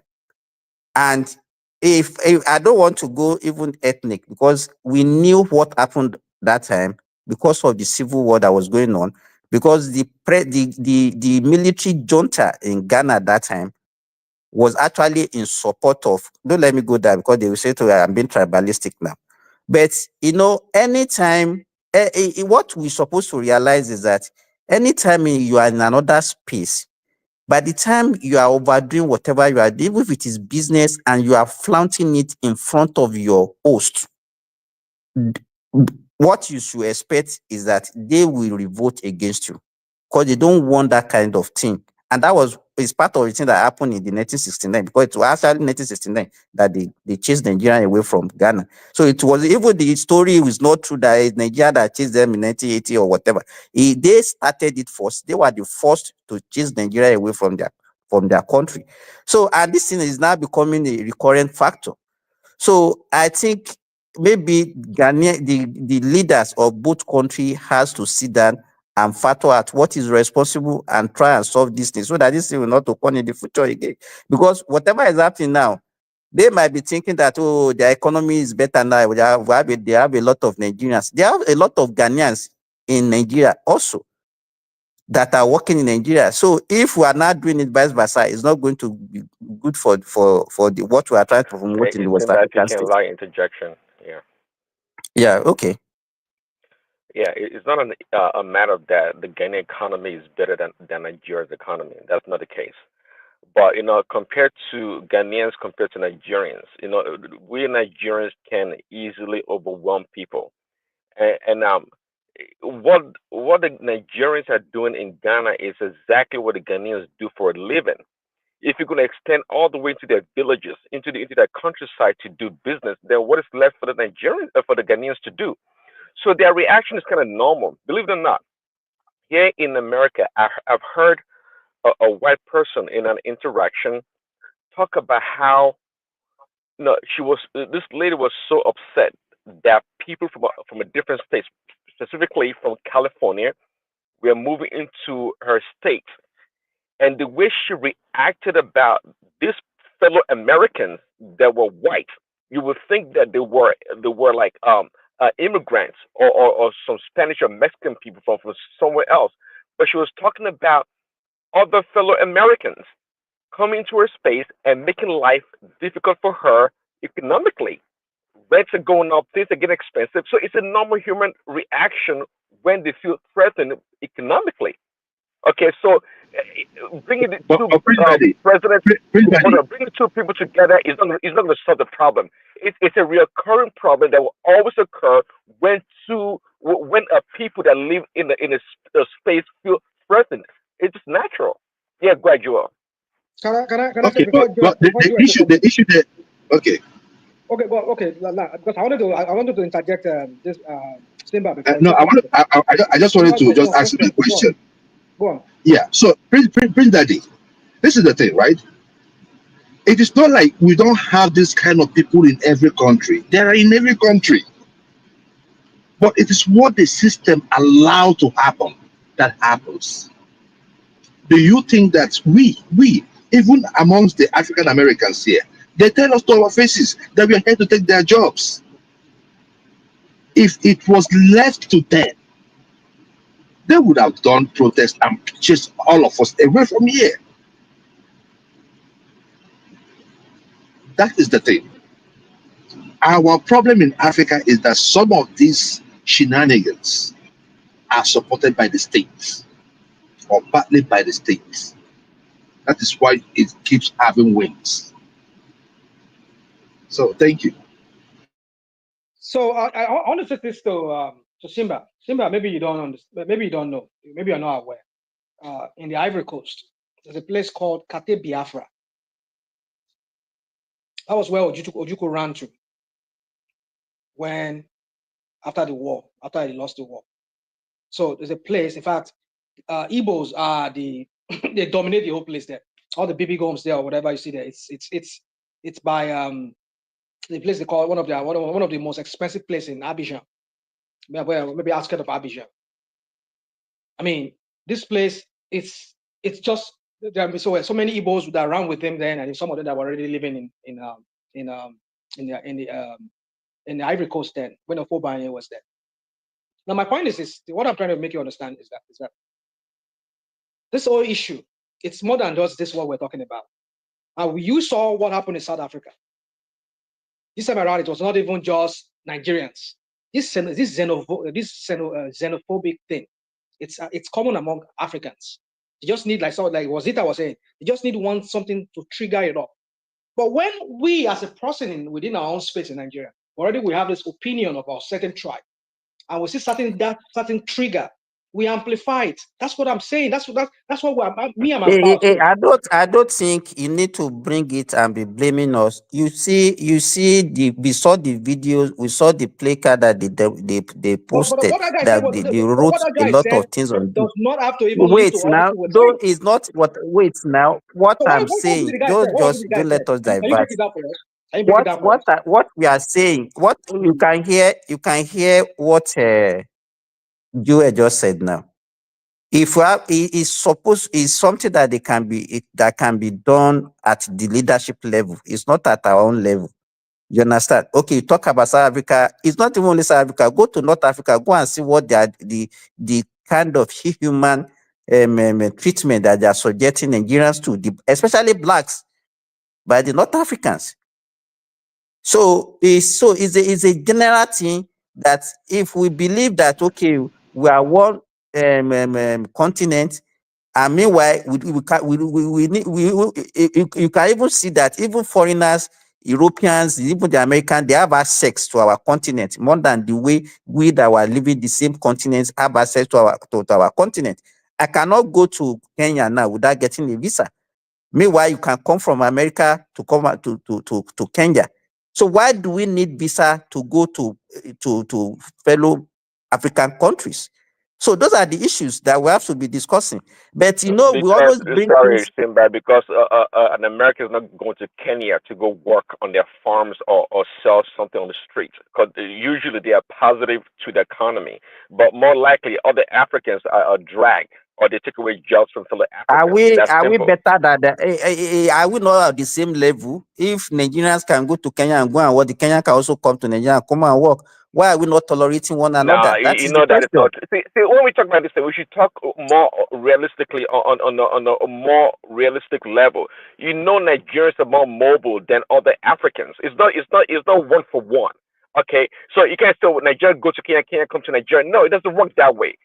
Nigerians more likely Yeah, to but it's not succeed in even Kenya and vice versa. exactly. It's not even about Nigeria. The visa thing is not only restricted to Nigerians alone. Ghanaian cannot go to Kenya. So it's vice versa. So what I'm saying is also is actually peculiar to all African countries. It's not only about Nigerians. That's what I'm saying. It's not only about I'm saying I Nigerians. agree with you. An American is not going to pack his bag or a bag to go to Kenya to sell stuff Why or do work we in Kenya. have this self hatred for ourselves? That is the question. It's not. Why? No. Well, we actually, I agree with you on that. We do, but also economically, we're more likely to be on the same par than Europeans or some other people from other places. So we're more competitive with ourselves than other people that are not black or non-Africans. So we tolerate. Simba, the issue. Another thing is this: we have more population, right? We have more population. Ghana Guys, is like the intelligence is too much now. You have to be able to my brother, we are having a Let this guy conversation. finish. Other person want to talk now. No, you've been talking Okay, since. so let me. Okay, which other topic are we talking about? With me, I'm not interested in all this useless Charlie boy, whatever they are doing. The money they spent, they said Makinde, US Okay, dollars. yeah. I want to speak about that.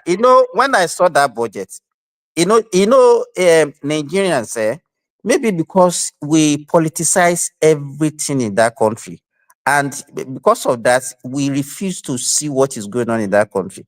There was a time, and Rationama, you are here. We are talking about Makinde's own today. There was a time I raised an issue here, but you just brush over it as if it's a non-issue. We have a governor in this same country, Nigeria, that is using his own personal house as a government house and is voting money, billions, tens of billions, renovating his own personal house, using his own personal house as government house. But because is coming from a space and is in another party that we claim to love and say, okay, they are the best.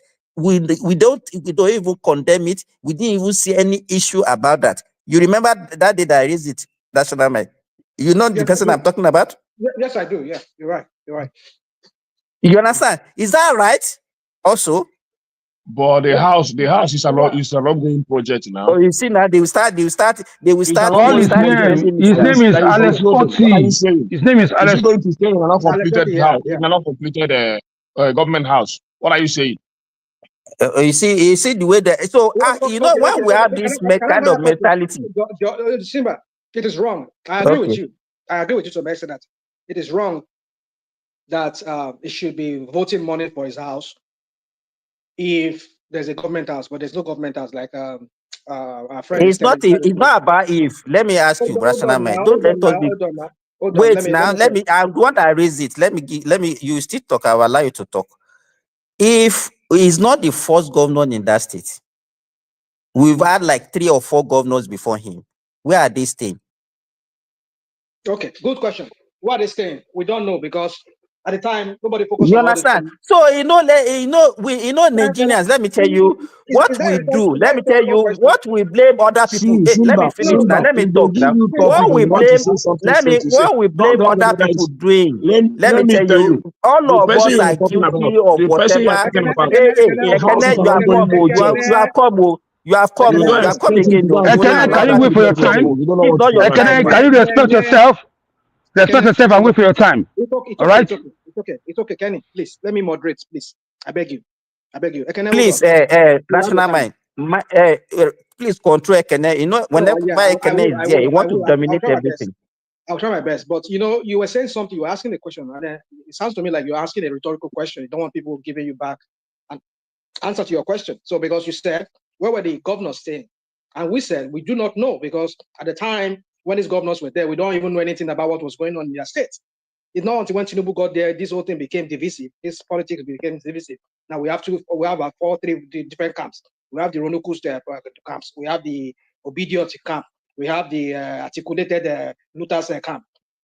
That's it. So we don't know. So now that we know that this is what is going on in that state, and we've seen evidence that the government house is being renovated, he cannot stay there as a governor. He has the right to do that, to renovate it. He's not renovating any government house. Even he's not. He's not. If you don't know, he's not. In fact, wait now, the one that his predecessor was constructing, he now converted it to an hotel. That's what he did.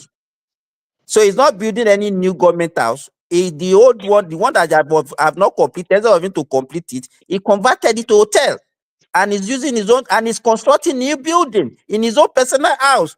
So if you don't want to condemn that, you are free. He will build there. There is an ongoing project. He said that he is going to build a hotel. And he's also building a government house wait for your and time. the work is ongoing. Oh God! Don't come here and lie to people. Can you respect yourself and wait for your time and ask for permission before you interject, please?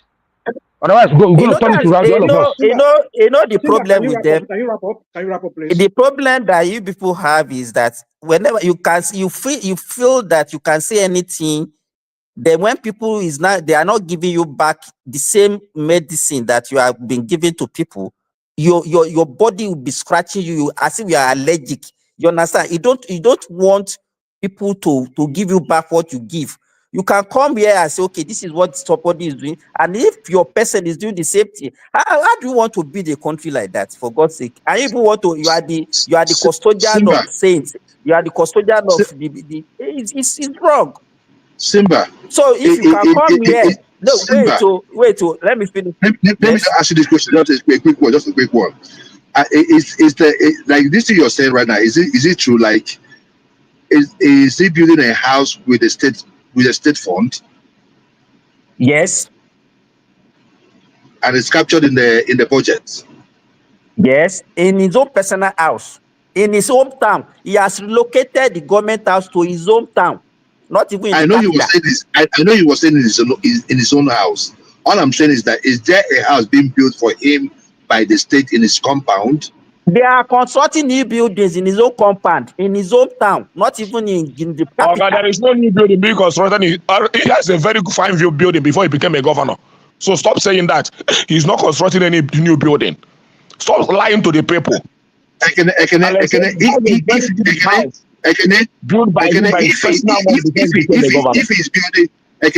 If he's building a house with state funds in his personal compound, my brother, it is wrong. But he's not doing that now. I say if he is doing the funny thing. You know the funny thing. How can somebody move the entire civil? Wait now. He moved the entire. Go and check his house before he became a. He's not building any house there. He had a very good and a fine, perfect house before he became a governor, and that's why he's staying. So what are you saying? He's not building anything. He can come here and just lie in the house. When they finish ranting, I will tell you what is happening. You cannot have a government house. The workers that are working in government house, are they staying in his bedroom? No, just tell me. Whether the workers are staying in his house or whatever. The only thing I know is that he's not building any house. Let me tell you. He had a passion is a lie. You can see that we don't want a good country. You can see the way he's shouting that it's everything in the public space. Ekene, it's not actually your space.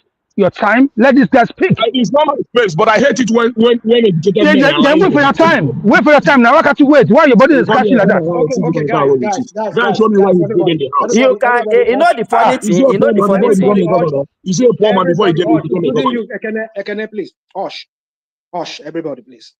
They gave you a topic. Instead of you to direct what you are saying, you want to lie. Ekene, please, cooperate with it, please. I beg you. Just wrap it up in 1 minute, and nobody should interject me, so I can go to Kenny. Kenny has been waiting. So what I'm saying is this. When is your turn, Ekene? So You will talk. if you want the best for that our country, we should not be doing double standard that we are doing.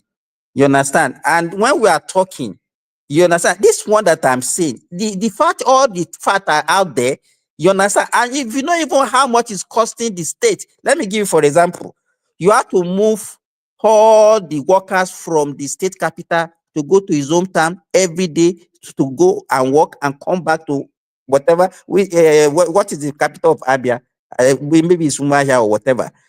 Every day like that, there's ESCOs. Also, if they want to have meeting, they have to go to his hometown. You know how much that one is also costing the states. You understand? So if you leave all those one and you say he's the best governor in the whole Nigeria, No, those people will not take transport to the government house when they want to go there. See the kind of analysis you are giving. That the workers in the government house are not working in his house, so therefore it's costing him more money. When you know that even he's doing the work and sleep, it's not even up to what he's working in the government. Okay, let's move on.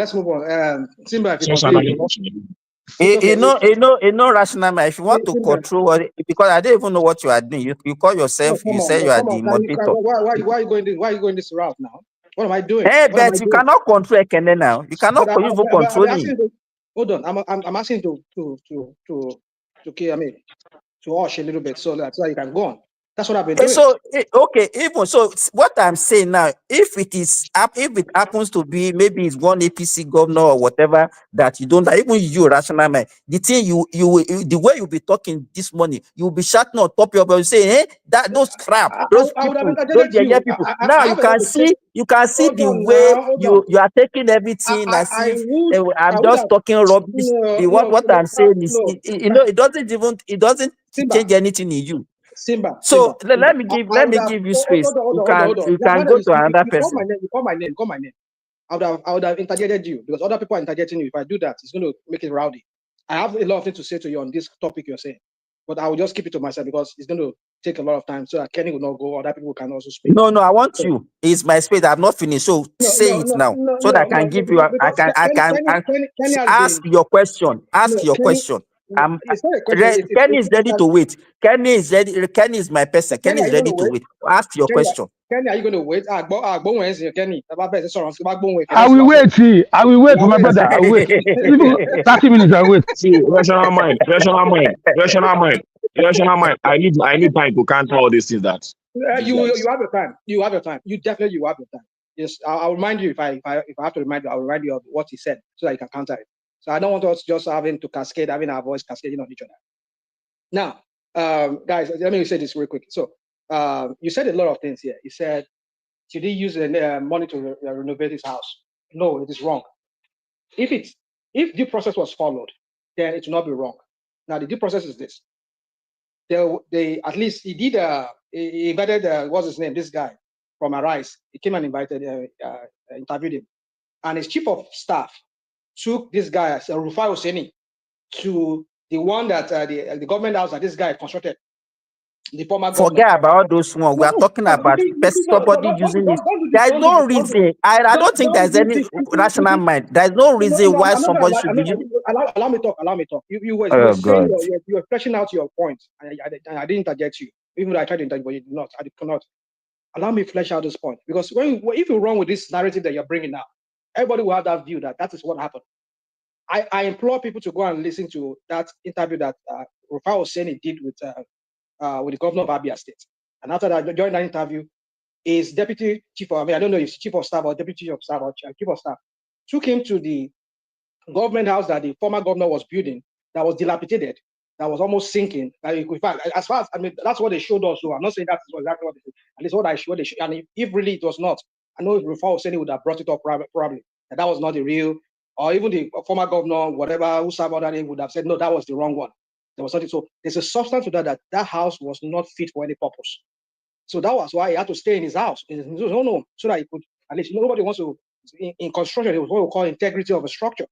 If the integrity of a structure is called into question, it's not fit for any purpose. You cannot live in that. But they can the same integrity. Wait now. No, don't say hold on, because you want to change the narrative now. You are talking about the same integrity. Wait now, the same building that I said is not fit for him to live. He converted it to an hotel. It's fit for hotel, but it's not fit for a government house. I don't know how to that is, because listen, why I cannot take your word for that until I see that evidence you're giving now. Can I say something? I want to say something. I beg you. I don't even know that that's what you want to say. Kenny, come and take your space. It's just talking, it's just defending what is not defending. Kenny, take your space. That is what you do. You are the custodian of good morality that want the best for Nigeria. Look at the way you are talking. Kenny, take your space, Gary. No problem. Thank you very much. I only speak for Kenny. I don't need to take much time. I only need 5 minutes. Can you hear me, Kenny? Can you hear me? Say what I want to say, and I'm still going to speak my mind. Please, rational mind and everyone on the panel. Kenny, can you hear me? My word is going to be a little bit strong. Understand? Kenny, come on. I don't want to meet you, Kenny. I don't care if anybody want to cry. Can you hear me, Kenny? Listen, Kenny, can you hear me? I own my house.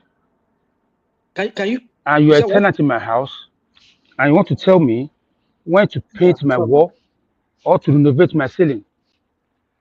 That doesn't make any sense. Can you guys hear me clearly? I just want to know, please. It's like you're not hearing us. Can you hear me? Can you hear me, Kenny? Oh, I can't hear anything. No, Jesus. Okay, apparently you cannot. So hello. We can hear you. Can you hear us? Kenny, can you hear me? Kenny, are you hearing me? I can hear you. I can hear you. I can hear you. Can you hear me? Can you hear me? With him. Can you hear me? Can you hear me? Kenny? I can hear you. I can hear you now. I can hear you now. So I was about, before you jumped in, I was about giving Simba the conclusion of what you said. Okay. Hold on. Let me just say this before you move on. Simba, what you just said now, you just rubbish all we said because you don't like people debating matters with you. I don't like spinning narratives, even though sometimes I might do that sometimes. But on this very topic, if you and I have the time, we're going to go back to it if you're willing. But let me let Kenny speak because he has been waiting. Kenny, go on. Kenny, over to you. Go on. Somebody tells thank Kenny you. Yeah, thank you very much. Am I audible right now? Is it clear? Yes, you are. You are audible. We can hear you. Yeah. Okay. Thank you very much. As I was saying, I want to start with the Charlie Boy issue because I don't know why people are crying. Charlie Boy is not someone that people can actually emulate as a person. You understand? His behavior stinks. His father died painful because you see his son becoming what he become today. And a man that's over 70 behaves like a child. You know what I mean? I pray that nobody follow his footsteps because it's not someone, like I said, it's not someone that can emulate. That bus stop was not given to him. He pushed his back there, and people start calling that bus stop Charlie Boy. And who the hell they are? For me, I hold my own house. You are a tenant in my house, like I said. You are telling me when to paint and when to renovate my ceiling. I can do whatever I want to do to my own land. Of which, in your own space, you don't allow people to thrive. Even somebody from Imo State cannot become a chairman in your own state. But you want to dominate everybody's space. You don't want people to breathe. You want to dictate how I live my life. That is it's impossible. This thing, another thing to this thing. Anyway, where's Charlie Boy from, please? Where's he from? I'm a Yoruba man, original one. Who better Yoruba man, okay? And I'm proud of it. No, sorry. No, I said don't let me lose my thought. Don't have to where I come from. I'm Yoruba man. That's it. From Southwest. No, I said, where's Charlie Boy? Where's Charlie Boy from? Where's Charlie Boy from? Charlie Boy. He's a Igbo man. He's not a Igbo man. He's from Anambra now. Or Imo or wherever he comes from. I know he's Igbo man. Okay, from Anambra. Okay. And that Charlie Boy is not a Yoruba man. I'm very proud of that man. His father is a honor man. A man that worked very hard for Nigerian people in terms of judiciary. But look at what his son become. In fact, I don't even know whether it's a Gabriel or it's a Deborah. Who knows? A old man that behave like a fool. That's on the side. Listen, and this is the consequence of Obi in Igbo's life. People that support Obi blindly and support his politics and support his bigotry, this is what has become of them. Before, see, we have this, I mean, in Nigeria before, Igbo this, but it has not got to this level until Obi become a candidate of Igbo. That's where everything is coming out. They even have F-3. They win Lagos State by 9,000 votes. They are racing flag. Can I do that in Anambra State? No. Can I do that in any Igbo land? No. When you don't control yourself, you don't control your emotion, it's only you. See, these people, you only have 3 things to say. Is it that you call people bigotry or tribalism? The next thing, what is the solution? What's the next thing to do? You understand? If you don't control your emotion, you don't control people. You have people. You have so many tribes all over the world. I live in the UK. Yeah, Nigeria, Yoruba people dominate Peckham in London. We never say that place belongs to us. We live among each other peacefully. You will see what's it called, an Indian guy speaking Yoruba language in Peckham. You never say we own the land because we know that we come to this land and they allow us to thrive. But you guys don't do that. You want to dominate people. You want to control even how they eat. Somebody on this planet is living in Lagos State for years. He said on this planet that he will not allow his son to prostrate to anybody. Go back to your state and do that. If you don't have respect, because you don't respect your elders in Yoruba land, can I speak? I didn't mention your name. Keep quiet. Keep quiet. Keep quiet. Keep quiet. You're foolish. Can you shut up? Let me speak. No. Kenny, can you control? I don't want you to interject myself. I don't want you to interject me. Let me flow. Can I respect yourself? I didn't mention your name. It's okay. Okay? If the bastard I'm throwing is eating you, go and back your head on the wall. I don't give a monkey. Kenny. All right? You come here. Did you say you don't allow somebody to your brother, your niece, or whoever that boy is? It's a small boy. You are training him to be a bigot like yourself. And you go back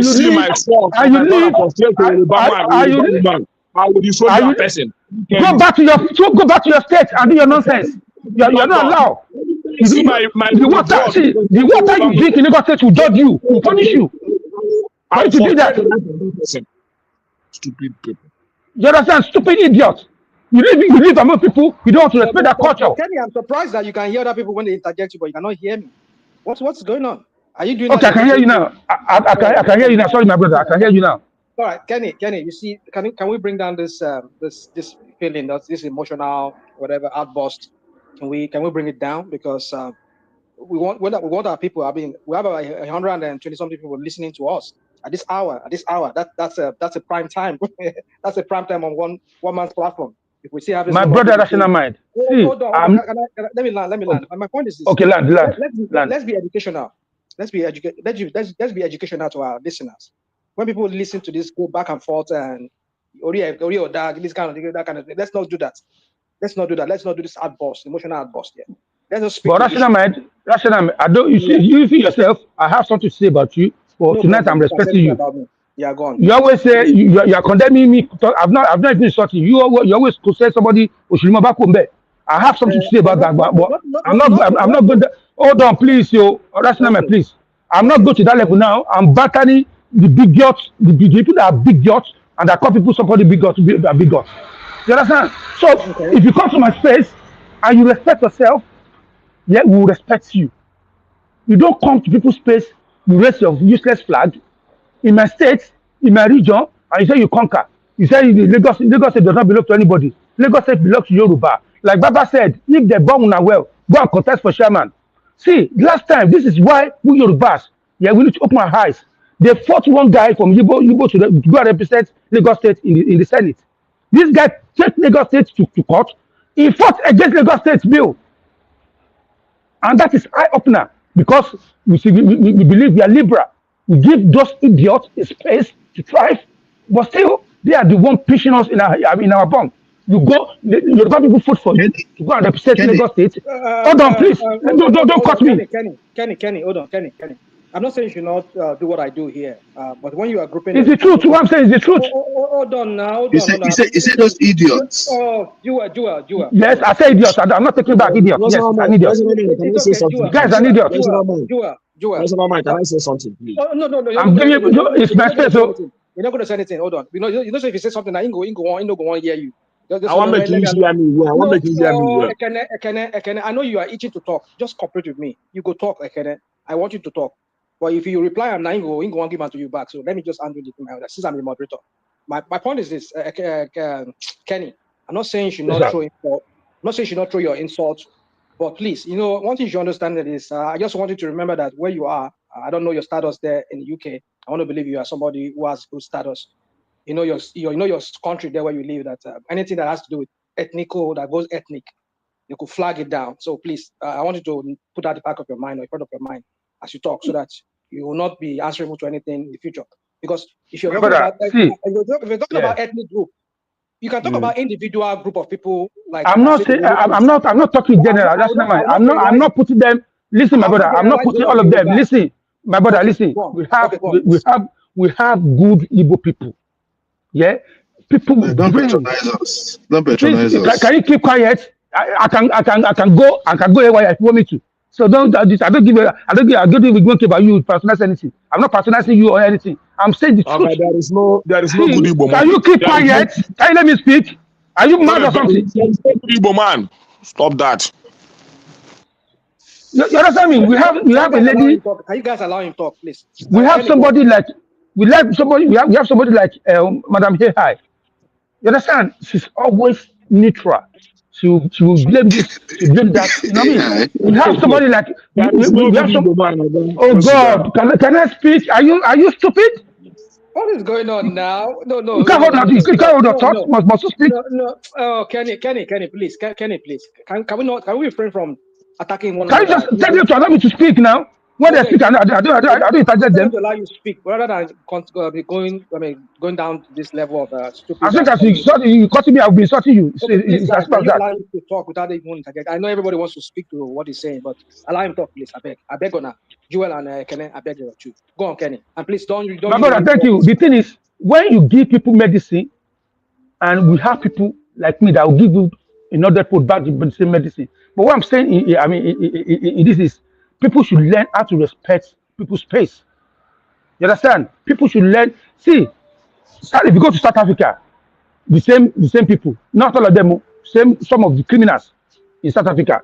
You go to Indonesia, same. You go to Malaysia, same. Ghana, same. I can mention 20, 30 countries to you. Is all these people. You can fact check me. In prison of those countries, they are 99% same people. You understand? We have people. Like I said, we have good people among them. But this come on, some bad egg among them. You understand? They're giving Nigeria bad name. My tribe, myself, and some other tribe, we are good Nigerian people, and I'm very patriotic Nigerian. Where's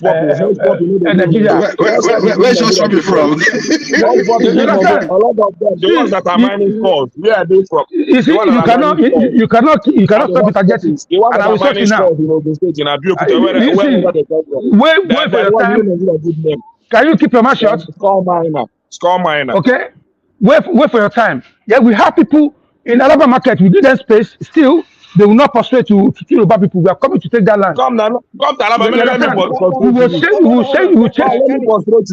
you out. You go back to your space. Okay, that's what you have for me.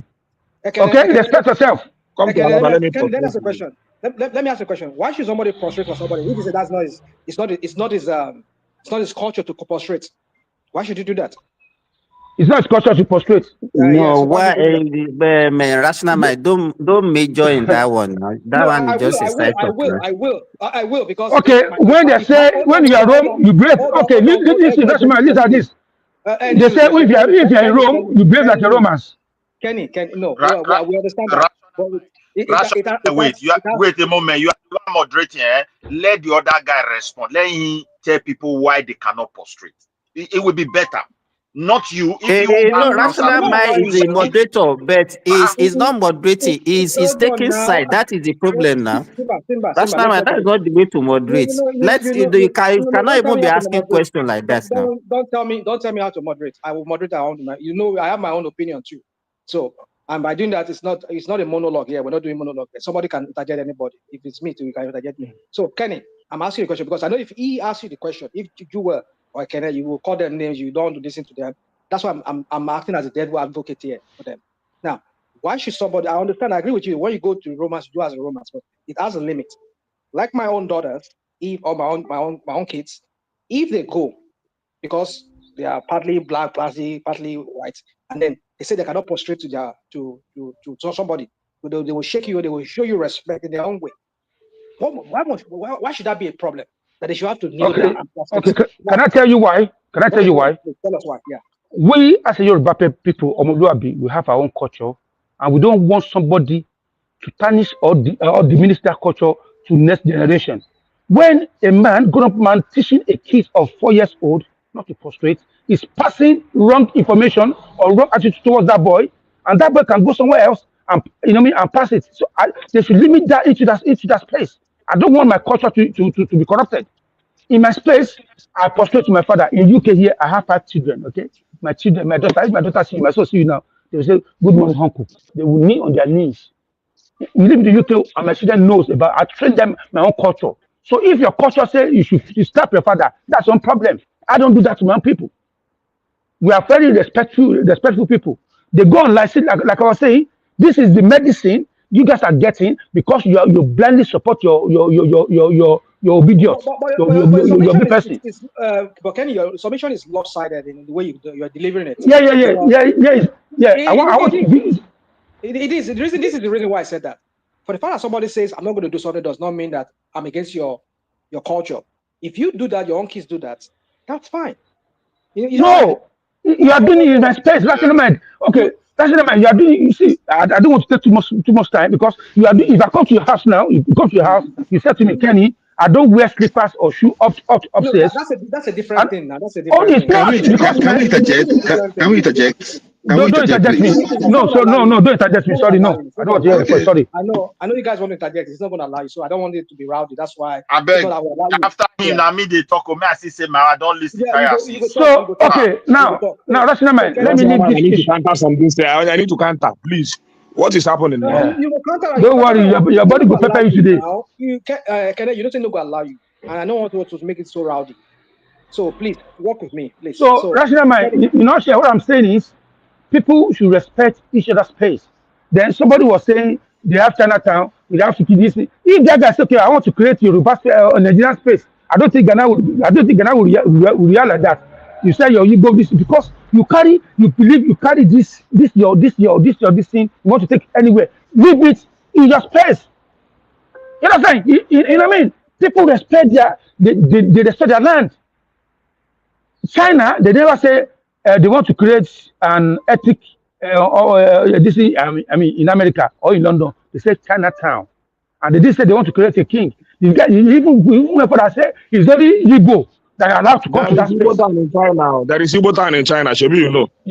You understand? There's even Igbo village here in the United States. I don't know what this one is talking about. The one has left you behind. You can still keep thinking like someone from the 1800s. Okay, I go and thinking like someone from the 1800s. Actually, see where you are, you are voting. You are voting where you are. You vote. They want Obi to come. These are the people. Your problem is Obi. Your problem is Obi. You can't take Obi off your mind. Look at you. Very myopic. Very myopic. They never produce anything. All what they do in their life is to import. What are you producing? What are you producing? It's rusty for nothing. Hold on. Importer and exporter of toothpaste. Importer and exporter of tomato, beans. Kenny, John. Use your money to. See, my brother, wait. Do you produce it? Do you produce it? At least your father, your mama, your papa. Okay, you know what? Now, God. Enough for tonight. Or go kill you. Kenny, it's Somali. No, Kenny. I'm not allowed you. I won't allow you to He's do calling this. me Ewu. You don't tell him he's calling me Ewu. Am I a goat? Your father I a didn't goat. hear that part. I didn't hear that part. If I See hear your that big part, mouth like a one lion. okay. What are you ugly duckling? Jua, I don't, you're too sophisticated than this. I mean, I've never hear you. He's It's an not like Agbero now. He's an Agbero. I find himself in America. it's okay. Ellen boy. So Kenny, let us just move on. Because if you continue talking, it's like you just want to dwell on this topic. You don't want to go to that topic. So okay. Let me talk to Makide. See, please, people, we need to start calling this governor out for who they are. They are stupid.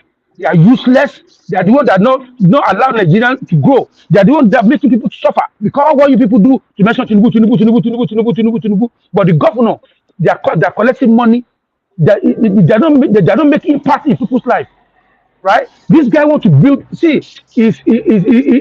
that is retirement money for him. Okay, that is the only time the time money, but people not go on the street to go and contest, to go and protest. But let Tinubu do it, or they go on the street protesting for PDM. But this one wants to build. You've been there for 6 years. You didn't remember that you want to renovate office. So it's now you have less than 2 years. Now you want to renovate office. Kenny, you understand? We should be calling them out. Kenny. What Yes. Makinde is trying to do is this.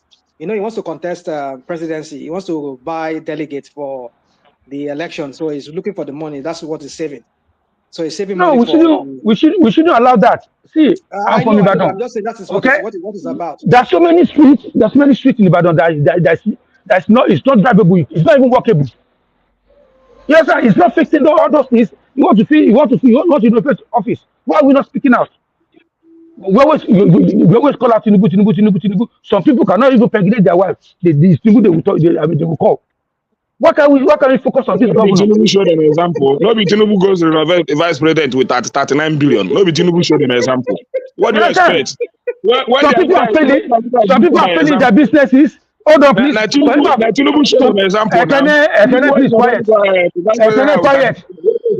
quiet. Some people are failing.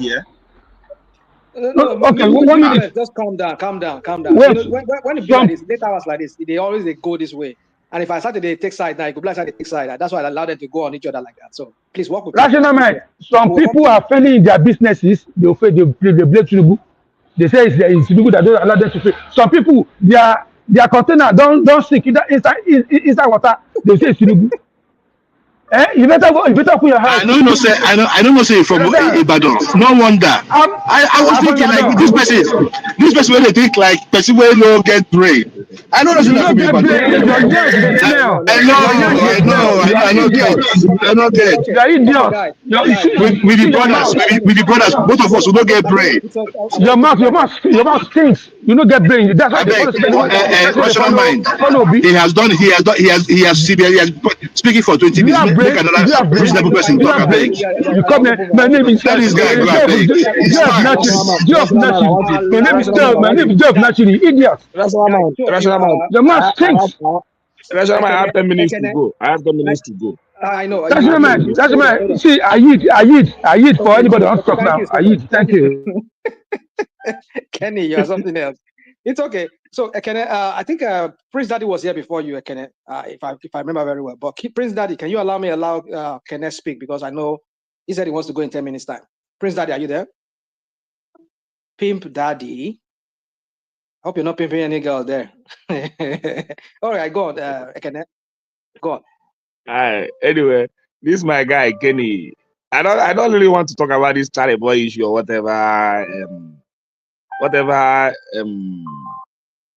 These guys are passing through with Charlie boy.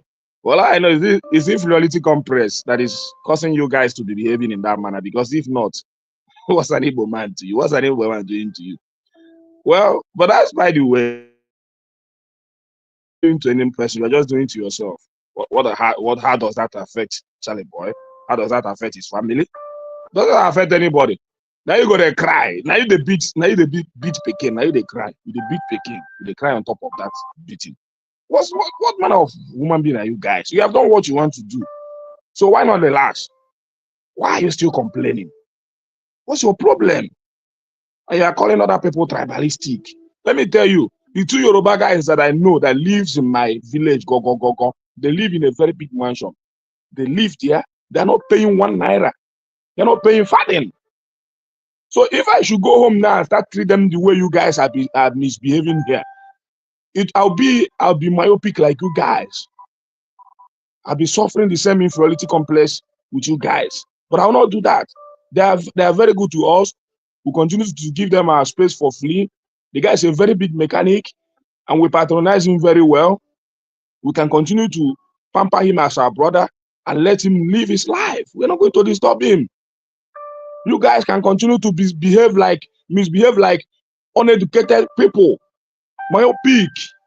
You understand? At least these 2 Yoruba guys that I know in my village, they're doing perfectly well.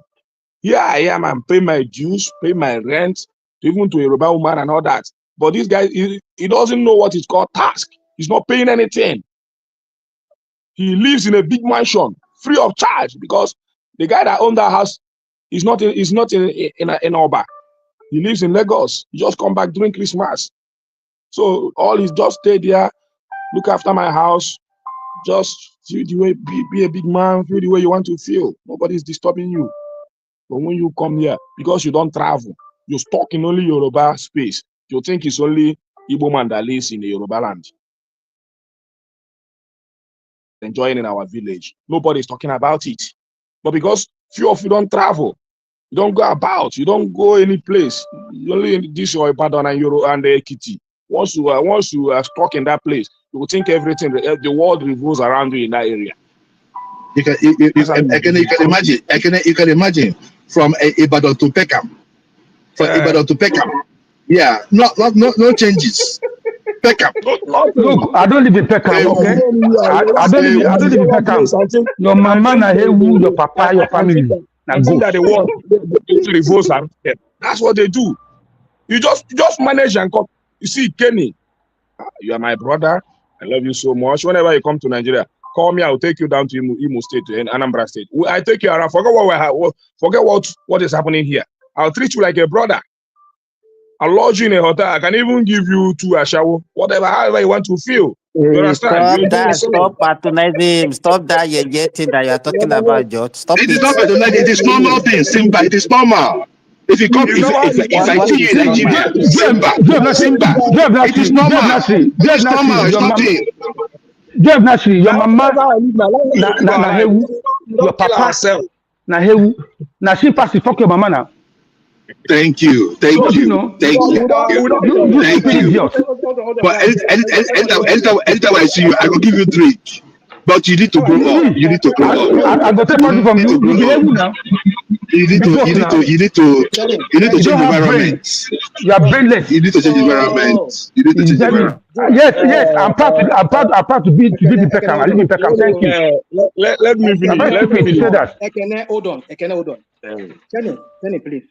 I've been asking you to please refrain from using certain words. I don't want to put you out.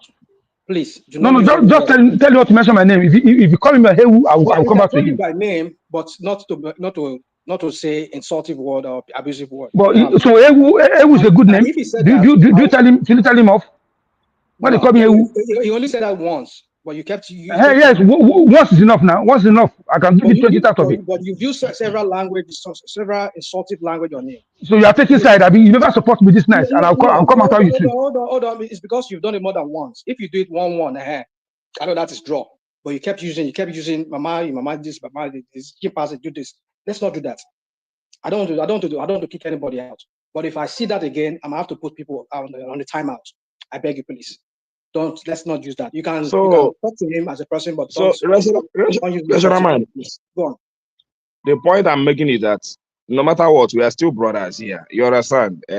People that want to die for their politicians can die for their politicians. But the point still remains that I want to tell Kenny that everything that he said here, I did not take it as anything. It's nothing, because me as an Igbo man, I pass him. You know, they pay me. Honestly speaking, now you go to talk, now you go to cry. Because whatever an Igbo man owns in Lagos, I don't think he stole it. Whether land, whatever, and whatever. I don't think he stole it. It's just like, anyway, I just maybe our leaders in Lagos State or in our market, I just try. They're trying on their best to please these their obas and all that. That is what is going on. If not, if now somebody like me, I know what to do. Because the amount of money we just generated last 2 months, about 500 million, we gave to Ojo. When they come asking for more, a second or money, I paid 50,000 naira from my own shop. But I don't, these guys are not ready to give out anything. They're not ready to explore. They just talk in one place.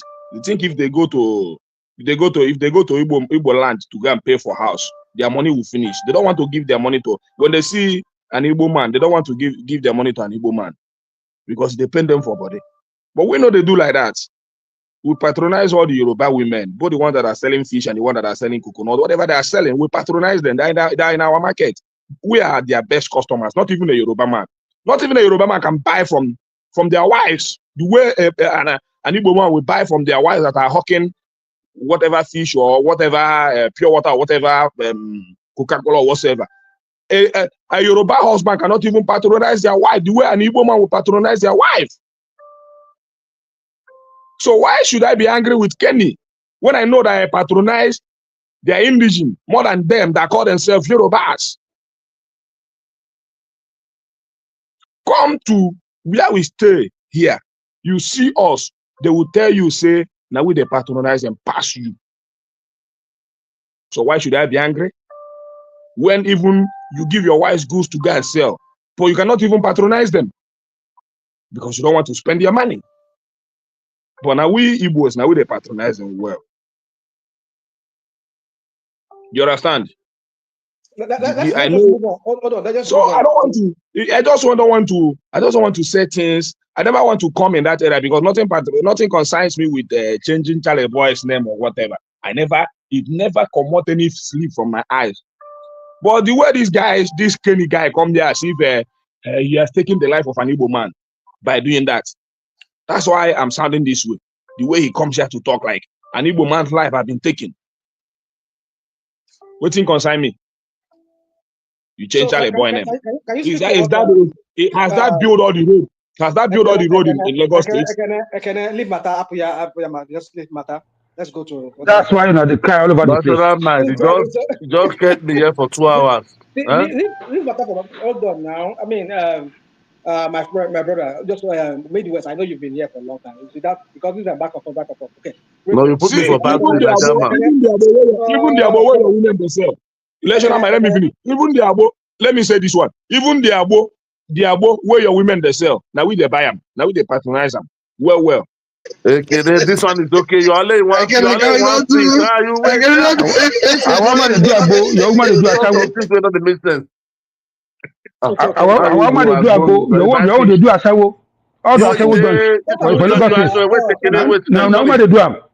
At the corner, don't say that. It's okay. It's okay. Move on. Okay, wait. Let me interject you, please.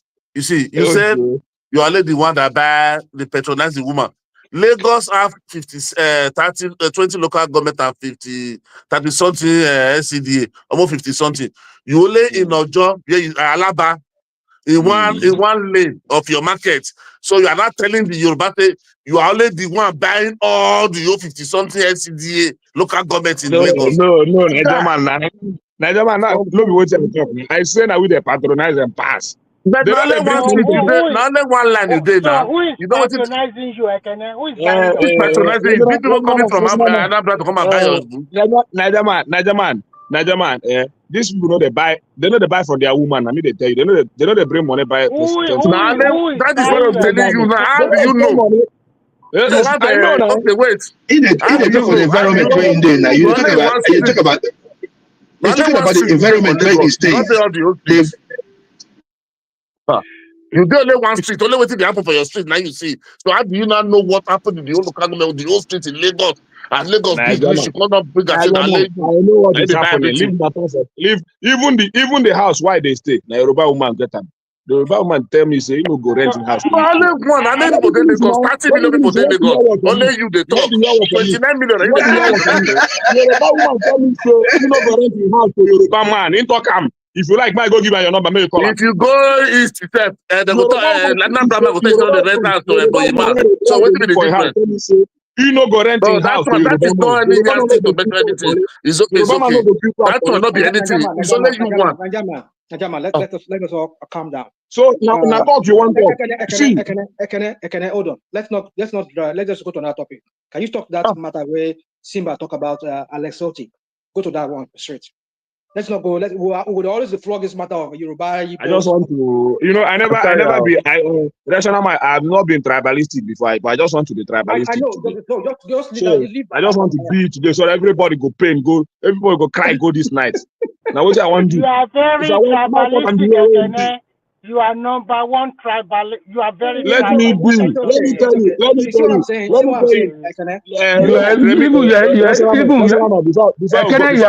are very tribalistic. You are very.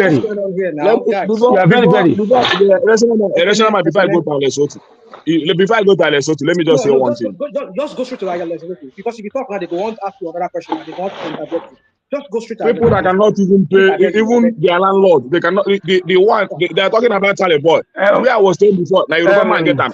Now I dey pay 2 years, 3 years. You know, my brother.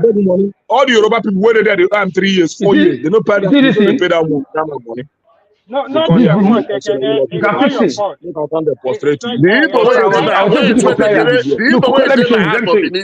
Wait, do you know where my house for Benin? Because you can take this one. This kind of here. You man where they do school. Because they'll still be the same thing. For Benin for 4 years, they never pay. They'll still be the same thing.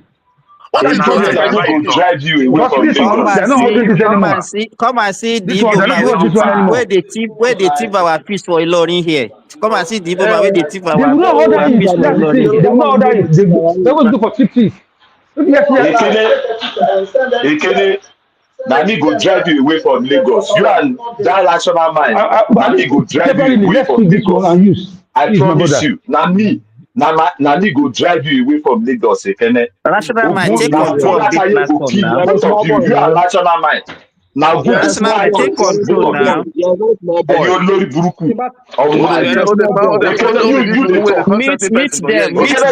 them. Nani go drive you away from Lagos. You get power to drive yourself. One drive person for Lagos. This one will get bad there. So they talk about thing. Say that you go driver. Now you be governor. Now you be president. I think about, but he forgot to bring him in, and then he just come in. He just started to insult people. Okay, I don't tell you to make you move on. Okay, rational mind. Just respect your crew. Sorry, just that I was a little bit agitated, but let me just say this: Alex Oti matter. The issue is that the government house was an ongoing project before he became a governor. So, and Alex Oti has a very good house. So that propaganda was flying out every now and then before Rufai went there to clarify the issue. But you know, people like Simba, that's the only matter they see. But go to Abia State now, go talk about Alex Oti, saying do something. If they don't stone you, go talk them. Just go Abia State, talk them.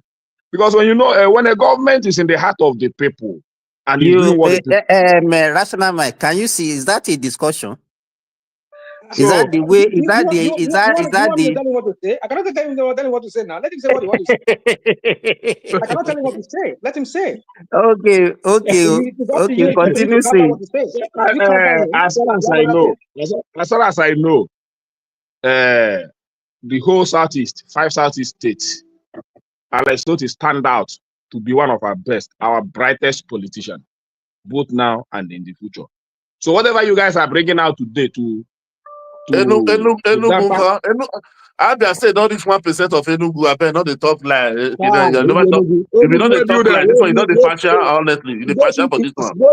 Go see the smart school when they build. They don't collapse. Now more than they use build up. The thing don't collapse. Kill about 5 people. The smart school way saying they build. The thing don't collapse. But not be saying no they try. You mean Enugu? No, rational mind. You don't say. Ekene is Labour Party. Abia is Labour Nigeria. Party. Enugu is PDP. Ekene is playing politics. Okay, I understand. No, Nigeria, this one be politics. So it's on the news now. I saw the building is on the news now. The thing just collapsed. I don't know what kind of standard project is that. It's about to be roofed. The thing just collapsed and killed about 5 people. So I don't know what happened. So, but it's not as if he's not doing something, but he should watch his project. Let him not do with propaganda. But you cannot match his project with Alessoti. So as far as we know today, Mba is trying, but not to match Alessoti. So don't just say you are going to is the best. It's not the best. As far as Southeast is concerned, today, Alessoti is the best governor in the Southeast. And nobody can be. Wait, debate. Me and you, that more debate Enugu and Abia. Project to project.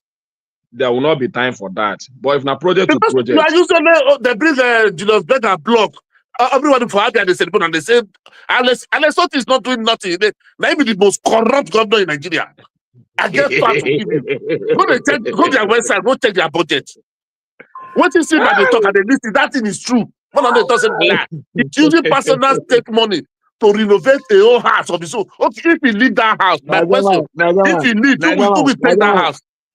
Nigerman, let me tell you, all this you're shouting, you don't go change anything for my body. And you know, I don't be shout. I explain to you. Sorry for the shout. Maybe because I did far to the phone. Sorry. As far as South is there, now we know our person.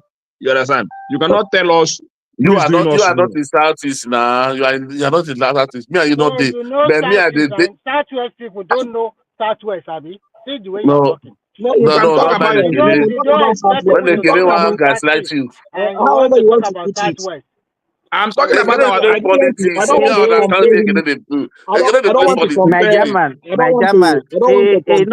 Rational mind. Is that what rational mind asked Ekene to be saying? Rational mind. So you asked him to talk about. So that is the defense. That is the defense to what I asked you. Okay, let me ask you the question again. When you ask rational mind, they will give you answer now. Hold on. Don't mind him now. We know. We know him now. Guys, hold on. Cooperate with me. Okay, I'm asking you the question. Simba said this guy is renovating his house with government money. Do you have anything to the contrary to what he said? Rational mind. That's facts have been disputed. And I'm telling you that Alex Shoti is not renovating any government house with his personal money. And whatever it is. You understand? Alex Shoti has a very good mansion. He's a billionaire before he became a governor. So the fact is that it's not government. National mind. No, it's not government house. Let me put my point so that you can say what you want to say. You can say what you want to say. The question was not right to you now. You said government house. The point is that they had a very good house. Alex Shoti was not living in a 4-bedroom parlor before or one house before he became a governor. He had a very big mansion. This guy don't understand us. So, Nigeria, if what he's saying, maybe if it is acceptable to rational mind, you leave the two of them, let them be deceiving themselves. So after somebody did it as a good mansion, you know what? The issue is this. Let me say this, guys. What do you want me to do? Rational mind. Hold on. Rational mind. Hold on. How can you even where if it is something that is not suiting you? I know the way you rant. How can somebody build his own mansion? Somebody will come here and say he has a good mansion that can be used as a government house. What kind of a house can you build? Personal house that will not be fit for purpose of running government. You have civil servants that will have offices. Hold on. Let me answer this question. And I'm going to do this, and then please don't interrupt me, because I've said this many times. You keep saying the same thing. I said, go and watch that interview he granted. What's his name? What you are saying is totally different. Leave what he said. You are giving reason for him to use his own house. That is what you are doing. Because that's there's no reason. Like. Let me tell you, there's no reason. There's no reason. Okay, my friend. You see, that's the thing. You when you don't listen, we don't. Let's try and listen. Get me. I'm not saying it's right if you use money to renovate his house. And if truly he has a well-started home, why does he need to renovate the house? Yes, maybe he can just put up. How can you even believe such thing? How can you have a standard house for government please, let me say something. Let me say something. Let me say something. Let me say something. It's my time. Let me finish my thought. I beg. Let me say you this. cannot have a time forever. Your time is up. You've been talking for more than 30 minutes, so it's not your time. Don't claim that time. Your time is up. This will be useful for you. Let me say this, please. It will be useful for you. Now that he's governing from his personal house, you know that when you are in the government house, there's a lot of telecommunication gadgets. That means the state have to cough out money to install that one in his house. A lot of it's not even it's not Remy, don't give details. The guy, if you know, they voted over 15 billion. That's what they voted for the government house in his house for this budget year 2025. Go and check.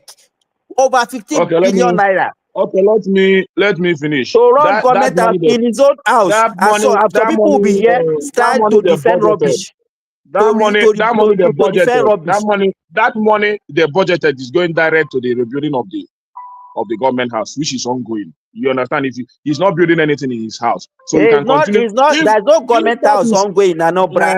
What he's doing is he wanted to complete the former government house and converted it to hotel. He said it's the propaganda you want to use against our propaganda. Forget about Rufai Oseni. Rufai Oseni, he paid Rufai Oseni to come and chat with him. They were. Is that an interview? Let me say this. You know, that is what we do. When you like your own criminals, you like your own criminal, but you don't like my own criminal. That's what you do. As far as me is concerned, as an Igbo man, Alex Soto, nobody will tarnish his image, and I'm going to tarnish another person's whatever. No, you can tarnish another person's another people. You can tarnish another person, but nobody can tarnish your own. Is that what people do? What you do to people, you cannot tolerate it. You are not doing anything. You see the way he's talking. What you do to people, you are wrong there. People cannot do to you. If you know they support evil before, but today they support bad things. Honestly, I support them. I support this evil. Make everybody go knock in here for work. I go support this area. As far as Alessandro is concerned, can I say something there? Because what I read was this, right? There was no place that they said that he was building any structures. All they said that he was running his office from his own personal house, which I know. That is the point now. That's the point. Now the new government house that what's his name? Okay, built. That is the one that said that he was turning into a hotel. Then he is now renovating the government house because they have a government house in Omahia. So he said they are renovating the government house in Omahia. So I was thinking that they were building new structures. How many years now? How many years now have you spent as a governor? Wait now. That is the point. He has spent 2 years plus. I wanted to know. He's still renovating old one. It's not as Simba. You said I don't know what this guy was building. You said that he was building new structures. So and that was why I said they have new structures that they are building. Yes, captured in the budget. No new structure. That's no new structure. You are lying. That's the point. Go and fact check. You are just deceiving yourself. You are just deceiving your. You know, if people can be defending this, I don't even know the kind of Nigerian you are aspiring to build. People are just. You are just deceiving yourself. Simba, you know, when you were speaking, people, I did not allow people to cascade over you because at the same time they cannot do that. Let him speak. Who's holding the floor now? Yeah, I mean, can I ask the floor? When I say Kenneth cannot hold the floor forever. He's been talking for almost 1 hour now. What kind of floor is that? You will not want to allow me to talk. So what I'm saying is this. What I'm saying is this. Can you wrap it up, so that we can move on to okay. Midwest? What I'm saying is this. Whatever you want to say, Alessandro is not building any structure in his house. He's not doing anything. Whatever budget that is meant for the house, for the government house, is going into rebuilding government house. The only statement he made clear is that he's going to turn portions of that house to a hotel, which is not bad. because he's a businessman. He wants to generate more money for the state. That's why you're attaching Look for at a the way he's hotel shouting on. in the Why government are house. shouting? You understand? In order to generate more money from the state, not like our own that go and build Fun City. You say in a form, maybe we go the drive Janglover for Oka. We go Oka the drive Janglover. And you forget that it's going to make an investment that is going to be yielding us money in the states. The only investment they will have in that state is the one done by Obi before Obi left office. That's the only investment that is yielding Anambra State profit since ever he left the state. Obiano came and go. No investment. He couldn't bring any direct investment or industrialize the state to be yielding us money. It's okay. Let another person talk. Don't do. Stop repeating yourself. Stop repeating yourself. I mean, Simba, hold on now. Let him wrap up now. What's going on? So I'm not insulting anybody. I'm talking, and I'm not even. I'm talking about my area. So the only thing he does is just to go and build Janglover for us. An elderly man like me to go and be driving Janglover, or my papa go drive Janglover for Oka. That's what Soludo is doing. And people will come here and be defending very unintelligent governor that we have in that state. Look at insecurity. I thought that he will solve that problem of insecurity before the next election. But see, today, people are still being killed. Vibrant men and young men and women are still being killed in my state. Just because they have an incompetent former CBN governor ruling that state. You understand? So, you are talking about Alex Soti that came to office in the last 2 years and went head on to solve the problem of insecurity in that state. He went on to the Lopanta market and dislodged all the unknown men that are mining scores in that area. Since ever he done that, Abia State had become one of the safest states in the southeast. But this one is jumping up and down, building Janglover. He wants me to be driving Janglover at my age. Very stupid and the unintelligent governor we have in Anambra State. But that's by the way. But people will still defend him. But you want to come on and attack a former governor and have kept an investment for you that is yielding billions of naira for you for the past 10 years. For the past 10 years, that's the highest local investment you have in that state, done by a former governor. That is yielding investment for you. Your predecessor came and gone. He didn't put up anyone. You came. The only thing you can count as an investment is Janglover in a government house, and the people here will come and be defending him, and you want him to be your next governor. When we say that this is the man we want, people that are business minded, he came and looked into it. The government house in a strategic area, he wants to put in a hotel to generate more money and all that. You say he doesn't know what he's doing. So let me keep it there. Rest of my mind. I don't have time for Tinubu because if Tinubu that we just then the hand of God for Tinubu, making just steal our future before he leave office, because the way our debt is flying. It does the borrow money like person we no get direction. That guy na pro. I just don't know. I don't want to talk about him. But let's just 3 billion they go your railway. You don't condemn that one. 3 billion is going for railway like Southeast. You don't condemn that one. When they build that now. Let's show my for the past 1 week. I don't listen to the plenary every day now. For the past 1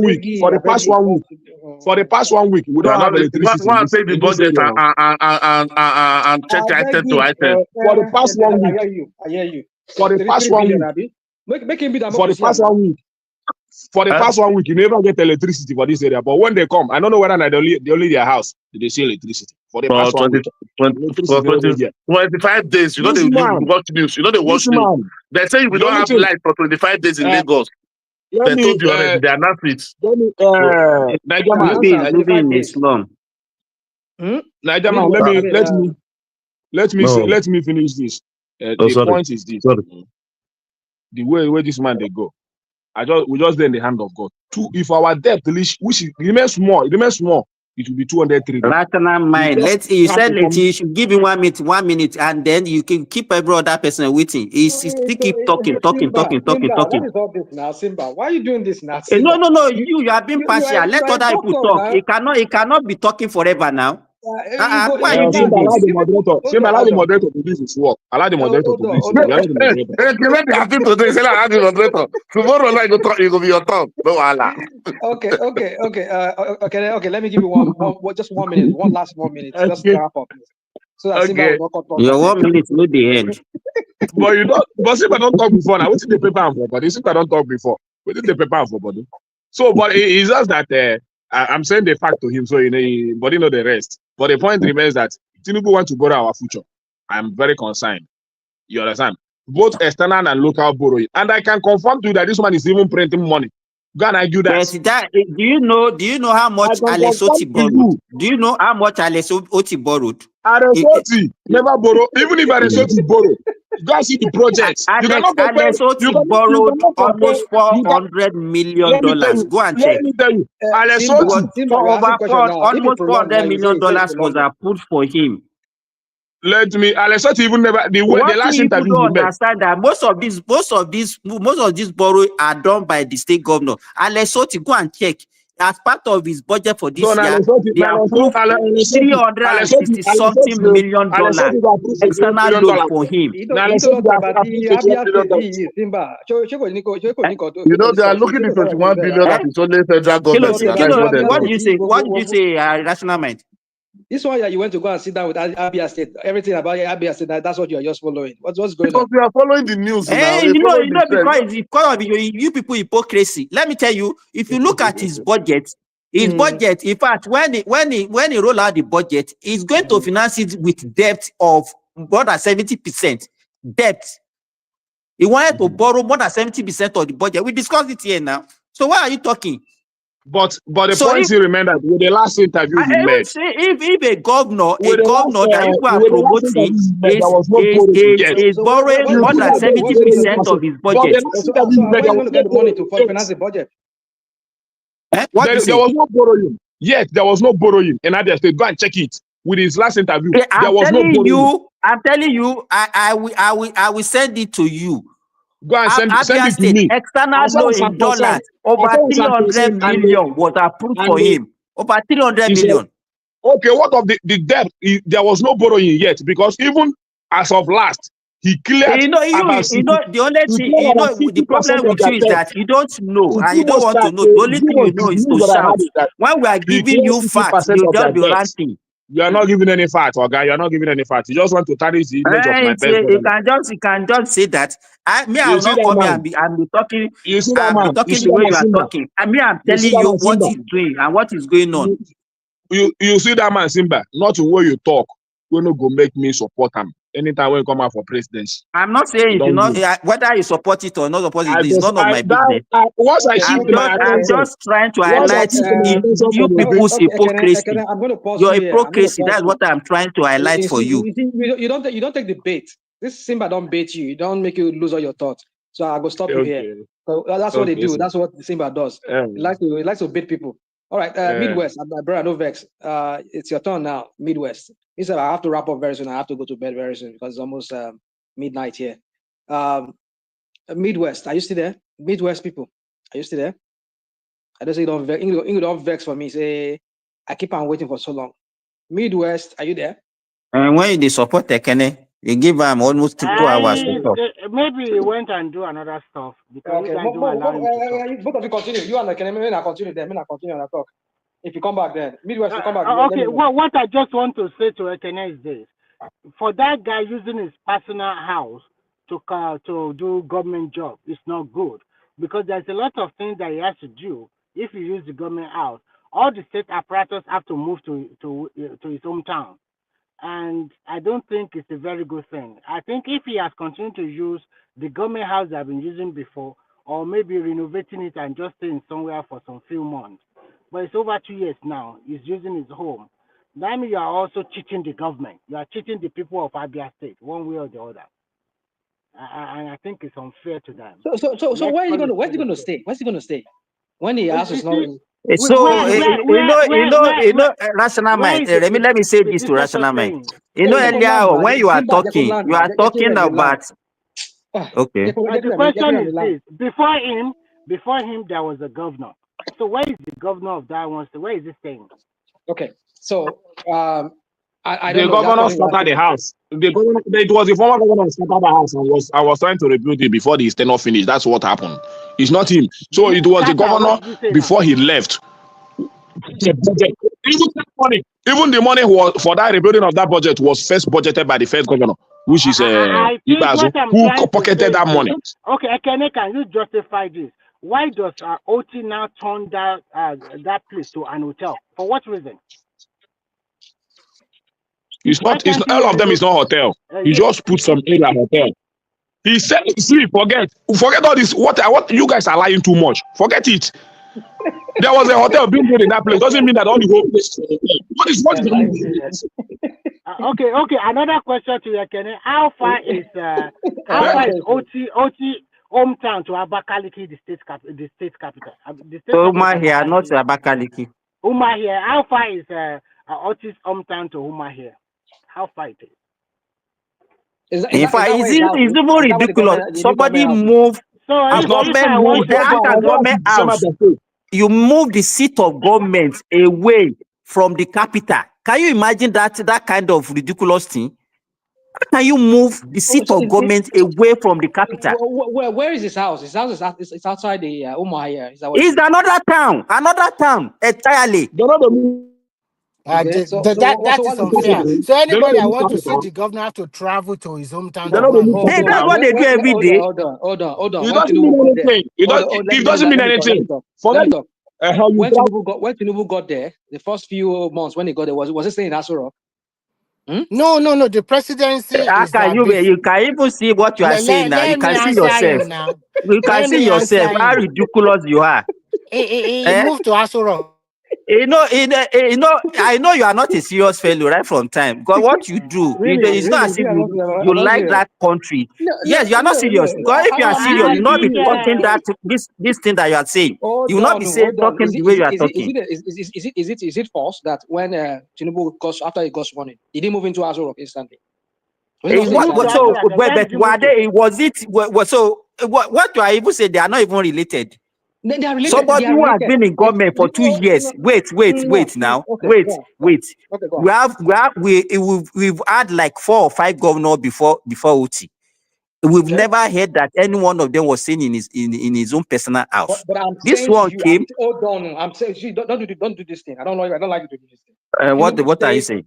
Tinubu stayed in his house after he got sworn in. He said he cannot stay in Which that house? Which house? Does he have a house in Abuja? His house is not too far. I think it's in Asoko Road there, or so maybe Governor C or my town or something. My goodness, guys. No, I'm not kidding you. I'm not kidding you. It's what is there out there. That is.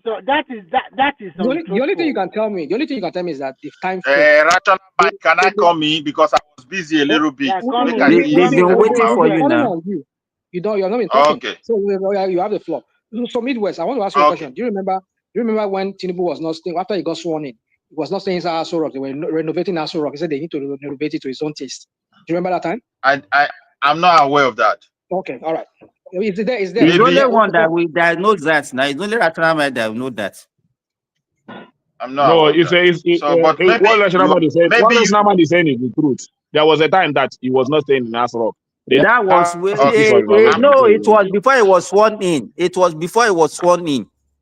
I'm not going to dwell on that because whether you are right or it's not right, but I don't know. You understand me? What I'm going to talk about today is something that have to do with this Ghana issue. I know that people will not like to, sometimes you always bring this back and forth about tribal issue. What is happening in Ghana today, like I think Joe said, he said Ghanaian people, because we are still on air, and I think many people are listening to us across the globe, that Ghanaian people, they are jealous of Nigeria. All I will tell him is that Ghanaian people are not jealousy of anybody from Nigeria. They don't jealous us as people. They are very, very respectful people. I've lived with them. Even the where I stayed now, this morning, I live with a Ghanaian. So, and they have that mindset of hospitality. But however, because of the kind of image we have portrayed across the globe as in Nigeria, they are conscious about our doings and our dealings. So I cannot deny that fact. So I just want to correct that point because when he made that statement, nobody corrected him. You can't just generalize a whole country, a whole race, and say they are jealous. First of all, every Nigerian that went there, they opened the door, they gave them houses, they support them. Even when the law in Ghana is very clear that if you are not their citizen, you have no right to run retail business in a local form in that country. These are national law. And they turn blind eyes to it because of these are my fellow African brothers. So we should respect them for that. But Midwest, hold on. So let me ask you a question. What you just said, because Baba made that said that in passing when he was here. Baba said that ECOWAS has a treaty. Like for example, when there's a case between Nigerians or maybe individuals in Nigeria, if they carry and go Nigerian courts, they don't get you yourself. You know what is going on in like in Europe. They have European Union courts. Maybe their Supreme Court in Europe. So if you prosecute a case in a local jurisdiction in a local country, and you feel you're not getting justice, you can take it to ECOWAS court or take it to European Court of Union or whatever they call it. So now every trading bloc, either EU or ECOWAS, they have economic treaties, which allows the movement of goods and services. So somebody can move from, say, from the Ivory Coast and come to Nigeria because they're part of the ECOWAS. They can start trade in Nigeria. So if that should supersede their own law, why would Ghana? Let me correct you. Hold on. You will correct me. Let me land now. Let me land before. I don't want you to just answer my question the way what I did not say. So my point is this: is that if the ECOWAS treaty says that everybody is free to make good to do business in any ECOWAS state, why would Ghana enact a law that is contrary to the ECOWAS treaty which they signed? I put it at that. All right, go on. Okay. Although you distract me a little bit, but it's still part of what I'm trying to discuss. Look, I don't know of any law in ECOWAS that said Ghanaians should not practice their own sovereign law. I've never heard of that.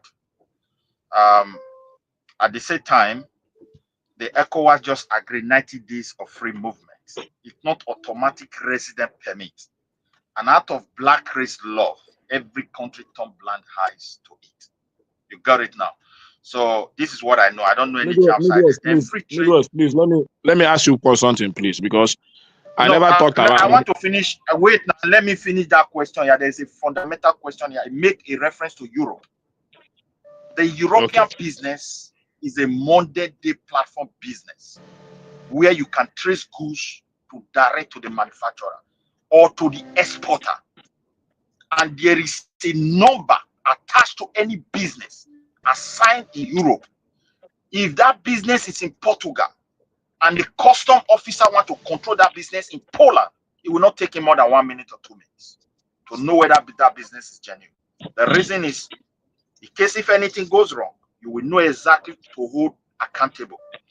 In ECOWAS so-called free trade, Africans love themselves. It's just because we don't have government that want to advance the project the way it should be. And that's the same problem we are having in Nigeria.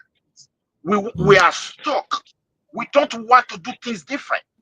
And we want to enjoy the sacrifice, the same benefits that other people are enjoying. I haven't make you sacrifice to do things differently. So in a ECOWAS situation, if a goose leave Edo State today and he end up in Ghana and the scientists discover some Midwest, please let me ask you this. Wait. Food production, we don't have ECOWAS regulation. How our food should look like. So which law are you taking people to? Do you know the controls companies are facing here because of EU? Let me say this. Let me say this, Midwest, because I never talked about this topic when this discussion was going on. But if I want to trace the issue of Ghana, whatever policy they are putting on today, I guess goods or services or whatever, I'll trace it back from. Let me go to my point. The Ghanaians are not making laws today. They haven't made law in regard to it. It is their national law. It has been there for whether it's the national law, whether it's the national law or whatever. But there, as far as I'm concerned today, we do business with Ghanaians before APC came. We do black market business in Africa, so that's why we have problem. Let me go to my point. Let me just land this one. This morning, let him talk. Now why do you want to hijack everything? National man, you will not control him now. It's not allowing him to flow. Let him flow now. What is your problem? Can you allow him to talk? The problem we have. people to express themselves. We all Must you politicize everything? Must you politicize everything all the time, Ekene? Everything politics. Wait. This is not politics. This is a fact. I know what is ongoing. This is a fact. How can you close border? And this guy is good spoils in the border for how many months? All their good spoils in the border. Today they're making it. Ekene, please, can I this point? Ekene, I'm appealing to you. You wait. This morning I am working in a German company in Norway, and there are no German citizens working here. Are you hearing me now? If you open a shop and you are bringing apprentices, your family people, you start opening shops everywhere, you are raping the economy of that very location. You make the people there unemployed. And when the government of the country is saying, I want to create job, and they refuse to develop the local job to industrial level, then your people are going to be jobless. Tell me any job they are doing in Nigeria that we are not doing here in Europe. Or those countries you want to run to. And those countries, they don't have millionaires. So my dear brother, the reason why Africa cannot coexist, we refuse to develop. We just throw law. And that law will end up in chaotic situation. Today, people that are hearing my voice as a Nigerian, with the indigenous law, what is going to happen is that whose fault is it? Whose fault is it? Whose fault is it that they signed a treaty? See, signatory to a treaty that their own local law violates. Wait, let's go back to that Ghana. Wait. Today, if any Igbo person is here try to say Ghanaians are bad, it means they don't know their problem. And they are not going to discover let's not go there. Nobody's saying Igbo people never said that it's not bad. We're saying that we are saying that they are signatory to the treaty, the ECOWAS treaty, that there should be free movement of trade or goods. So somebody can move a good from one place and say he wants to go to another. I get your point. Why did you close your own border? Why did you close your own border? And the goods of many African countries spoiled in that border. Why did you close your own border?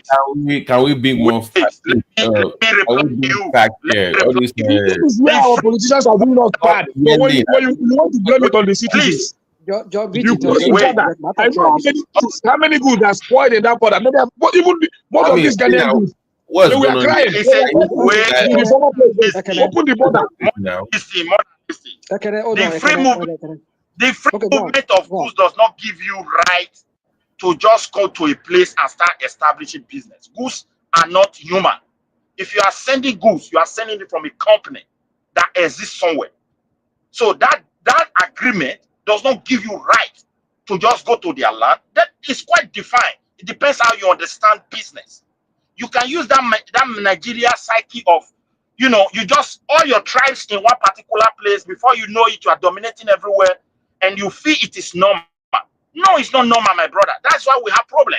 No. And Hold on, Midwest. Hold on. I've lived in Europe before, and I know and I've seen many things in Europe. Like, for example, you have lived everywhere in the world. Hold on. You have lived in Europe. You have lived in Asia. You have lived in Benin Republic. Hold on. That's not my fellow. What's wrong with you now? Now, let me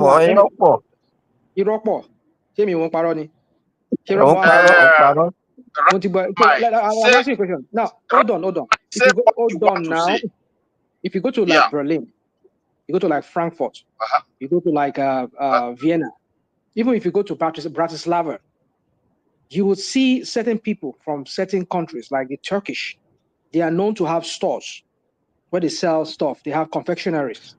They have kebab. They do this business. So, but do they register their business or not? I mean, I do know these people in Ghana. They don't have the point. Dude, can I talk? It's late night here. I don't want to. You can rescue yourself now. Oh my goodness. If you can rescue yourself. Can I like my point? I know many Nigerians that are doing business in Ghana. Both Yoruba, both Igbos, both other even Hausas, they have their own business. Yes. Can I land? Midwest. I ask you a question. You're taking my time. You're distracting me. You don't want me to land my points. You make reference to wait. Now, let me correct you. Wait. Okay, go on. You said You said the registration of business, moving of goods is automatically business. No.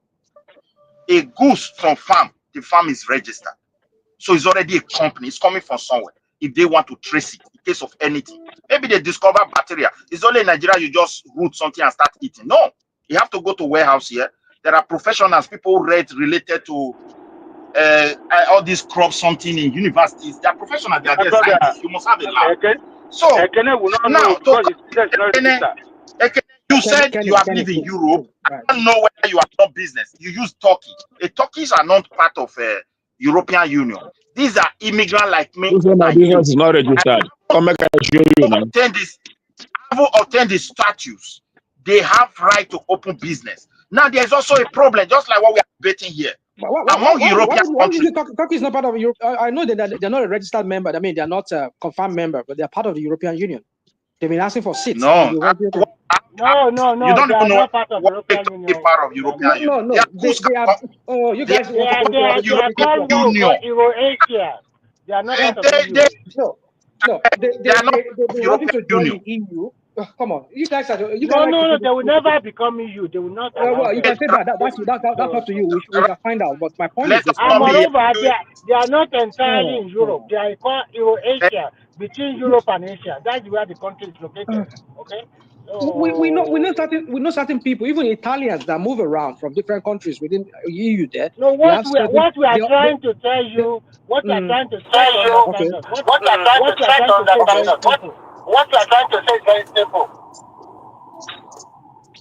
You know, that's what. guys. I'm echoing. Is my this thing echoing? Yes, please mute your mic. Please. But I wanted to round up something. If you guys are hearing me, if it is clear. You see, I want to tell Rational Mike one thing. Ghanaians are good people. It is left for our brothers, Igbos, to figure out what exactly is wrong somewhere. But wait, see their blanket. Nigeria must go. But among that place, you will see Igbo must go. So they are not the only tribe there. Why are their own case different? Now look at what is going on in Lagos today. At a time, the chance was there to play politics in Lagos. They were given the chance. I'm not lying. People can testify during even the Tinubu you are castigating here. He was trying to do inclusive.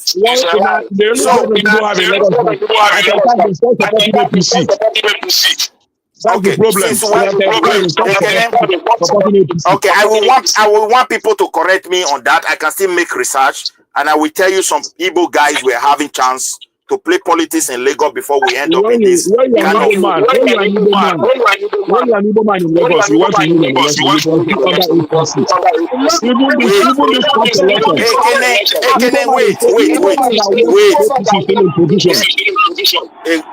Get my point very clear. What I'm trying to say here, if you said everybody just hates Igbo, like what has been going on in Nigeria for many years, they are jealous and they hate us, and your leaders don't want to take responsibility and start fixing things. What exactly is wrong here? You, as an Igbo person, about hatred, it's about politics. It's not about politics. Just like I said, it's not about politics.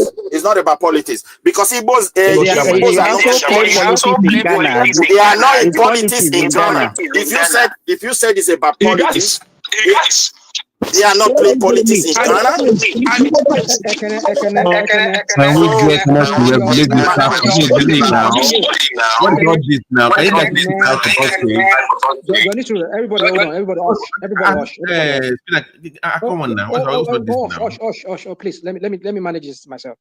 You they bounce. You they echo everybody when everybody speak. We they hear our voice double. So I go say make you sign in and sign back, sign out and sign back in, because maybe they drive at the same time. What of my own? So you want to the bounce. Yeah, it bounce back. It bounce back. So maybe you have to sign out and sign back in. Okay, let me go out and come in again. All right, I'll bring you back. Just let me know. Okay.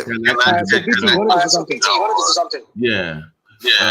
Can you mute your mic? Hold on. Yes. So I don't know why this is a thing. Just what we need to do is to understand the trade agreement with these countries is it's called the ETLS trade scheme, 1979, modified in 2015. That tells you what the agreements are within these countries in ECOWAS. Number two, like Minister said earlier, you have 90 days to move. Doesn't mean you can just go anywhere and do anything. If you want to stay longer than 90 days, then you have to go to the government of that country to then tell them where you want to stay there, apply for a different form of visa. Doesn't mean you can just go there and do whatever you want. They're not bound to that. They're not slave to any treaty. So this attitude of I can go there and do whatever I want because it's under ECOWAS is wrong. So we need to just study what the law says. Number two, when it comes to goods and services, no country in Africa has signed the AFTCA bill yet that will make it easier for us to do whatever we want. We don't have that yet. Is that ECOWAS or AU? That is the whole of Africa that covers everyone. But if they are signed that, then we can have that conversation. But even within the ECOWAS space, it still has some limit to it because those individual countries are still signing deals with different countries. So you might have a deal between Nigeria and China on one thing, and Ghana might sign a deal with Russia. So ECOWAS is not bargaining together on deals. There's no ECOWAS trading deal where we can say, okay, we're going to go meet Europe and America and bargain as a region for goods. We don't have that yet. So until you have that, where we bargain as a region as opposed to each individual countries, then you cannot just move anything around you want because we have ECOWAS. It doesn't work that way. It's just temporary movement. It's a way of saving you the trouble of going to embassy and getting visa every 5 minutes. They are giving you what America is giving us now. That 3 months thing, right? You come in for 3 months. If you want to stay for longer, you extend it. That's what it is. So Babati, if you want to be a businessman in Ghana as a Nigerian, then that means you must have a resident permit. Then you have to register. Don't say because you have a Nigerian passport, you cannot go anywhere. And no. Babati, hold on a bit. You have to have the resident permit to live in that country before you can have business. Okay, right. Okay. Let me say this. In the Ivory Coast, where I lived for some years, in Benin Republic, where I live also, in Ghana too, I stayed in Ghana for some few years. Most of those people, even all these. He didn't stay in Burkina Faso. No. Farabale. Most of this can you stop this your side? Can you stop this side? Can I land? Now, in Ivory Coast, they have what they call residential party. They call it something cat says. I can't even speak it right. But what it means is just a permit. If translating it means living permit. Probably what it just means is you're kind of like a green card for you, where it gives you the right to live and work in the Ivory Coast. So what I'm trying to tell you is this: that even in Benin Republic, there are Igbos there that sells us this fairly used clothes. There are Igbos there that has all that other business that run schools. They have schools there. So a lot of them, they have residential permits to stay in that country. So most of them are not living just there because they are living there because they are just living illegally. In fact, there's an embassy card that will be given to you by the Nigerian embassy. Right. That card, you have it. That is some of them that does not have passport. They will now use that and go to their La Mairie and go and get what they call what they say La Mairie means, like the city or for the county or the city where you can just go and you go and get your residential permit because you need that form of ID from the embassy or your passport. So what I'm trying to say in hold on. Let me land this question. We don't go round and on this. Hold on. I just want to ask a quick question. You mentioned if they don't have a passport. So are you telling us that if you don't have a passport, you can also have opportunity to get a resident permit of that country? You can get it, yeah. You can get it, yeah. With that card. I don't know. I don't understand. In the 90s, in the 80s and 90s, they will issue that card at the Nigerian embassy. Most Nigerians don't have what they call it. Don't have a passport. Now it's changed. Maybe change. Hold on. I must say what I'm saying here is that I agree that you are not living in the 90s anymore. This is just 25. Hold on. Now what I'm saying is this. I said many of them do have residential permits. Many of them, because they stop them.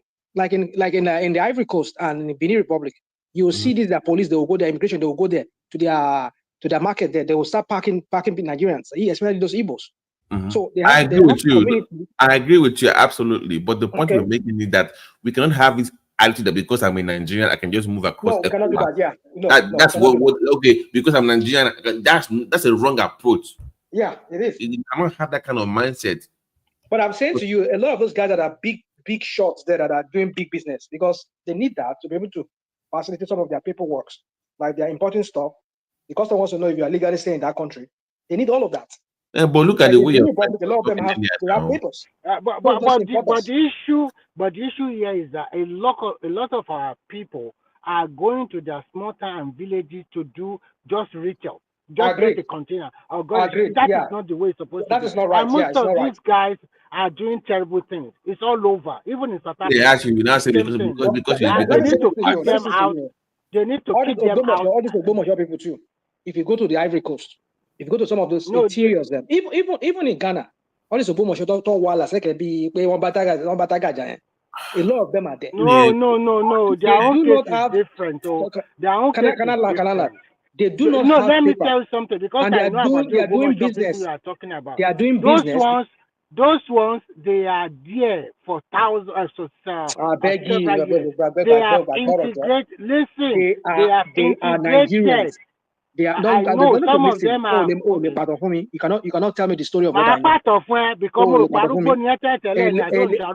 lot of them. Guys, hold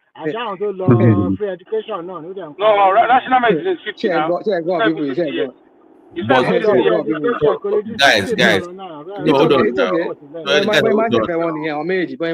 Go on. But solving the problem is what I'm because people are. I think ignorant. Kenny, now I think it's the ignorance of some people. They think that they can just move around. So, but how do you then solve that problem? That before you leave the country, at least read the law, read the trade deals of where you're going. BT, why are we changing? Why are we changing the narrative? The Ghanaians that are hungry, they are not angry because Nigerians are doing business there. They told us why they are hungry. Right. So why are we changing it? No, nobody's changing it, because if, like I said, if you look at that when they were protesting, it's not because. Hold on now. Let's not do this because of the Igbo person talks. No, it is like Zita said, they only need one thing to start renting out there. Look at what happened in South Africa too. Just little thing. That's they trigger so many things. Say, oh, Nigerians, they come and call by and Nigeria came and they collected all their job. Nigeria came, they are flexing. No, it's not little thing, no. Nigeria also bastardized their. I agree. If you go somewhere and you know that they have this tendency to flare up, shouldn't you move carefully better in that kind of a situation? Agreed. Should you up the quality over there? Yeah, agreed. I know that some of our Nigerians are just like Nigerians. When you move anywhere, look at the way Indians go anywhere. They make more money than you, but they are low key. You make one key, they'll make you go to club anywhere. Just stay quiet, make your money, and just keep it pushing. But we can't just do that for God's sake. We have to be loud and just ridiculous with people. That's the problem. Robert T. Yeah, Chairman. Hi, buddy. Now, let me just throw this in. Ghana, as a sovereign nation, has no obligation to admit to allow anybody from the West Africa to trade or whatever. If they choose not to, they can kick anybody out. I just put that out there. Agreement or no agreement, it's still a sovereign country, and at some point, if they place the embargo on certain goods and services, that's it. You being a West African, look at the way they are even changing the narrative. Let me give you. Ekene was here about a few minutes ago. He was saying, just because Nigeria closed the border, they didn't allow the goods from other countries to enter Nigeria. That's why they are doing that. You can see the way Nigeria changes things. If we say, okay, we don't want this type of goods to enter our country, it's our sovereign right to say that.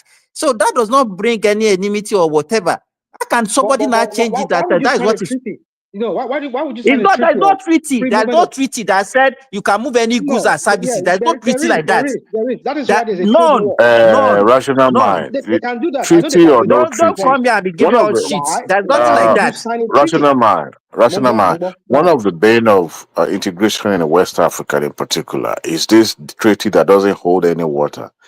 I'll tell you this: even the West African, whatever court you mentioned earlier, some movement from one Western country to another has been under for a very long time. It's been like this. We'll talk about trading. However, Nigeria can't take Ghana to court for not allowing them to trade. Some of those treaties are not really backed by how should I put this now? A strong law. Yeah. So in a way, each country have their power to restrict, trade from other West Africa. But in a way, Dangote cannot even he complained about it. Dangote, as big as it was, he complained about this thing we're just talking about. Yeah, there's no law anywhere. You can. No. Adewale, you are just wasting your time. What about the duties of the immigration and customs at various border posts? And as we have in Nigeria, they also have the other section of the Ghana or Benin Republic. You cannot just move anything to any country like that. You must have the right document. You must have a lot of things. Hey, no, It's let not me that ask way. you. Let me even say this, Remy. If I say I don't want vehicle in my country, imported vehicle, let's say all these fairly used vehicles that they are importing, and somebody now go import it through Benin and is bringing it through Benin, and you now tell me that it's because there is a treaty, then you should enter. How can somebody even be reasoning like that?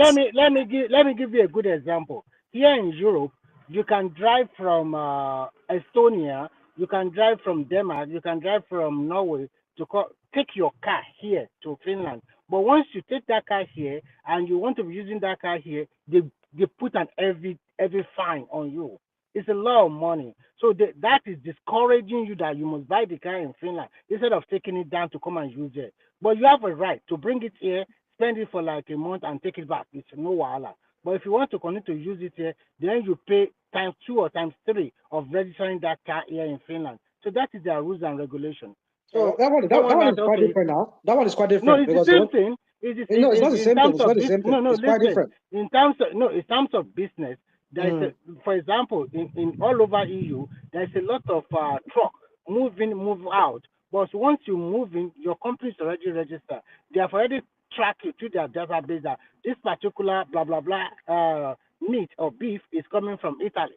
This particular tomato is coming from Bulgaria. They already know. So they can track it. But the way our boys are doing is just, okay, give me cash. I'll just buy some things and just take it and just take it to Ghana and rent a shop from the local people and they start doing Remy, let me even give there was a time, it's not Remy, the tax in Ghana, Simba, take this question along.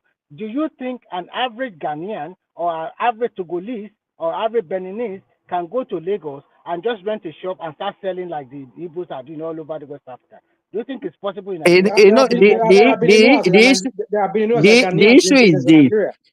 There was a time, the tax, what are you talking about? The import tax and everything in Ghana is very high. Do you know what they were doing? The people will now import goods through Togo, and then they will now ship it to enter Ghana. At a time, they have to stop it. That this so goods, if it's not coming through their own port, they are not going to allow it in their own country. And they successfully did that. You understand? So, if you are not saying one equal treaty and people are now using and manipulating even things that you don't even want it to in your country, they can go and bring it from one neighboring country in the name of treaty. I don't even know that. Hold on. You just Simba, had Remy. Simba, can I just say something? Simba, you see, I don't blame those who are supporting all that are complaining that Nigeria are not allowing some goods to come to Nigeria. You know what I mean? Because they want to turn Nigeria to dustbin. Everything can come to Nigeria. Why must you allow that to happen? So why can't they also do the same in their own country then? Kenny? You said? Why can't they also do the same thing in their own country? there's no. Nobody is preventing them now. Yes. Why, BT? Why are we even bringing this? Is And there now, any issue? there's no issue there. I'm not saying that, but always just read their own treaty and what they are saying in regards to other West African nations. Like I said earlier, they can even settlement in Benin Republic because they have a deal with China, and they are your so-called ECOWAS country.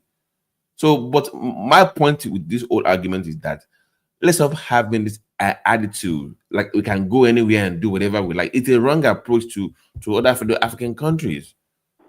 My own thing is that attitude that we always have, like because we're Nigerian, we can go anywhere and do whatever we like. We started from home. The same people that have that same attitude that they believe they can leave their region and go and do whatever they want to do in another place. It's the same attitude that they carry to another country. Right? It's whatever bigotry is, even you are even bigotry.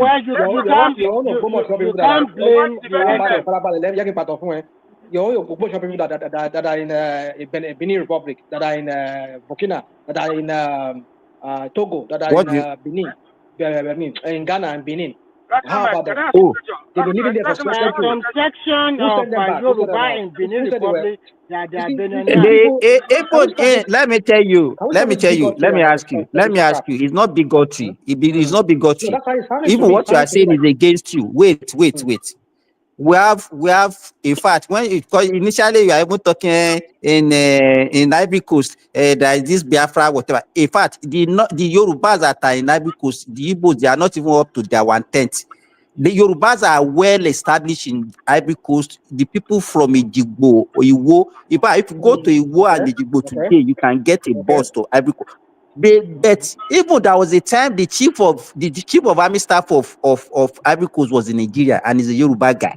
What I wanted to say that they have been respecting themselves. They will never violate their law, and you will never see them rising against. But if you have people that doesn't respect other people, that's what they get.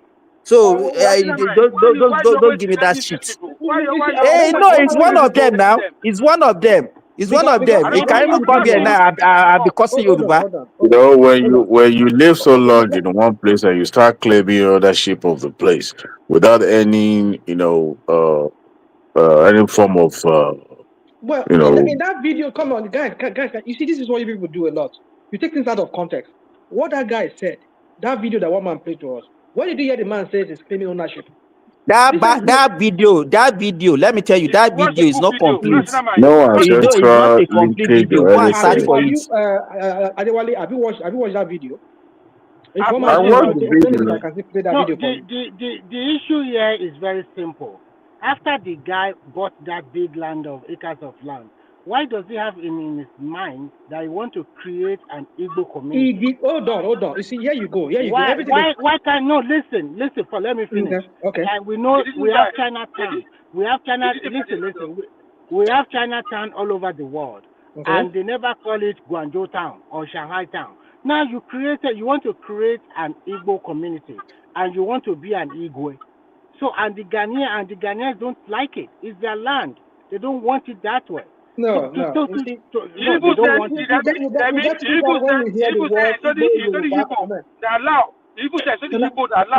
Can I say something? You see, you people just get triggered on just words like that. I mean, the guy. Okay, now is it we or the Ghanaians that want to put them out? So don't say we. You talk about the country, the Ghanaians that want to push Nigerians out. It is you. You are the one spinning the ball. I'm just giving you an example of what the guy wants to do, and they don't like it. They don't want it. All right. So now, let me say, because it's past midnight here already. I'm supposed to go to bed. I should be shutting down any minute from now. You shut down, or you put her at the background. I will end the. It's okay. Can I talk, please? Please, I beg you. Now, there's a context to everything. He was addressing, no doubt, his fellow Igbo. Somebody was recording it. Not as if he was talking to the whole world. He was talking to his own fellow Igbo people. That I bought 2,000 acres of land, whatever amount he said he bought, and I was going to create an Igbo town. That's what he said. But if somebody took that video, kingdom, not town, kingdom. Rational, let's just assume that you are right. Let us assume that you are right. let us assume that you are right. You know, when you go to a place, especially when you This is go what we're abroad. saying. This is what you. And You're saying is wrong. wait He now, wasn't wait addressing the now. word. He You wasn't know, saying it to. African He wasn't saying it to Ghanaians. Country have this. No, African country has this way of, identify themselves. Look, you and I live in the Western world. I mean, they absorb us, they absorb our culture.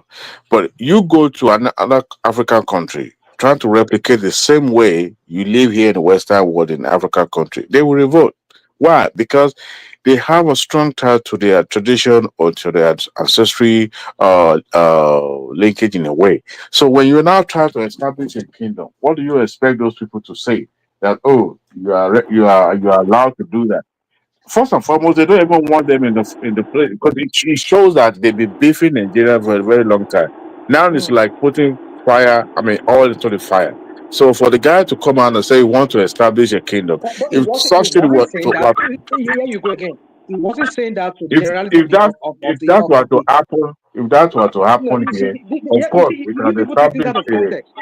I didn't mean the guy went how do you know who he's talking to? How do you know that he's talking to a group of people?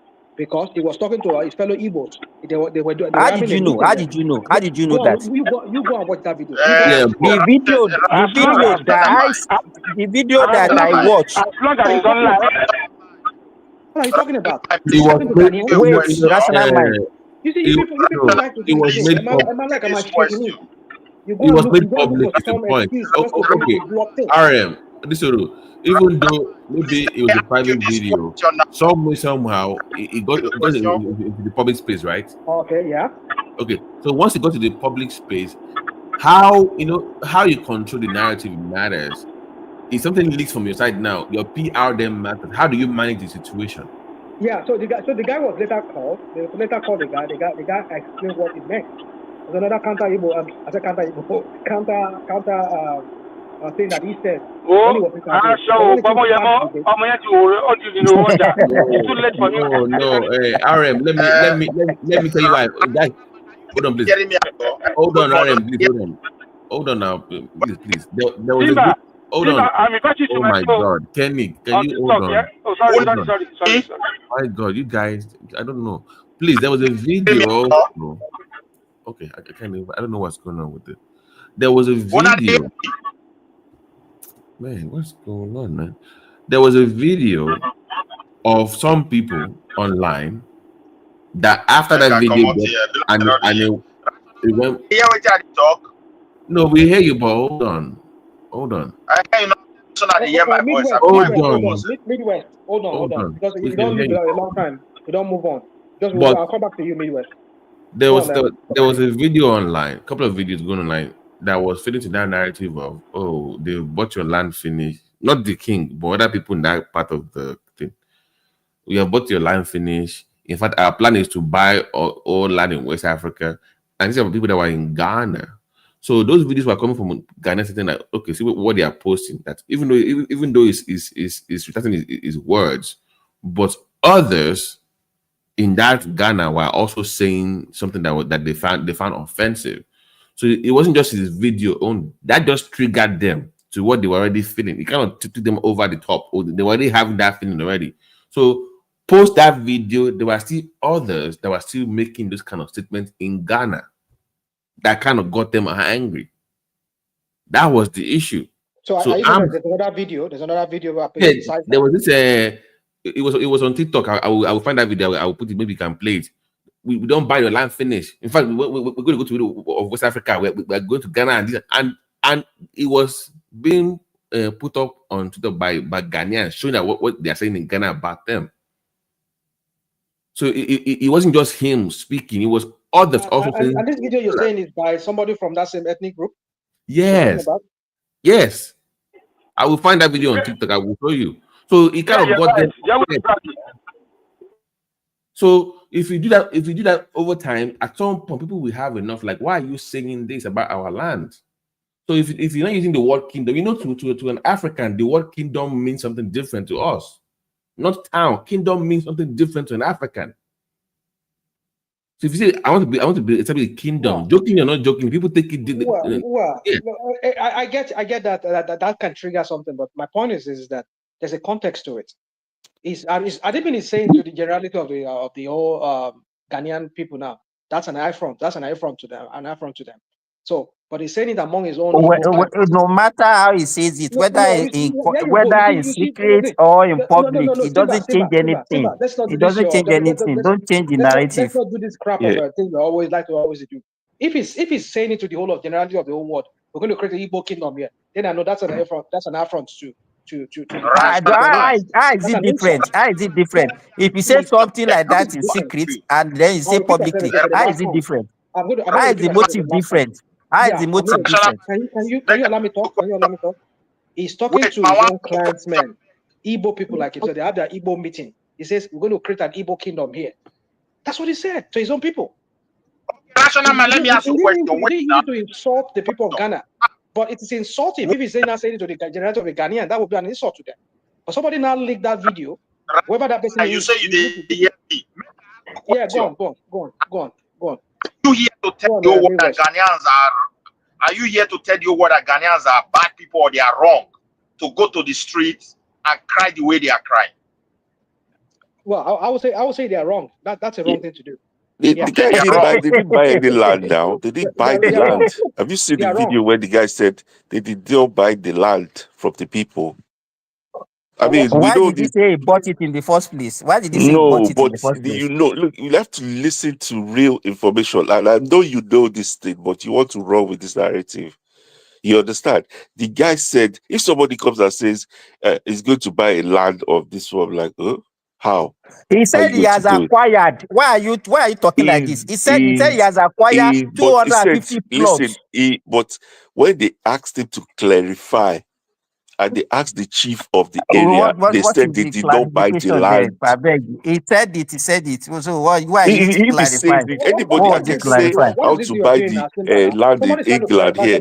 Is it Mount? Yeah, just kept on. Let him talk. Please go on, please.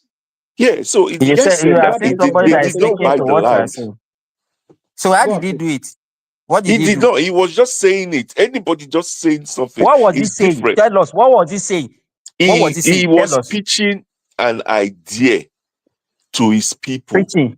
Yes, pitch. Like I can say, I want to have, for example, he didn't say that. Why are you spinning it? He said he even mentioned those things that we do. He said it. He said wait now. Listen. He said he will build. He said it will be the palace. He said they will have a market. He said they will have a guest house where Igbo people, even specific, he said Igbo people will come. When they come, they will just stay there for a few days before they get their accommodation. He said, and he was specific about Igbo. He didn't even mention Nigerians in one place. So what are you talking about? Okay, question. Did he buy the land? When he's talking to his own people, why should he mention that part? Did he buy the land? You know what the pitch is? Come on. Listen, did he buy the land? Wait, let me ask you a question. When this guy was talking, do you see the video and the surrounding? Does it portray anything royalty as an African standard? He was speaking. He was sitting like a king. He was speaking. He was speaking like a king. Let me also come in. Did you see any video when he was creating sub chiefs to represent Igbo across Ghana? Say that again. I'm sorry. What did you say? Did you see any video when he was creating sub chiefs that will represent Igbo as a king or chiefs across province of Ghana? He said they will even have streets that they will name after prominent Igbos. Said they will have streets named after prominent Igbos. He said it. You see the video when they create chiefs. Wait, you listen now. You people don't want other person to talk. Did you see any video when he was creating another chiefs? There's nothing like that. Sub chiefs in Ghana. Where was that? Where's the video? There's nothing like that. Did you see him creating? I didn't see it. Don't say there's nothing like that. If you have not seen it, you say you didn't see it. Don't say there's nothing like that. Stop that. You guys are coming from. Look, we are in an international studio here. Let us not be behaving Like as But I'm we are asking not you. honest Come on, people. Midwest. The Are they video, honest? They are not honest. Now, why are you saying? Why are you being economical with the word? They are not honest. They are just deceiving themselves. Midwest. talking about? Simba. This is not a game. We're not doing a shouting match yet. Simba. Midwest. Where is that video you're talking about? Where it says it's going to create all these things you're talking about? It's one of the most visible video. They have chief across the whole province in Ghana. If you have that video, send it to one man. One man will play it for us in the next time here. This one, because even names of those chiefs are published everywhere. No problem. Just send us that video. Send us those evidence you have. When they were doing it, they were portraying royalty. Okay. In a place where kings once this is the same you. Hold on. This is the same you that was asking me a while ago that in that video that I saw, did I say anything that portrayed any royalty? Now you're telling me there's another video where it's portraying that royalty. video that one man show is not the original video. That video that one man show is not the original video. Wait, it's not. You are not honest. The guy has been portraying he has never been honest. Why are you saying? I'm going by what I saw, what I've seen. You're telling me what I've not seen. You want me to accept that? Can I tell you why you are not honest? The guy, I don't know whether you that's your opinion. Go on. Let me listen to you. Let me hear you out. Anyway, when somebody sit in a golden chair, talking about kingdoms and talking about having his own sub chiefs, that's what triggered Ghanaians. The names of those sub chiefs are out, and they have all the lists. So try to watch that video. And if you are honest today, I want to tell you one thing, my brother. We are all one Nigeria. This issue of Igbo king in Ghana is not only Igbos that are in Ghana. So therefore, Igbo brothers across the globe should sit down and think, because we have been in this problem before the independence of our country. I think this is wrong, Seth, for what you're saying. What are you talking about? The Hausas, they come to every land, they have their Seriki. Hold on. The Hausas, they come to hold on now. The Hausas, they come to that people land and they have Serikis. Okay. It's also a problem. So what are we talking about? It's also a problem. Wait now. It's also a problem. It's also a problem because I will tell you one thing. Why do people go against them like you're going against the Igbos? Listen. Don't say people don't go against the Fulani. What the Fulani normally do, when Igbo create crisis, they expand. This is what they do. So they be doing crisis. They create distraction, and the Fulani will quickly expand. So listen, it is an see. If somebody says a law of EDG in Nigeria and the consequences of that law in the long run, nobody want to talk about it. If someone says to benefit it, they are using your people again. It is Fulani law. People benefit. If someone says they want to do something, as a learned person, this is what I'm saying. Education, yes, people can say I want to, but have you done? Do you have the capacity to? Do you know they should have waited for him to do it before they do you have the capacity to? If I day like this, I want to build an estate. You are talking. You are making sense. They should have waited for him to do it. If I want to build an estate. What do you mean by education? I don't understand you. What do you mean by education? Don't mind them. That's the way they talk now. They learn all these things. You're just forcing something that is wrong. That's their language. As an educated person, have their language. It is a shame that someone like you cannot understand. They are the only one that are educated. It's a shame because you know the real information, but you're twisting it. This is the thing. You know this real information, but you're twisting it. This is very shameful of you, Mr. Simba. You trigger you don't need to go emotional. You know the guy.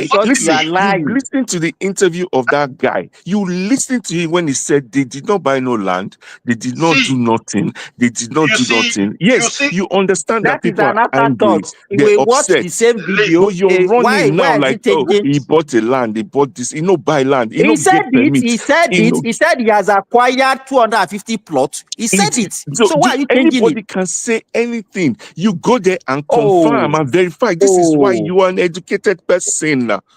You sound very illiterate. You sound not very illiterate. Stupid tribe will go to another kingdom and be creating Somebody chief. come, listen. Somebody come and say, "In go to Benin So Kingdom, I'm buying. I'm going to build a you say castle." something. You say something, then you now say you are not saying it again, Abi. Which one you said? He Are said you you dumb? acquire. He Like, even mentioned. He mentioned somebody the go. street. He said he Listen, mentioned the location.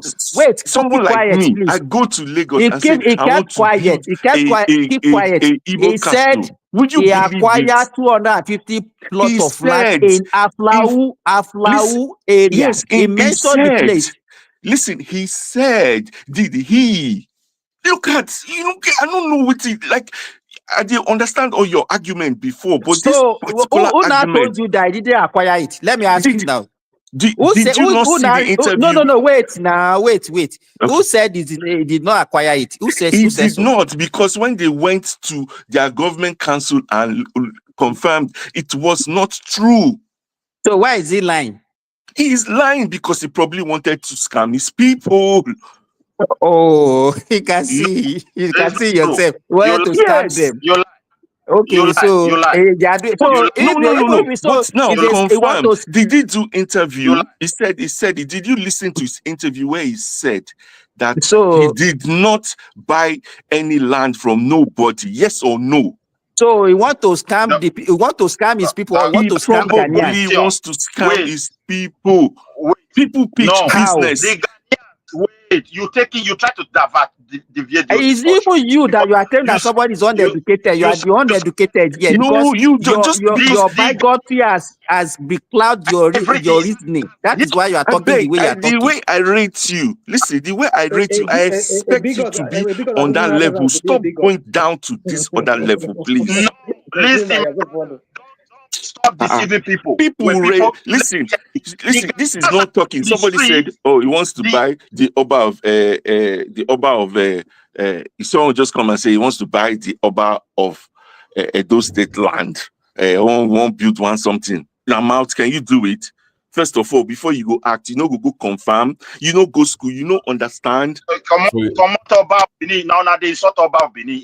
No, I just they talk. I did talk. Nobody they insult no over here. I did explain to you. Somebody just give example now. You don't give the example. Most people know they behave like say una did this thing. People respect you for this platform. Behave on that level, please. Guys, hold on, please. To my point earlier. Hold on, Spina. Hold on. RM.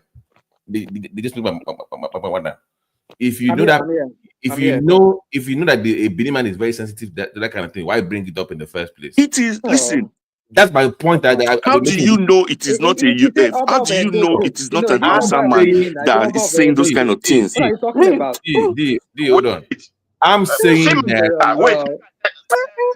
And it's not even insulting. I know, but that is the way. But I get it. Logically, logically, there was no Midwest, hold on.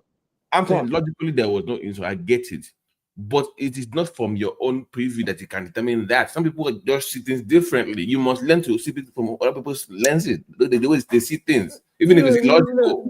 BT. I think Nigerians need to develop a thick skin. It's Ghanaians now. Not us. It's Ghanaians. I think Nigerians have crossed that level. It's the Ghanaians. The crap Nigerians it's not even us. It's them. But you can. But it's their country. My point. I agree. It's their country. I agree. Exactly. So if they are less civilized, like we claim to be, then you cannot tell them how to. Then leave them alone. Then that's my point. Yeah. You cannot even say they are less civilized. That is their duty. Don't say they are less civilized. It's their land. They can do anything on their land. They can do so. Don't say they are less civilized. That is not civilization. Okay. So what do you say about? Hold on. When you go to Zimbabwe and go to some African countries, even in West Africa, China, they bought a whole hectares of land, and they have their own police. In some countries. What do you say about that? Yeah. Because I the don't people even know there, why people are just because the people trying there to want justify it now. this thing that they are doing. Because the people there want it. They teach Mandarin. You cannot They want it. They don't want cannot it. decide what they will accept and they will not accept in their country. It's their If they country now. accepted the Chinese, there is their country. If they don't accept you, that is your business. You are not the one to dictate what they should do and not do. This is your reasoning. It's just so flawed. Just for one stupid man that said something, you not expect that the whole people they will kill them. What did they do? Chinese man carry three years for head, Abi. A black man no carry 1 2 head, Abi. One person, I beg. You know, rational mind make I talk my own. Okay, go on. Give me chance. Wait. Okay, go on. Rational mind. Look, in Nigeria, we recognize close to 200 or something tribes. Bros, it is not that one. If somebody is assuming, listen, I want you to let's agree one thing. Yes, if somebody is saying is intending to commit something, is saying he intends to build that thing, and the person did not do it, where do you stand?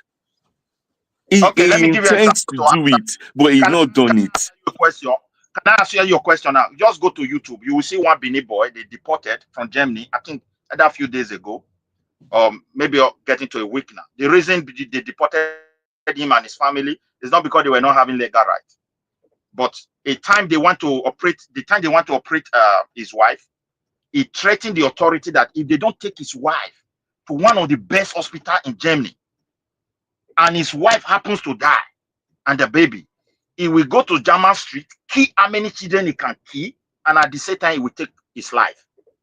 You know what they did? They sent his wife to one of the best hospitals.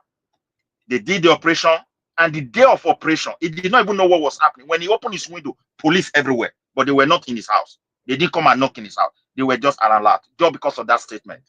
And after the operation, everything went successful.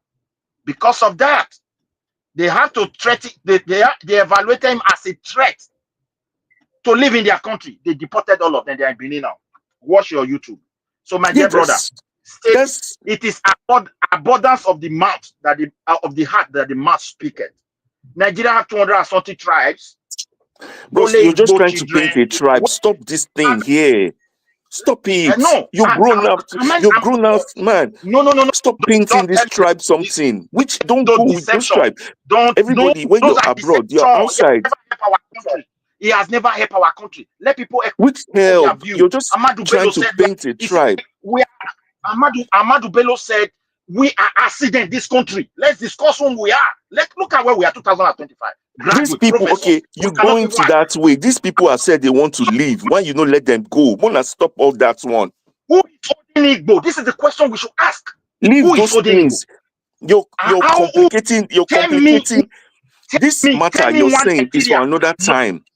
This matter you're saying, Midwest, is for another time. When you want to have that argument, you have it. We're saying real educated argument. Somebody comes here and put a fake news out there, or maybe the person is trying to scam something. Then you now go. You now say, "Oh, they want to take your land." It is not. When you raise children, you tell them that they should not respect. They should not respect other people's culture. And you keep telling them that those people that hosted you to start like they are lazy. Just because one stupid person creates a one stupid person, one person that maybe is 8 pounded yam that day, he feels very happy. He don't sell whatever. You know, sometimes maybe you don't get money, get $10,000 or something. You now feel something is dead. Do you know how many Yoruba that are millionaires in Ghana? Listen, he did it 10, 15, 12 years ago. See, if they are showing you Hausa people, Yoruba people wait money for Ghana, you will not believe your eyes. I'm telling you now. But he did it 12 years ago. The guy, you asked him now, he said they did not buy one land. They did not do anything. They did not do it. He said they didn't. They've gone to confirm. Where did they sell this kind of land to somebody? Did he create sub chiefs?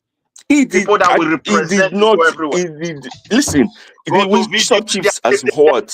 You have to confirm your information. Please. I've confirmed. We cannot roll with fake news. We know what fake news is. We know what propaganda is. I have confirmed it. Why are people not denying it for you? It is going on in Nigeria as well. I do not believe. What is? Okay, I don't even believe you. Lagos, wait, Because you are Lagos today has been. biased. Listen, I'm you're not coming biased. from a I'm not biased biased. point. You're coming from I'm a not biased. biased point. Lagos has been hosting all tribes in Nigeria. But the question today is, why are there crises? Why are there tribal crises now? Where they are It is renaming only speech. political people like you that It has is crisis. not. People It on is ground not. don't have crisis. The way people behave, they loud, they say things out, and they don't know the consequences. Hold on. Let me give you the antecedent how it began. Especially, I will start from Tinubu's time. 1999, 1998, 1990, when we had a new dispensation. We know there's always been this beef between Yoruba and the Igbos right from time. We know that. But somehow everything kind of died down a little bit during Abacha time. And then Tinubu got in there. I mean, he called himself a unifier in some ways. He employed some Igbos to be, I think he's the minister, the commissioner of finance and budget, I think was an Igbo guy. And some few people also served maybe in the civil service joining. That's what I heard. At least I know of that Ben Akabu. Even as Senate, the Federal and House of Assembly. Well, there was none. There was none. I don't think there was any. Hey, Hold on. There was none. Hold on. I'll come to that. Now, what the all this? The guy that raised waiting because you go. Hold on. Okay. You're going to disturb my thoughts. Now, sorry. Fast forward to Fashola. I think Ambode Fashola period when somebody was running against his own candidate, so as to paint that person bad, they started calling him an Igbo guy. That's Jimmy Agbaje. They were calling him an Igbo guy. They were giving him Igbo name because it seems like the Igbos they leaned towards him more. And then Tinubu and his bigots, they see that as a threat to themselves. They started pushing the narrative. And that was when a lot of the councillors and maybe some people within Agbaje's party, they won seats, especially in Ajegunle area there, up to Maza area, that Agboju area there. A lot of the Igbos that were there, they won seats. Under, what was that party? Something DP something. What was that party? Jimmy Agbaje's party. They won seats, a lot of seats. Councillors, House of Rep members. I think there was one Igbo lady who won. I think in the Solo area there where you find Igbos too. They were not under APC. It was under PDP or PDP and DP, whatever, the other party. Not under ACN at that time.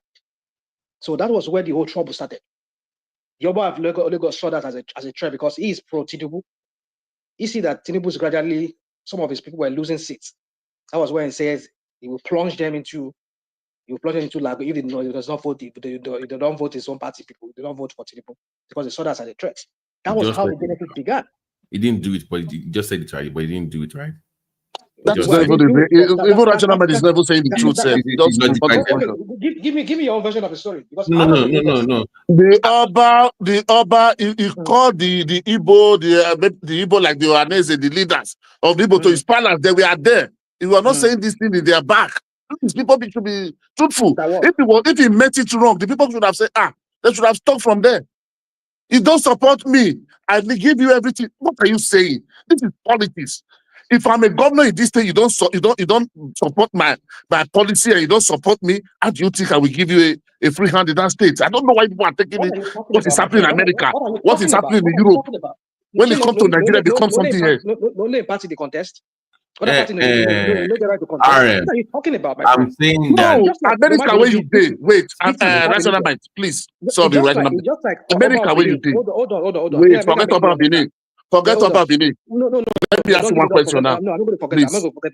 It's another. Now, I believe in the contest for election. I thought when they talk about election, they bring I don't know how you argue sometimes. That's why I know they like to argue. No, me, I want to ask you something now because your argument, they get head. You get okay, no problem. You all don't get head. My own letter not get head. You argue off points, and they give you. No. Because you are not. No, you give a parallel. Wait, Oba Benin, we must not take sides. You must not take sides when everybody are picking. This is the problem I have with you people. You will leave Lagos. You come and be talking. Come on, can I speak? You don't understand you people. You will leave Lagos. You will leave Lagos. come and tell somebody that he doesn't hold your mandate, that he doesn't vote for. But Oba of Take Lagos side aside. Can you give me the proof of what you talk? Who are you to tell who to take side? I don't like when we're talking about over each other. Okay, make your point. Make I hear you. What's your point? Go on. Don't know what you are talking. So you will leave Lagos or your Lagos. You will come to Benin and those states and tell them who they should vote for. Who are you? Who are you? What is They your be contribution Nigerian now, Oga. No, it is the government only tell you when only federal election. That is what binds all of us together. It's only federal election.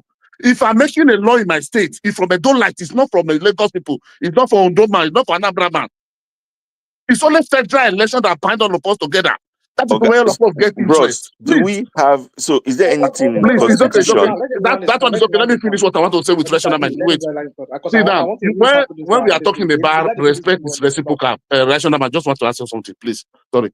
When I say respect is reciprocal, you live in America. Because what happened in other America and Europe, here we are. But when it comes to Nigeria, people want to turn it as if somebody is against one person. When politicians are fighting, they come citizen to citizen. Now you live in California. Can you dictate to people in New York who they should vote? No. So why are you now? In Ondo State telling me who I should vote? Come on. Don't give me that. I don't like to argue with you, Nigeria, because your argument, they get head, they get thing. I don't just know what. Very simple something. This guy gets. He said no. Can you now tell me? And they give you facts as to how it all began. That precise. This thing has started. I don't want to do this back and forth with you. But tribalism has started in Nigeria since more than 19 something. Not today. During the Zing, the Mawolowo, the more these things, tribalism have been there. Sorry, Nigeria man. I want to ask you a question. When you say, can you tell who is in like a Lagos man tell a Edo man how to? Do you mean do they have a view as well? This is insane. Do you think so? If me, I think, do I have a view on what I think about who should be Edo State local government chairman? Do you think as me being in Lagos, as a Lagos person, you think I don't have a view? I don't have the right to have a view. You don't have a view because why? I don't have the right to have a view. There. Nothing there. There's not making any policy for you. Nothing to better your life there. The one that concerns you is where you reside. Your state. Hold on, please. The law says if you move anywhere, I think within a year or two, if you're a resident of that place, you can vote for whoever you like. That's what the law says. No, that's not the issue. I said you are in Lagos. I didn't say when you are in Edo State. I said you cannot stay in Lagos, be in a Lagosian, stay in Lagos and be detected for Edo State. Hold on, now, why are you yelling? Hold on. Here's the thing with Nigeria or Africa. We've not evolved yet to what do you want or the ideal situation where I can move anywhere and we are all Nigerians. We have yet to resolve that. That is the clash that we are having right now, where people are very suspicious of other people. Because earlier he said, oh, the man just said it, so it just was. He didn't follow up. I can also say, well, Oba of Lagos said he's going to put it in Lagoon. He did not do it, so therefore don't hold him to the words. I can also do the same thing. So in Africa, we're not there yet. Sorry. Yeah, but I get your point. We are very troubled. We're not there. Maybe in the next 100 or 200 years. Yes, but I want to ask. I'm asking right a question now. We are still tribal as we've ever been in the history of the country. Yeah. So that's a reality. Babati, please, I want you to answer because me, I'm in Europe. I vote in Spain before I come to UK here. Can you now? You live in California, that's where you reside. Can you be dictating to them who to vote in New York? If I move what to do New you York, mean dictate? You have to explain. What's this guy talking about? No, because if you see people wait. Thank God. Did ask me the question. That is the question I wanted to ask me. Say I have to explain. Hold on. You said I'm Californian, right? And can I influence New York election? Well, if I move there and I live there for a year, I said dictate who they should vote. You will tell them no that this is supposed to be the right person, and you don't live there. No, by law, then how will I influence that? Exactly. Okay, so let me explain my own. The best way, the best way to influence anything is by number. You have influence to maybe you are funding the campaign, or you have the numbers to change whatever you want. So if I have the funding, maybe I'm APC in Edo, I can fund APC in Lagos now. No. Right? You are not talking no, about. you can because No. you can because it's the same part. You can form Okay. your party and Let me explain Okay. myself. Well, now Can you are you not come in getting an my point. online Let argument me on explain my point. TikTok This guy said, or let me on explain my X? point. Is that what you mean? Let me explain. Somebody will not stay. Somebody will stay in America. Maybe it's Uroboman or your man.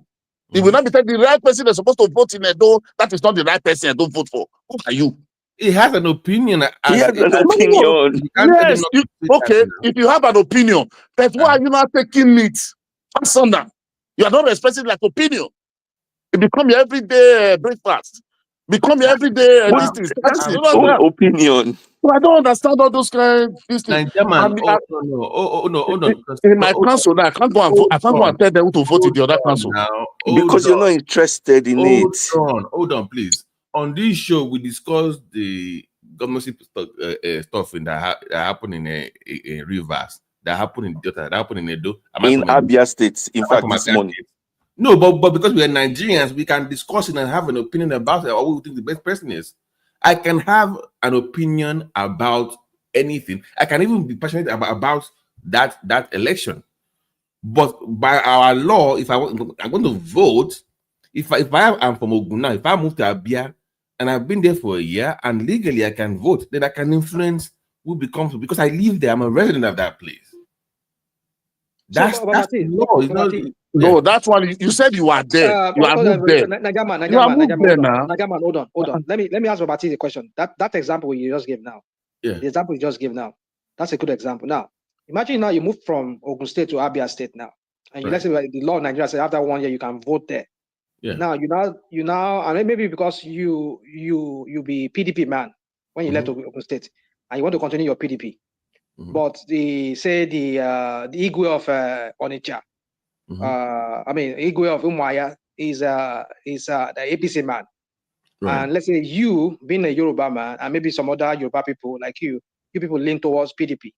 And so you're going to support the Igbo candidate that is a PDP there. But the Igwe of Umuahia says no. All of you, the Yoruba people, if you don't support our APC people, we'll cost you people. Does that make sense? Because first of all, that is why I say we've not evolved beyond what the ideal situation. It should be okay. I moved there. I am a law-abiding citizen of Nigeria. Because even the word Nigeria, who is a Nigerian, is not even defined. Honestly, In fact, let's be real. If not because it's Nigeria, all Obas are not supposed to even get involved in politics. But okay, who's the one echoing on this? Can you mute Mr. D? Midwest too. So the issue that we've not evolved where, because ideally what should happen is, if I move somewhere, right, I have to kind of integrate myself into that community and they trust me, right? I'm part of the community. Maybe I married a woman from that part of the country. I have a case over there that bear names that from that community. So they trust me enough to vote for me. That's the way it's supposed to be. But if I move somewhere within a year and I see bear my Yoruba name, don't hang out with people over there that much, and I have a large Yoruba population over there, and I say, screw everybody else, I have the numbers, I'm going to win regardless. Now that's the threat. But Babati, please. Yeah. So you can't use. I know. I'm saying the trust of the people cannot be based on numbers solely in a multi-ethnic society. Okay, let me ask one question. Because no, hold on, please. Because if you are using numbers, then that will be perceived as an invasion because you have more numbers. Forget Yoruba, Igbo, and Yoruba for example. If I go to the Egun side now and I have more outside numbers, I'll just easily control the place now because I have the numbers. Doesn't mean. So there's no incentive for me to actually hang out with them because they are Eguns. I have the Fulani numbers and screw them. I take it over. That is what is causing the clash. We are basing integration on numbers. Because so now it becomes who has more population as opposed to who is actually with the people or is been part of them for a long period of time. So that's going to take a while, honestly. Well, I get that point you're making right now, right there. But my point is this: is that yeah, that could be a threat. But then why don't you play your politics like you've been playing it right from time? Because Tinubu had some of the votes that he had, at least from what we even maybe they rigged the election. Even the one that brought in Fashola, even after the death of this guy, I mean, what's his the name? guy, yeah, Williams. Williams. Yeah. We saw that some people still voted for the ACN or AD at the time. But then it was towards when Jimmy Agbaje came into the picture. And Jimmy Agbaje is not, I mean, it's a different party. And we saw the above Lagos saying that because if the Igbo said they were going to vote, because they're mostly Jonathan, because at the time, I think Jonathan was the one in power. And he said, oh, we're going to vote for PDP. And then they saw that as a threat. So why don't you play your politics right by bringing them to your fold? Why is it that you have to go that route? Because politics is local. Yeah, it's local, but then, I mean, like you said, somebody was saying a while ago.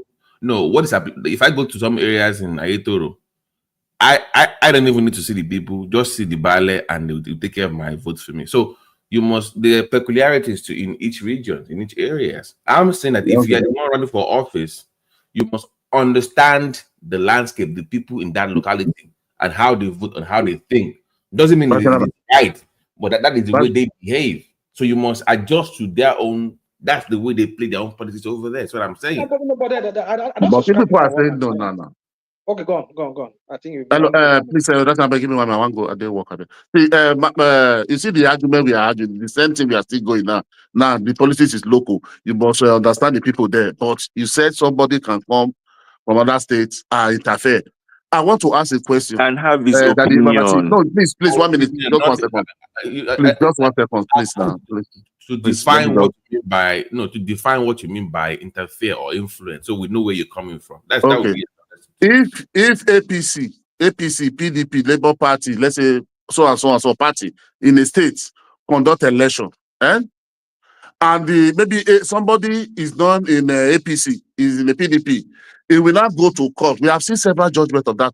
I just want to reflect our memory. Somebody from PDP, even somebody in APC, it doesn't participate in that election. It will not go as a concerned citizen and say, okay, this person did not qualify. Or there's many judgments. Court always say, no, you doesn't participate. You are, there's one word they use, interloper or something like that. You know why that somebody's still in that state and they didn't participate in that election, you don't have the right.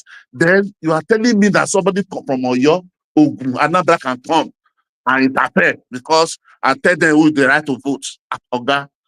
Bros, doesn't happen I don't understand what you mean by interfere? Now the thing let us know what. But you must not understand now, but you don't need to understand. To your point, Spinner, earlier about Jimmy, it's on both sides. The guy was also trying to whip up the Igbo settlement too. He was also trying to use to get vote from the Igbo. So it's like it was like a one-way streak. It was also it was a PDP man. I think it was a PDP man.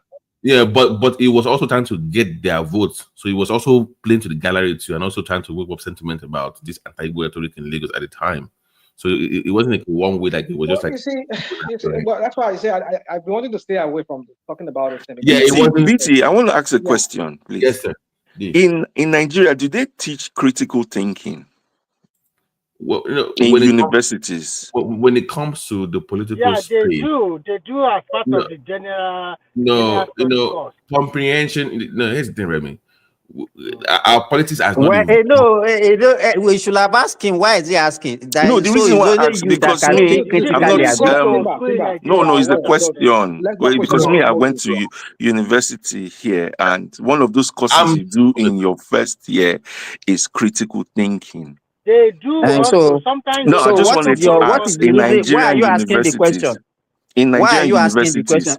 In Nigerian universities, do they teach it as the first module? Hold on now. It's just a question. It's not trying to put Nigeria down. Let me respond to your question. Hold on, please. First of all, the average Nigerian voter is not a college graduate. So if you're basing that critical thinking on school education, then we have a very long discussion. So the average I get you. So the average voter is not even college trained or barely past high school in Nigeria. So critical thinking, by your definition, we are a long way to go by your definition. But I think that we've not grown politically enough to see people for who they are, or look at the policy. That would be what you mean, like, okay, you don't have office. What do you have to offer me beyond money or your tribe or your culture? We're not there yet. That's a long way. That's like 100 years from now. People don't think that way. Okay, so by your definition, we don't have in the political space. So we don't have anybody. The average Nigerian is not even close to what you're defining. All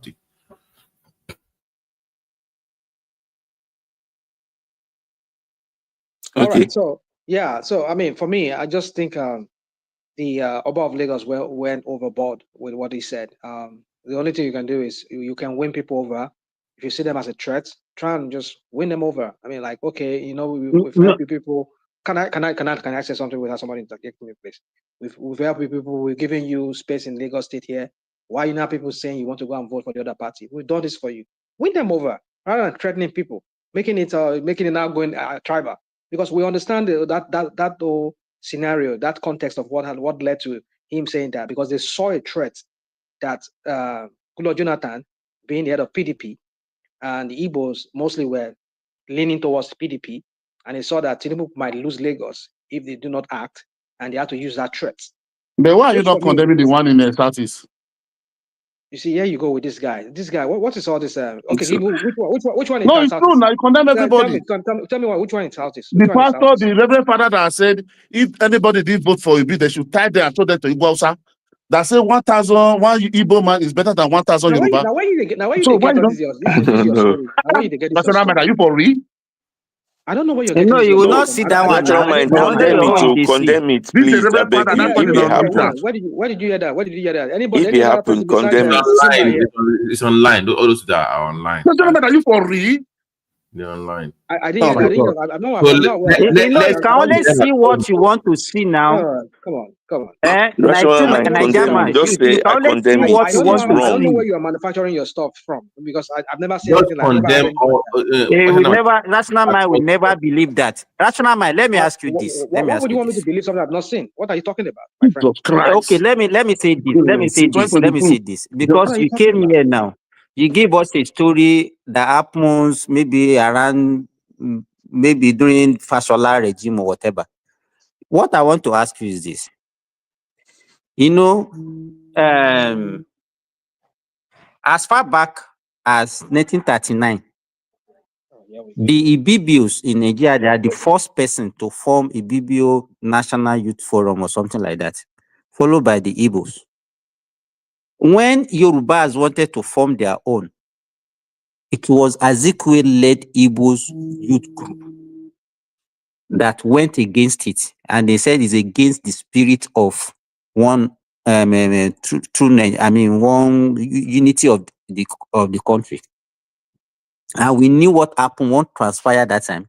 You know, the question I want to ask you is this: why didn't you ask yourself that? Why is it only this group of people that goes to some other space and be asking them they want to interfere? You will never see Hausa people. Hausa people are in Lagos, so you will never hear them doing pimp. You will never see the chief, the Jukun, all the other tribes in Lagos saying that. And in other spaces, you will never see that. Oh, they are the one that will always go to another people's space and go and say, okay, you want to do this in your space, you want to do this. And when they resist them, they will say, okay, why have you ever seen any other tribe complaining about their own space and say, okay, we want to contest in this place? And did you ever ask yourself?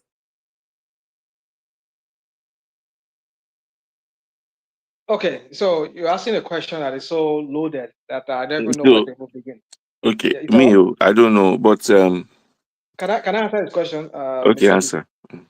You see, you asked a question that is so loaded that I don't even know where to even start from, because I know usually I know where you are coming from whenever you ask questions like this.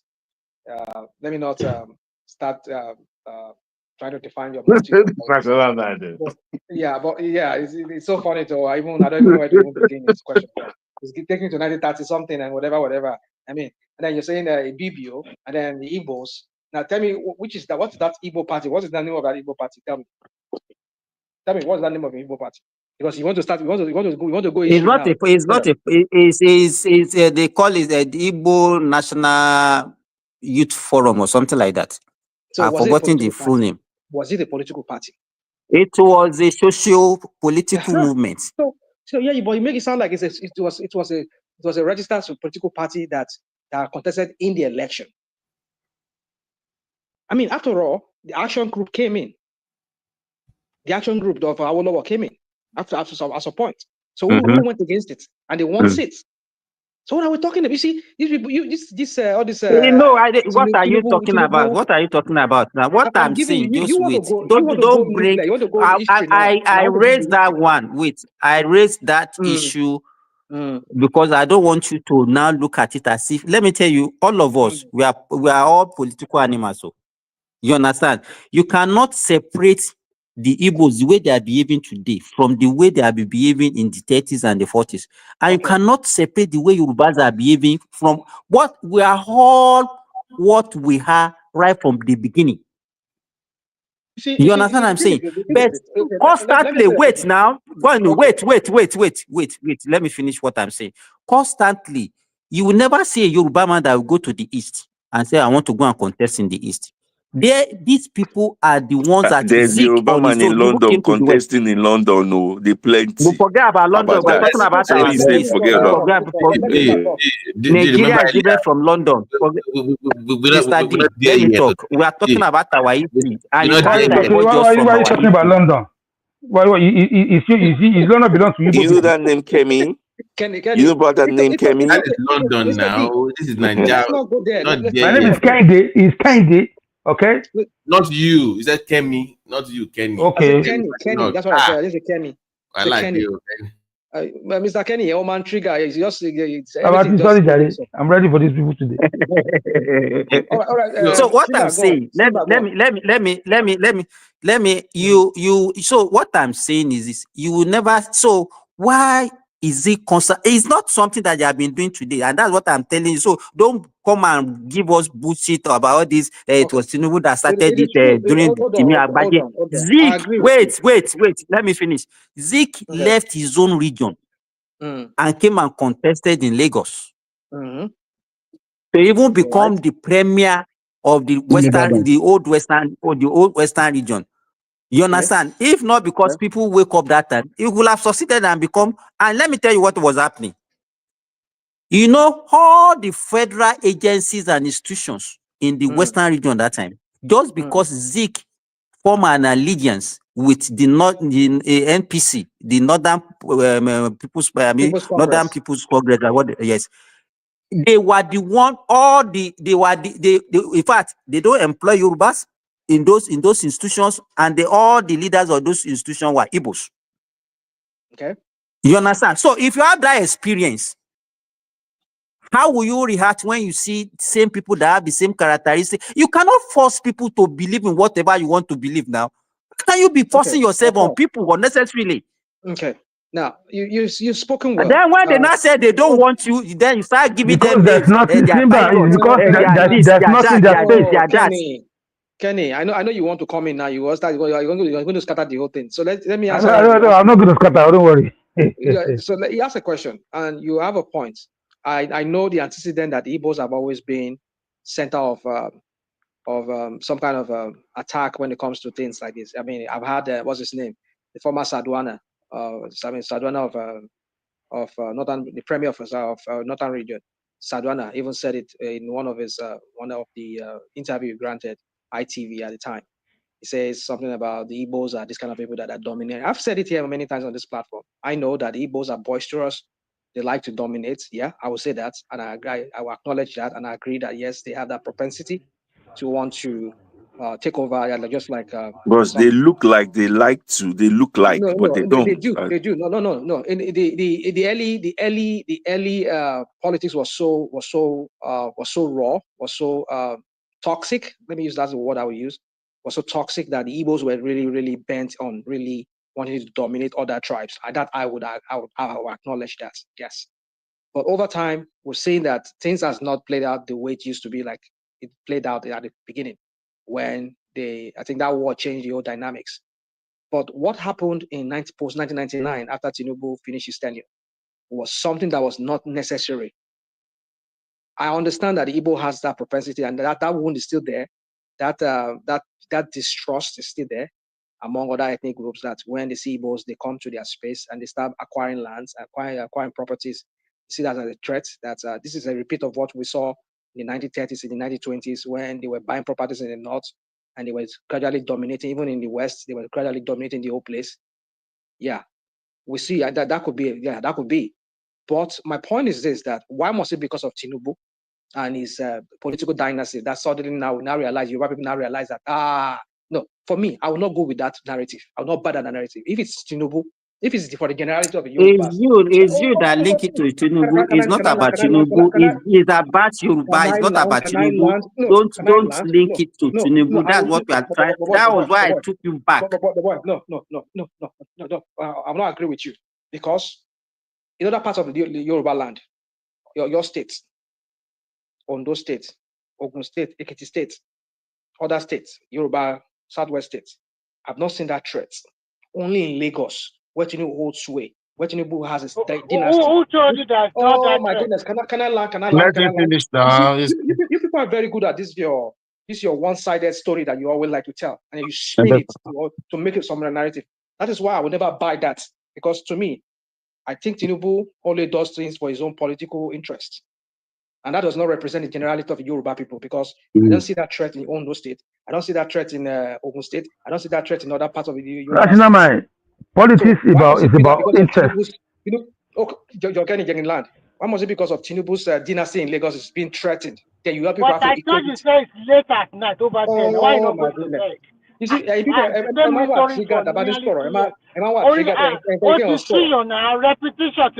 from your side. But rational man never condemn Senator Kunko. You see, people you never let people to talk because you get triggered. Because I'm not triggered. You are repeating the same thing for 2 years. Are you not tired? No, I'm not tired. Tinubu this, Tinubu that, every time. Rational man. Let me land my point, then I will we are tired. Rational man is okay now. You have been talking since now. You're not. Why you cutting me in my mid sentence? Let me just make my submission, then I will be done. So my point is this: is that I've not seen this in other states. There's no threat of your Igbos in other states. I know maybe Lagos, because Lagos is a choice, it has choice lands. And these idiots, these criminals of Tinubu and his criminals, they have interest. They see can you not call Tinubu idiot? I'll come and tell you, don't say that. No, don't stop saying that.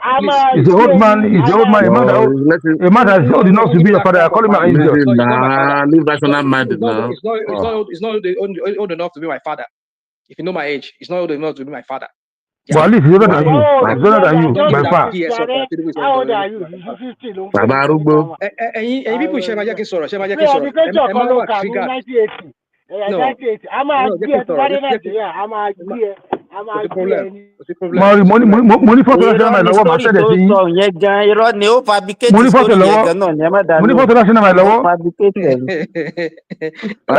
international law, my said money for the law. Money for international law. Money for the Rational man. Please, no joke apart. Just rational man. You people don't want me to talk. I mean, I'm just saying now that I've not seen that. It's true that Igbos have that propensity to. But you have said this one how many times now? Oh yeah, okay, fine. I've said it before. So my point is, in conclusion, is this: I will not buy into that narrative that to hell with all Igbos. No, it is. If it is in Lagos, I agree with that. Let them vote for a Yoruba man of their choice. If they think that's what will their own interest. If Tinubu feels threatened, you go and meet them, dialogue with them. Say yes, I will work for you people. Vote for us. It's all about dialogue. But you want to use Oboju, the same Alaye kind of. No, it's not that way. Can I suggest quickly? Let me say something real quick. National mind. Nobody is triggered. Nobody actually is not afraid. You are not afraid. All we are saying is they should stay in their lane. We are not contesting in their own space. Nobody contesting for council or chairmanship in their space. They should just stay in their lane. They shouldn't intervene in Lagos State politics, in Southwest politics. They should know their boundary. That's what we're saying. Okay. Yeah, let me also put this one. Rational might see the problem we have. If you go to the civil service for someone, are you guys hearing me? Midwest, we can hear you. Okay, now if you go to Southeast, the entire civil servants, 99% under the state control, they are all Igbos. Okay, now if you go to other place, they are all indigenous people. Why is it like that? Because their persons are the one ruling them. Then if you go to federal level today, as you have a Yoruba now, they will be changing everything, employing their own people. It's always like that. We pretend to be lying about these things. Go to Abuja, some places, ministries, they speak Hausa language. They don't care whether other tribes are there because they are the majority. They only employ themselves. Even the heads are not, as their children are returning from abroad with their certificate, they are just replacing them with other people. I'm telling you. Now, if you allow a no EDG to take over your own state, they're going to kick your own people away and start appointing their brothers, or in the name that their brothers are the one that are qualified. We have been in this problem. Nigeria is a country that somebody said they didn't define the country. That's why we have problem. My brother, let me bust what you say. We give a senator a chance in Lagos State. From Igbo side, he was a senator in Lagos State. He fought against Lagos State bill in the Senate. And you are representing, Lagos State. Who is that person? Am I lying? I can't remember his name.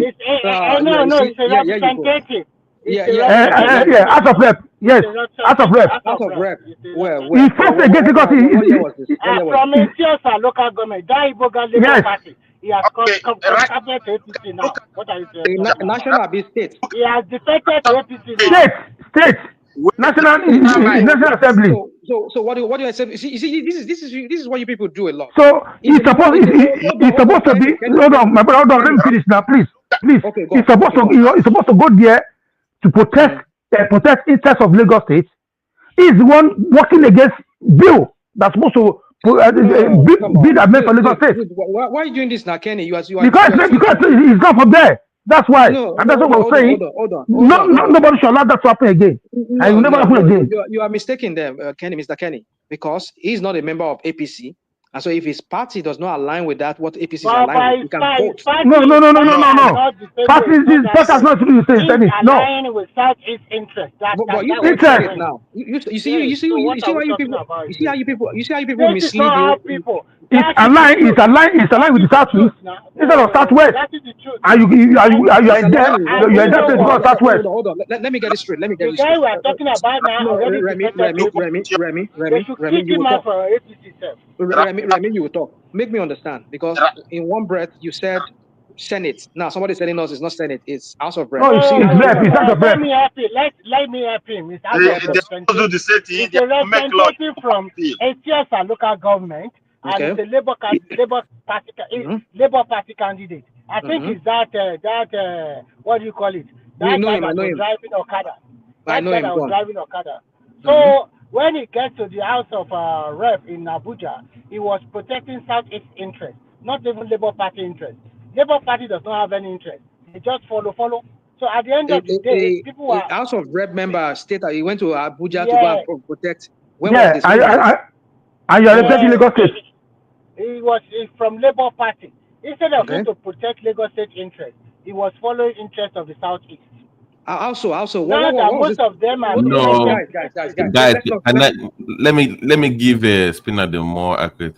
So when the Lagos Calabar thing happened, that is his district. He's going to cut across.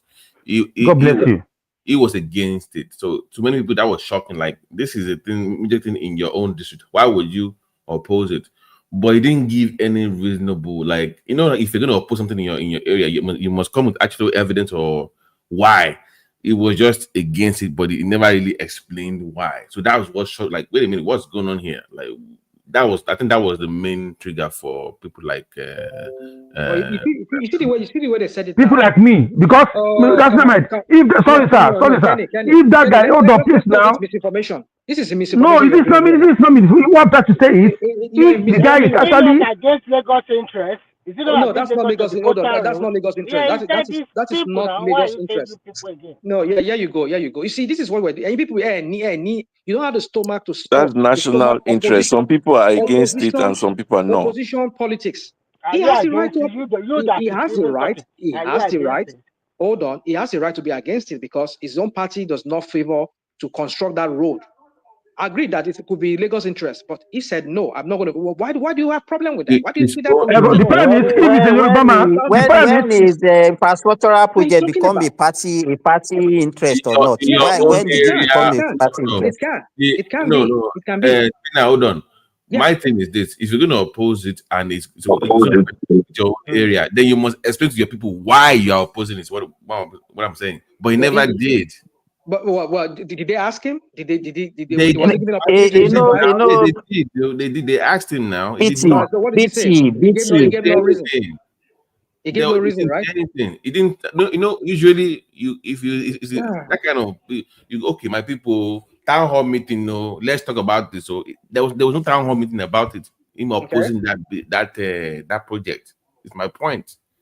If you don't oppose it, then I don't have all this thing in front of me because the way I know. I was able to plug in with when it was. I want to go with what you said. What you said seems to be more reasonable than what Kenny and our friend Remy was saying, because he says he went to Senate and he voted against it. Like, come on, what are you talking about? That's not mine. Hold on, sir. Babati, hold on. What I'm saying is, if it's a Yoruba person from Southwest, he will not do that, because he will protect the interest of Southwest and protect the interest of Lagos State. You understand? Tinubu's interest is not Yoruba's interest. It's Yoruba interest. It's Yoruba interest. If it's not for you, because if it's not for you, that's the only thing. How can Tinubu's interest be Yoruba interest? What the fuck? I mean, come on. Because it's Yoruba interest. Excuse my dogo. I know. What are you talking about? But how can Tinubu's interest be our interest? It's our interest. It's our interest. It's our interest. Kenny, I'm not talking here tonight. Here's the problem. That man created an opening for people that were questioning his loyalty to even have something to say in the first place. I didn't mean that he has said, okay, I'm opposing this because of ABC and D. Go to ICV or go to TVC News and explain yourself. It wouldn't be a problem. But he never did that. That was the issue with I think it's from Middle Belt. I agree. I don't think the guy is an Igbo guy. No, I think it's an Edo or whatever. Yeah, I don't know. That Middle Belt kind. I don't know where. Middle Belt. So why you see where this Kenny was taking? He say, "Oh, my Igbo, you went to go and represent Igbos. You go Southeast. You see, I'm done talking here tonight. Let me just go. I think I have to go and take some. My brother, I thought I was concerned. My brain cells back. When you talk, okay, let me say this. Let me. I'm hosting tonight here on my TikTok. You guys can join me. Oh, tonight? Okay. Your TikTok. What's your TikTok? What do you? Kenny Mighty. Kenny Mighty. It's Kenny Mighty. Kenny Mighty. And you do magic. Mr. Pella there. Is that what you do? It's a good. No, Mr. Pella. We just talk about. Oh, okay. All right. I know. Yeah, it's okay. But personal mind on the our politics has not evolved to where we. I agree. But we cannot continue making it this way, where people like the likes of Tinubu and his criminals like himself will make it look like it has to be their own interest. I don't think so. I think this past it is Obi that did it, and I will tell you why it's Obi's fault.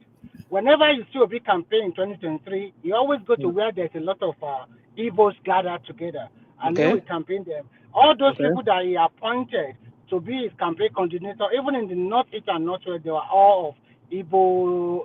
They are all Igbos. So and his campaign chairman is what? His campaign chairman. Yeah, most people, everybody knows the truth. You don't need to shy away from the truth. I didn't like the whole. It's not about any people here. Even in the churches, you often go to the that one.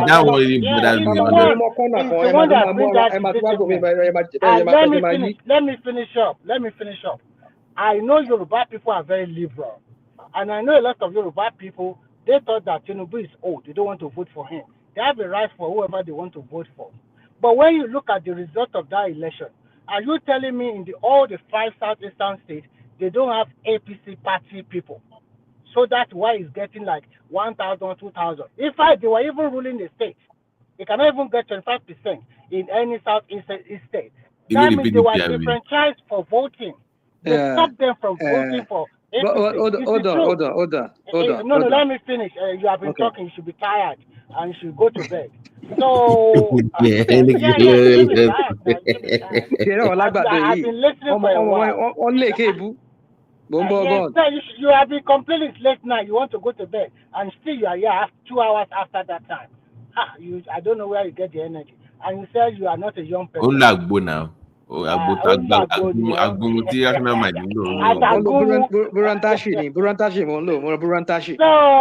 causes it, unfortunately, because I have some Igbo people as friends. BT, let me even make you laugh. You know, that was a guy that used that thing, and the guy now priapism for 3 days.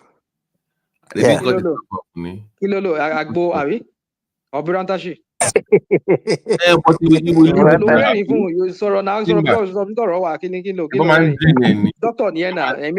No, yes, now they did it was the urologist that helped him now to relieve the something. But you know, most people will not come, they will not come to the hospital on time now. You understand?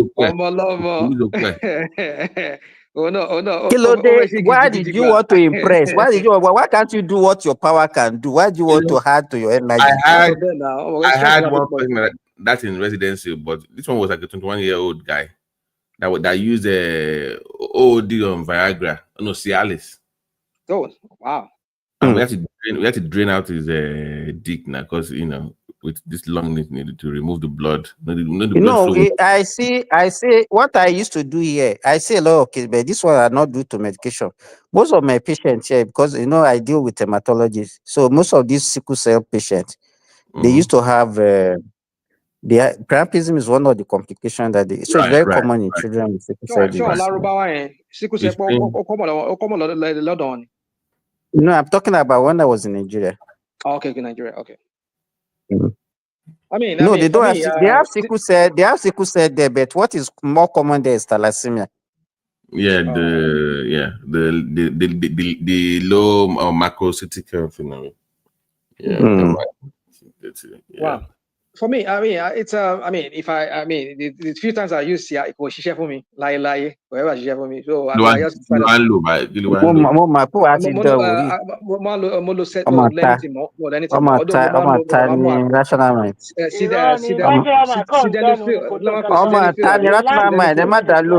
it's just making mouth. It cannot last more than 2 or 3 minutes. Hey guys, Don't get it, but that's your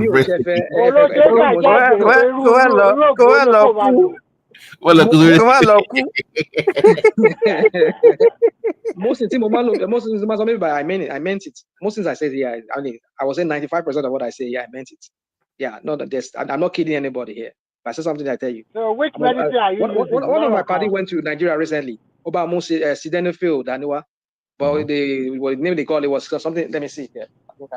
What is that used for? Oh no, and it's something like Cialis. The trade name is Viagra now. Yeah, that's the real name is sildenafil. Okay, Manop, but sildenafil citrate tablet ni. So one of my party kò ṣiṣẹ́ fún mi o, kò ṣiṣẹ́ kankan. Kò lè ṣiṣẹ́ fún ẹ because the one that he bought actually might all be slow this thing now. How much is it? The real sildenafil will cost, it can't be less than 50K per tablet. Okay. My party me look you can see the doctor online. No, Remy, you can get it online. We just do online appointment and they will give it to you. You don't have to go to any clinic. That's what the issue. Yeah, that's what they do here in America now. Yeah. They will customize it too. They will even give it to your own level. Whatever. I don't know. Is that Gusho on your profile? No, once you're BT. Yeah. Let us get it straight to the people. It's only when you are having what somebody like Rational might be looking for is something that can make him to stay a little bit longer. Sildenafil will not do that though. No, but I don't know his condition. We don't know what I was told is that I should not use it when I have something in my stomach. I should use it when I don't have, because all the times I use it, I have something in my stomach. So you must take it without nothing in your stomach. I think that was you think that the food can affect his absorption? Yeah, that's what it said. No, show EKG before it, because your cardio has to tell you. Heart problem. No. Spinner, you must do an EKG first, and then but that was why I discontinued it. I didn't use it anymore because I had to go see a urologist recently. I had urethra stricture. Oh. I had it recently. Yeah, it's I mean, I should not be saying this on national, but then I had it. So rational mind, my urologist break it down so that we can understand. No, me, break it down. If you don't know, you know. But that so you have a uretrostomy, urethroplasty. Well, what they showed me on the screen, I had some kind of like a wound between inside the pipe, and then I could see some loose skin. Look on Joe's okay on Los Angeles. Okay, well, I had it's okay. I don't want to go into. But you can still pass urine. You can still pass urine. Yeah, of course. I mean, at the beginning, I had. That means you don't have stricture yet. That means you don't have stricture yet. I did. Well, I don't know, but I did. That was why I went to see the doctor. I was having difficulty at some point, and then after that, if I thought it was even a UTI. Usually, it's not. I'm not questioning your past, but usually most people that used to have it at this age is because maybe they've had the STD before. I've never in my life had one. Or BPH. Never had one in my life. Never had the STI. No, but BPH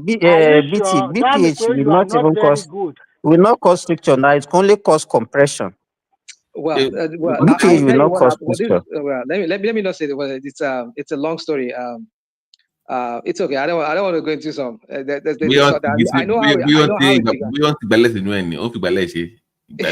No, what Rational Man is saying that is not a chronic one. What he's saying is an acute condition. What he's talking about is an acute condition. Well, my doctor said it's not. Said it's with time the more I pee, the more that thing might fall off and the skin will just. But the thing is that at some point I noticed my urine was having blood in it at some point. Oh, yeah. That's something I'm big.